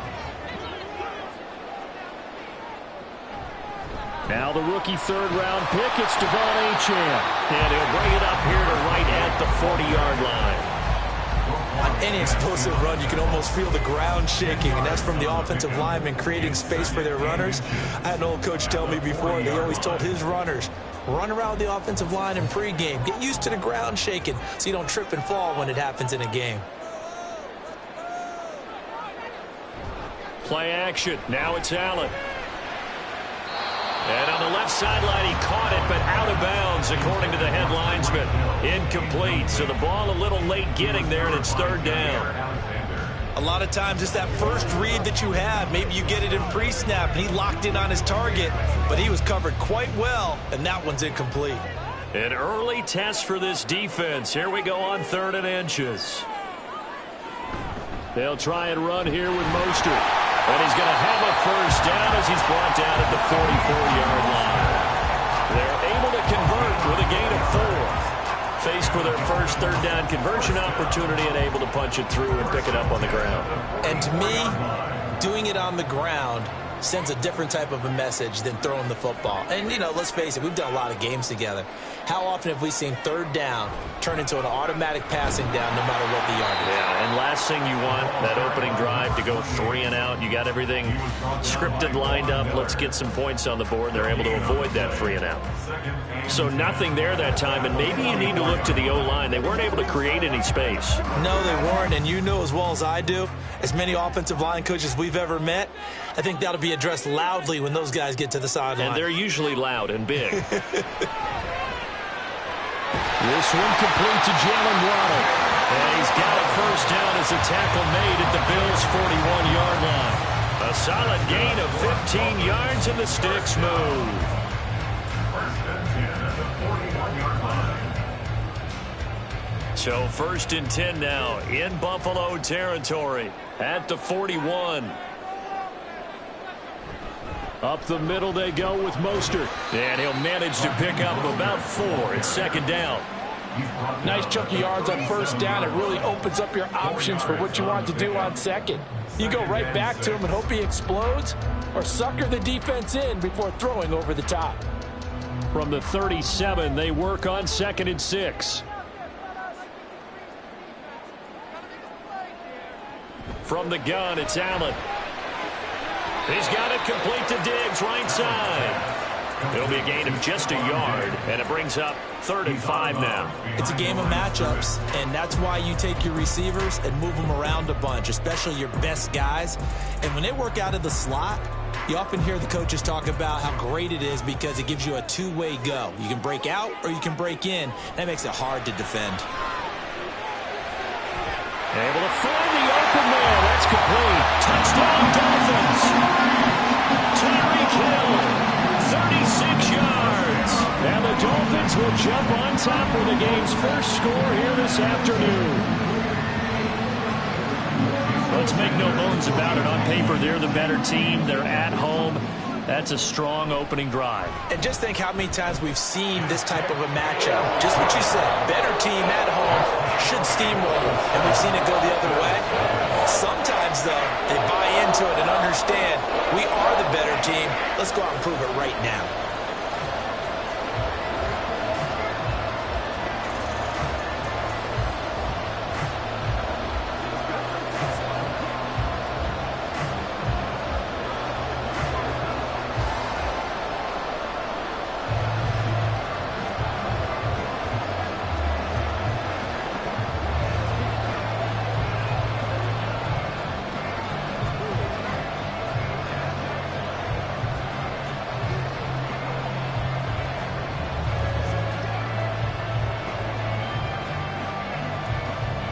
Bailey now to kick it away after the touchdown. On the return, it's Nyheim Hines. And no alley to be found. The coverage was solid, and he's dropped at the 18. Here's the Buffalo offense now as they get set to take over here.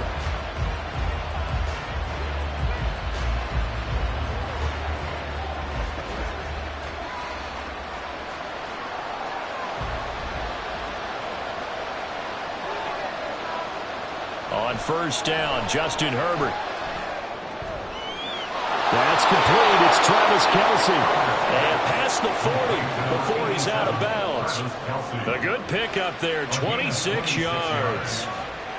It's a nice zone breaker right there. Take the tight end, move him out to the slot, then have him run a corner route versus the zone coverage, which means he's going to be behind the shallow coverage and ahead of the deep coverage. Put the ball right on him. Now a guy who played his high school ball at Miami Central, it's James Cook.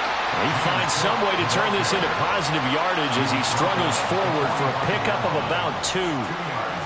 That was a pretty good job defensively to hold him to a 2-yard run, but I've got to think this offensive line, they're asking their quarterback for a different type of a run, one that they rely on, one they have confidence in, one they feel like they can block. Out of the gun, Herbert. And that nearly an interception here on this opening drive, but he gets a reprieve. It's 3rd down. How about that? Red man coverage and decided to test him early, but they proved up to the task and forced the incompletion. So the failure to connect on 2nd down, that leaves them staring up here at a 3rd and 8. Herbert now. is incomplete. Oh, he had a defender right there with him to force that to the ground. And fourth down now coming up. Excellent defensive effort to get to him and provide a little contact before the catch could be made cleanly.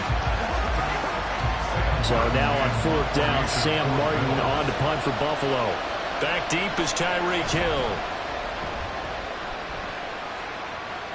Fair catch called for right around the 11-yard line. So possession goes over here on the punt. And the Dolphins' drive will start deep in their own territory with a 1st and 10.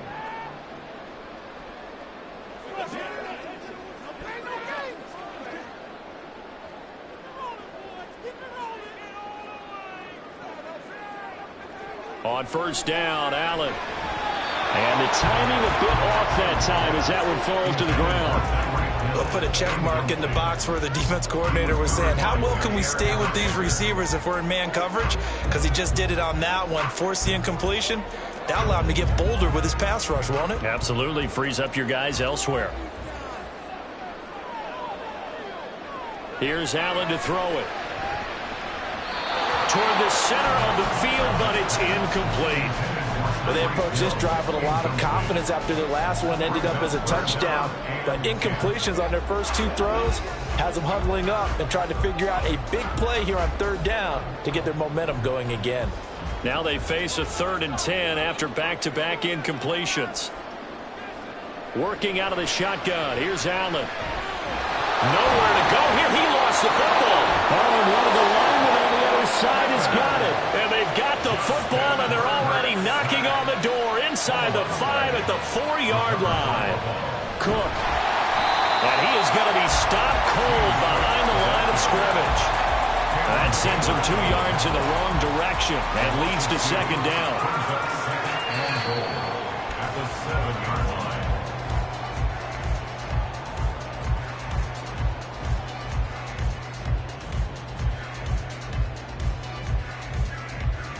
After 1, 7-0 on EA Sports. Now from the 7, here's 2nd and goal. They try again with Cook. A nice run there as he picks up 6. It's going to be 3rd and goal now. They got the ball in great field position after the fumble, but this defense tried to stand tall. They certainly are, and a lot of times after you pick up a fumble or get an interception, you have momentum on your side. You kind of walk through a defense and score. Not so fast, not in this case. Cook. And he is going to lose yardage here. That'll make it 4th down after a loss of 1. Well, if this defense can hold him to a field goal here, what a win that would be. Not just a win on the possession, but psychologically take over the ball game. But this started with 1st and goal, so they were in 4-down territory right from the beginning. I say you finish it off and go for the touchdown. They snap it to Herbert. And that is caught. Touchdown, Buffalo. Jamar Chase. A 1-yard touchdown reception. And the Bills' decision to go for it pays off with 6 points. 4th and goal. The defense needed one more stand. They couldn't get it.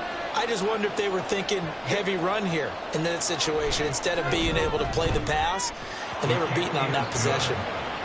Extra point by Bass, up and good. And we are tied at 7.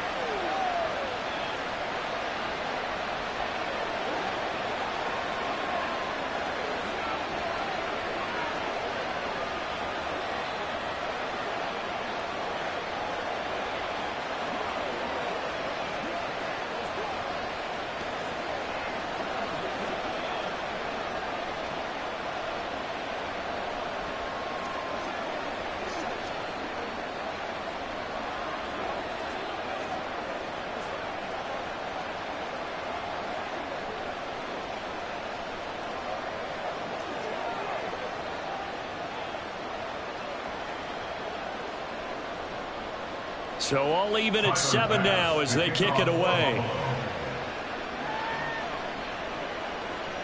Hill going to think better of bringing this one out, and the drive will start at the 25. The Dolphins offense now ready to go back out onto the field.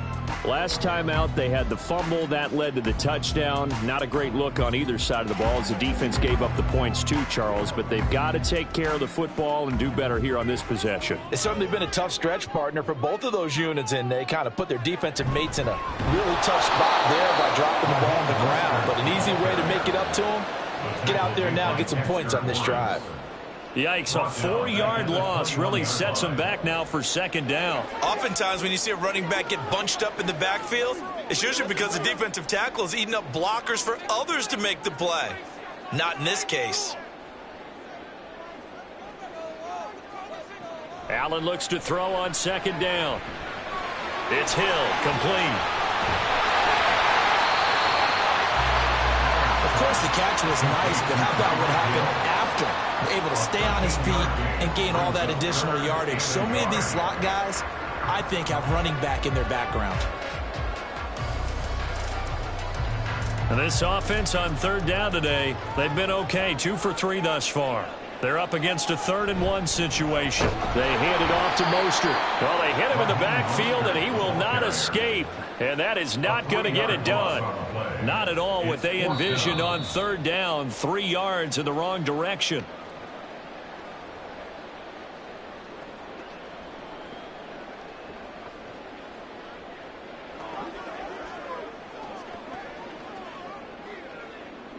Jake Bailey on now to punt here on 4th down. Back deep for Buffalo is Nyheim Hines. Fielded just inside the 30. It'll be 37 yards there on the punt. And the Bills will take over the football with a 1st and 10. Here's the Buffalo offense now as they get set to take over here. This drive here beginning probably with a pair of motivated groups. Remember, the offense scored a touchdown on their last time out. Looking to repeat that in Charles's defense. They were very frustrated after giving up 6 the last time on the field. And frankly, it's just a battle of wills in a lot of ways because you know they're both motivated. They both game plan for this drive, and they both have specific outcomes in mind. To me, it just comes down to who can execute better and which side can step up and assert its will over the other. That's a nice throw there, and he's obviously feeling pretty good because, remember, he had a touchdown pass on the last drive, and here he comes out throwing again, and they wind up getting good yardage and a 1st down right out of the gate. Now he dumps this off over the middle, and here he'll be brought down a little shy of the 35 at the 36. So give him 5 yards there on the pitch and catch, and that's going to bring up second down. 36-yard line. Creeping up on a minute to play in this first half. Back to throw here, Herbert. He gets this to Davante Adams. Now the Bills are going to use the first of their timeouts as the clock will stop with 55 seconds to go until halftime.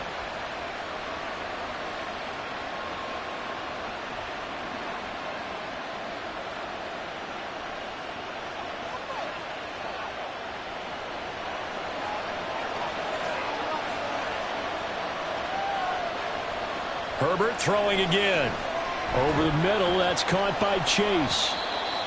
And that's good for a gain of 6, and that'll make it second down. It's a pickup of 6. Brings up 2nd and 4 at the 17-yard line.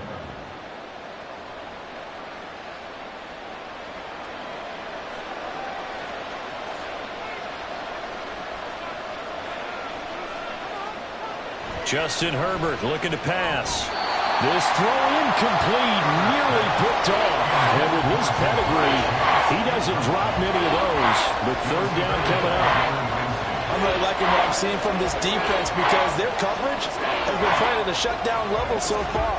Even backed up late, they're forcing incompletions and fighting to keep them out of the end zone as the first half winds down. Here's Herbert.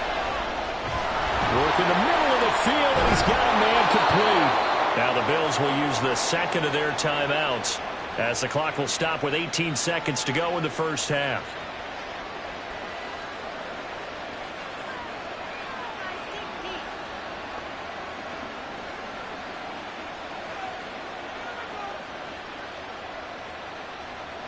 Now a 1st and 10 at the 11. Now Herbert with it, looking to pass.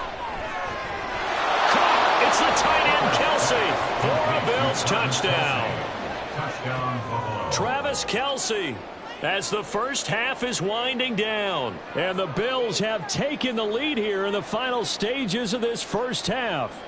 Bass on for the extra point.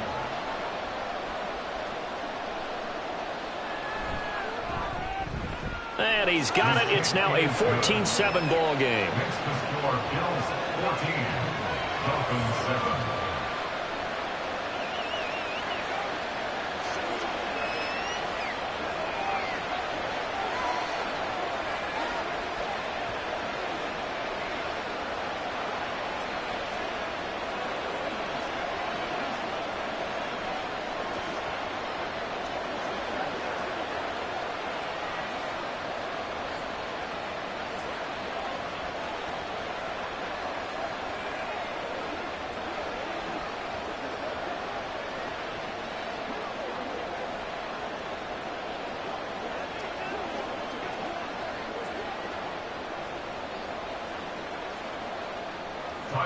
So not much time to speak of remaining in this first half as the kick's away.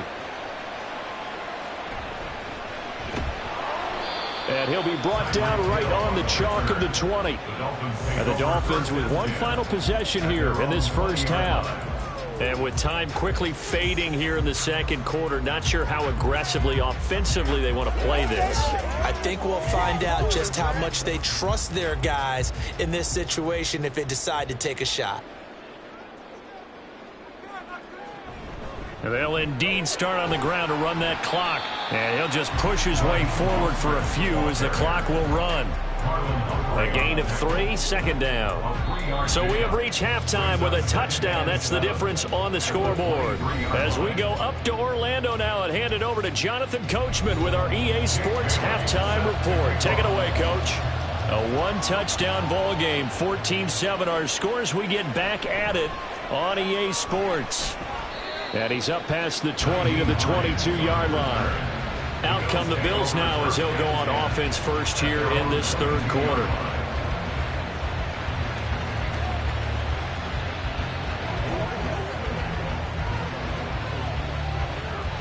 They're coming out with a jumbo package to start the drive. Herbert. Pitch and catch here to Travis Kelce. So 5 yards here, 5 on the play. And it's second down. Such a tough position to defend near the line, even when you add a second defender. But the big man shrugged off the extra body and made the play call a success. Ball on the 27. Here's 2nd and 5.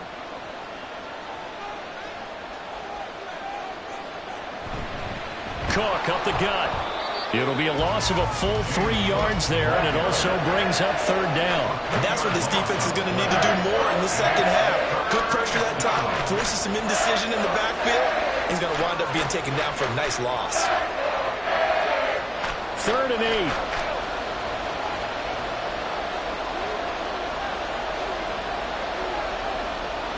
8. Now it's Herbert. He's going to get that to his running back out of the backfield. And he is going to have a Bills first down as they're able to get the third down conversion. Whenever we talk about moving the sticks and controlling the football, there's a great example right there. Those are the third downs you need to convert to win football games. We're in the third quarter of this one, and this is a tight one. In order to maintain pace, keep the ball away from the other team, and put points on the board, those are the plays they need to continue to convert. And he'll be out of bounds after getting this one across the 40. They'll wind up getting 7 on the play, and it'll be second down.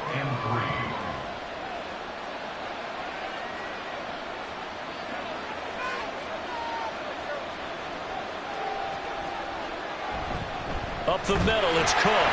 And he's going to be met at the line of scrimmage and taken down. Calling no gain that time as it's going to leave him with a 3rd and about 3 to go. It shows you right there, he can do more than just cover in the secondary from that free safety position. Yeah, the evolution of the position has really been significant, hasn't it? Because a lot of teams no longer have a free safety, strong safety designation. They just have safeties. So wherever the ball is, one can be close to the line of scrimmage, one can be deep, and vice versa. On that play, how about that tackle we just saw? Pretty nice. Just a 1-yard pickup there, and it'll be 4th down. You know, we might start getting some props here in the booth. You know that one that says the D and then the fence that you put up next to it? How about that? They brought out the jumbo package and still couldn't move them off the line of scrimmage enough to pick up that first down. Impressive. They were ready defensively for that jumbo set. Here's the punter, Martin, out to kick it away. And looking up into the sun, he's able to make the fair catch inside the 20-yard line. 36 yards on the punt with no return, and it'll be Dolphin football.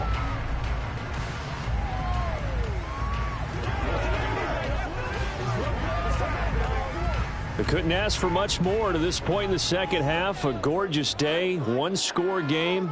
1st and 10 here. They'll start on the ground with Mostert. There he goes, right side. Now he's free to midfield. How about this? He's to the 10. And all the way in for a Miami touchdown. Raheem Mostert, 82 yards. And the Dolphins are an extra point away from drawing level. They blitzed defensively there, but he was able to slip through that first layer, and then he was gone. I think they won the leverage game, didn't they? Yes. Right? They saw the blitz coming. That got to him a little bit, but they leveraged it perfectly and found not just a crease, a gigantic hole. And off he goes, and he's still going all the way to the end zone.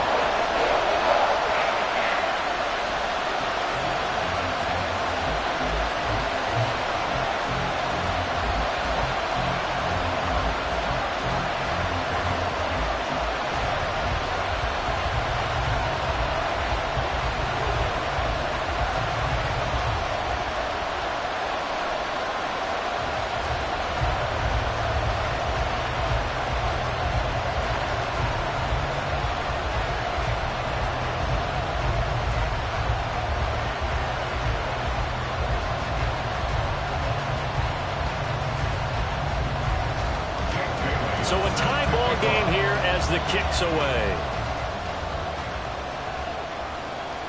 Taken at the goal line. And his guys will get the football right at the 20-yard line. The Bills ready to take over. We got a brand new ball game, all even after that last touchdown, so every drive now becoming a little more critical here in the second half.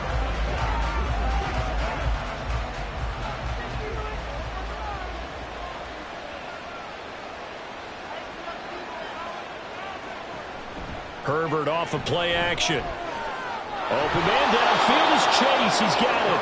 And they're going to get this beyond the 40 before he's taken down. 23 yards on the play.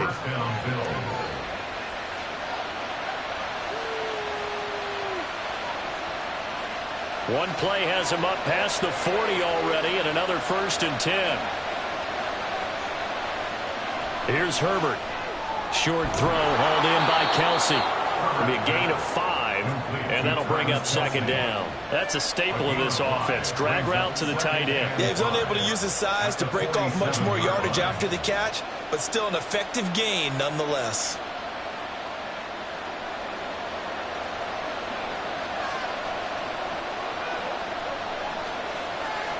On 2nd down, here's Herbert. He'll dump this off to Cook. And he'll go down, and that will do it for the 3rd quarter of action. End of the 3rd quarter with the score all tied. So they'll get a little extra time to come up with his 3rd down play as we played 3 quarters. This is the National Football League on EA Sports. Back now in Miami. As big of a play as we've had in this one so far. This is 3rd and 3. They'll stick with the passing game as he looks to throw. He had him. He was open, but he couldn't get it to him. It's incomplete. Nice call by the defense there on 3rd down. Just flood the field with extra defensive backs in their dime package. Nowhere to go with the football. Forces the incompletion. Here's Sam Martin now as he's on to punt for Buffalo.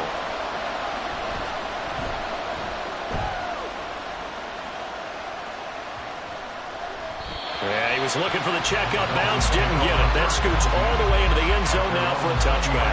Out comes the Miami offensive unit now. They get set to take over. Well, partner, you know, coaches always say that every play is designed to score a touchdown. Sometimes that's not really true, but last drive, that was the case. One play to get into the end zone, and now they'll try to duplicate that success here. And it's rare for those moments to happen. Incredible when they do. And you saw the celebration. Pure, unbridled joy after that one. 2 yards the loss, 2nd and 12. Sometimes I think these defensive tackles get a little bit of a bum rap. We just see them as big guys that eat up blockers for others to make tackles. Oftentimes they're quicker than they get credit for. And this time he used his quickness to make a play. Now Allen throwing on 2nd down. Oh, he'll want that one back. Incomplete. He doesn't drop too many in that department. 3rd down. And he's certainly not a guy that drops that football very often. Indeed, because that's a bit of a surprise. I know he's in the middle of some traffic and people, bodies all around him, but he usually has the focus to haul that one in. Throwing is Allen on 3rd. He's got his target. That's complete. Still going inside the 20. And down to the 7-yard line. They're able to convert on 3rd down, and that sets up a 1st and goal. Oh, my goodness. I'll tell you what, 3rd down. All you're thinking is, what can we do to keep this drive going to get enough yardage to move the sticks? You're certainly not thinking about taking this one almost the length of the field, but that's exactly what happens here. What a play, and what a change of fortunes. Here's Mostert. And he will maneuver his way down to about the 7. It's a gain of a yard, and it'll set up 2nd and goal.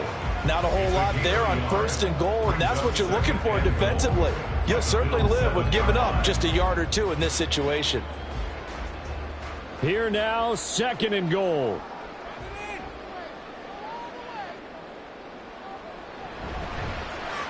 Allen running right on the option.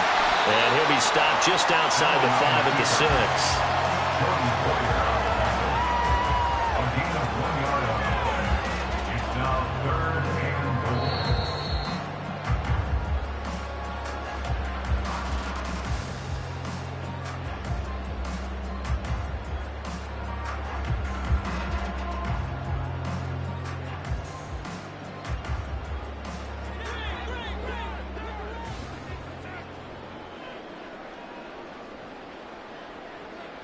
Allen, they'll run with Mostert. And this is going to result in losing yardage.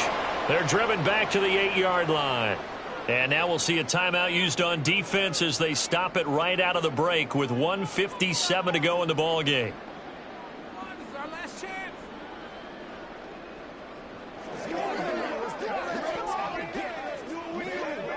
So a big one coming now for Jason Sanders. This for the lead in the final stages. Sanders' kick is good, and they have taken the lead here in the final 2 minutes. So he waited on the sideline for his first chance in the ballgame, and it didn't come until the 4th quarter, but he connects there. A big one to give him the lead. Boy, you talk about coming in cold. I don't care how many times you kick it into a net. You're not really ready when you go out there and all that beef is coming at you trying to block the kick. Big spot, and he delivers.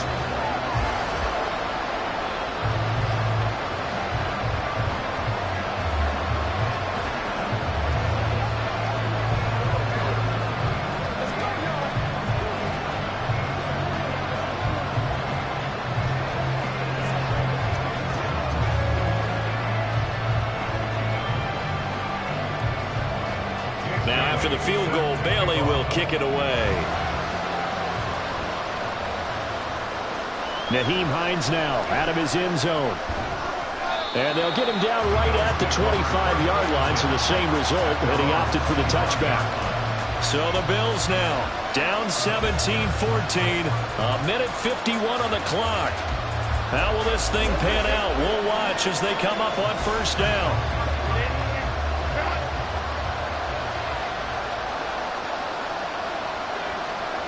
Herbert to throw.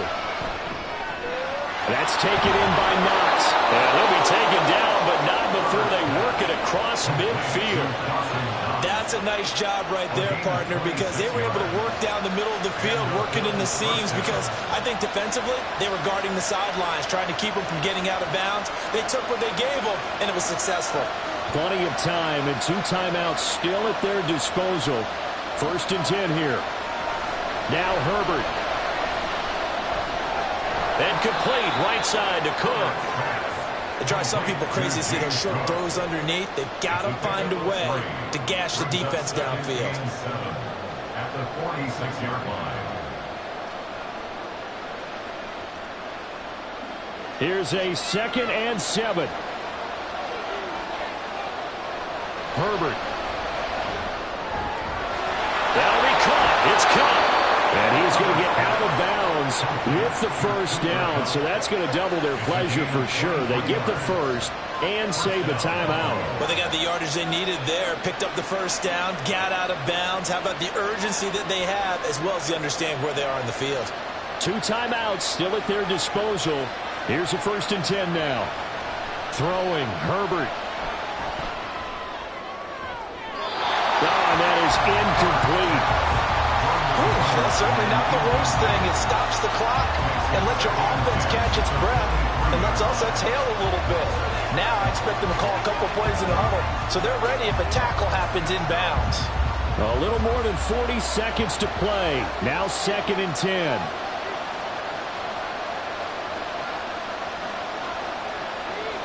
Herbert going to throw. Oh, he's got a man wide open, complete. Now the Bills will use the 2nd of their timeouts as the clock will stop with 35 seconds left to go.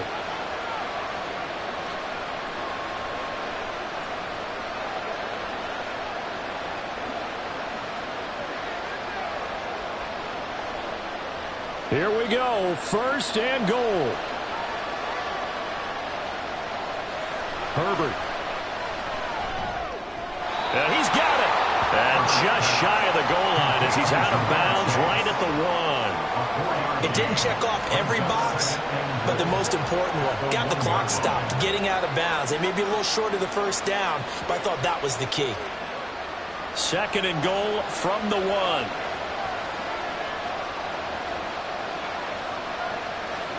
Herbert now to throw. And this is caught. Touchdown. And they've taken the lead here in the final minute. Touchdown, Buffalo. What an outstanding drive right there to take the lead. And also, Charles, didn't leave their opposition with a whole lot of time on the clock. Yeah, I like the way that you're viewing this because they did a tremendous job to put themselves in a position to win, but they can't celebrate just yet. They've got to clamp down on any big plays and force them to use up those timeouts without making any headway. 17.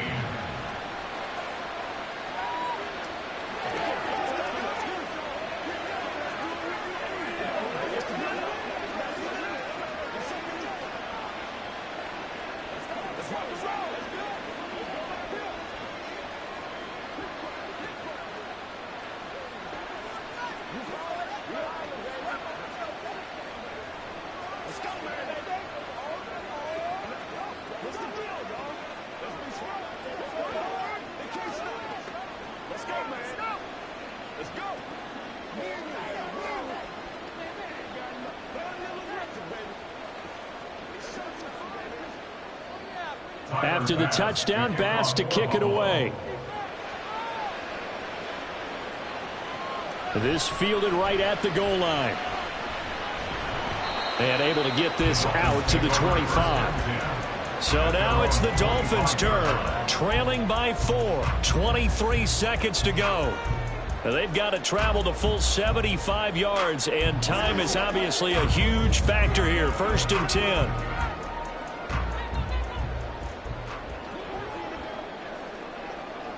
Now Allen. He's got to complete to Waddle. Now the Dolphins going to burn the first of their timeouts as they get it with just 19 seconds left on the clock. The Dolphins offense now working their way back onto the field. Their drive last time, it stalled out. They were forced to take the short field goal. And the key phrase, you nailed it, forced to, because you know coaches look at these short field goals as a last resort, right? To them, that's not how drives are supposed to end. You're supposed to put 6 on the board. That's a consolation prize, like going to the county fair. You don't get the big stuffed animal on that one, do you? No, you don't go top shelf. That's bottom shelf material. Throwing on 1st down, but this one winds up to be incomplete. A lot of practice time, a lot of thinking goes into 2-minute drills, even on the defensive side. So now you want to make sure the guys understand. Continue to be aggressive, but make sure you're smart in doing so. Here's Allen. And this one is incomplete. Now the focus is really clear. They need to get that first down and either get out of bounds or maybe use one of those timeouts.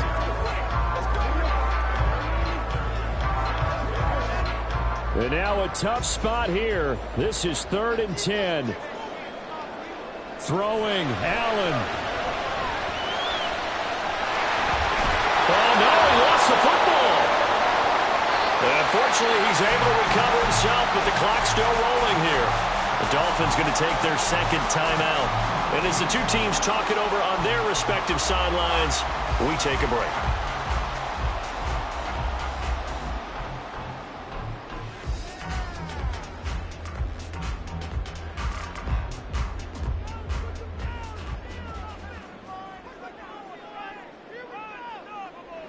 One final shot. They'll look to throw. This for all the marbles. And this is incomplete. So no miracles here on the final play. And this ball game is over. Well, Charles, a pretty exhilarating finish to the end of this ball game. At the end, the Hail Mary prayers, though, they went unanswered. Could have won it, but couldn't get it done. Almost felt schoolyard or playground, didn't it? You remember when you called that play? Everybody just go long and try and find someone open. They gave it a shot, but unable to successfully complete it. So that'll do it for my partner, Charles Davis, and the best darn crew in the industry. I'm Brandon Gaudin. This has been a presentation of the NFL on EA Sports. And with that, we sign off from Miami.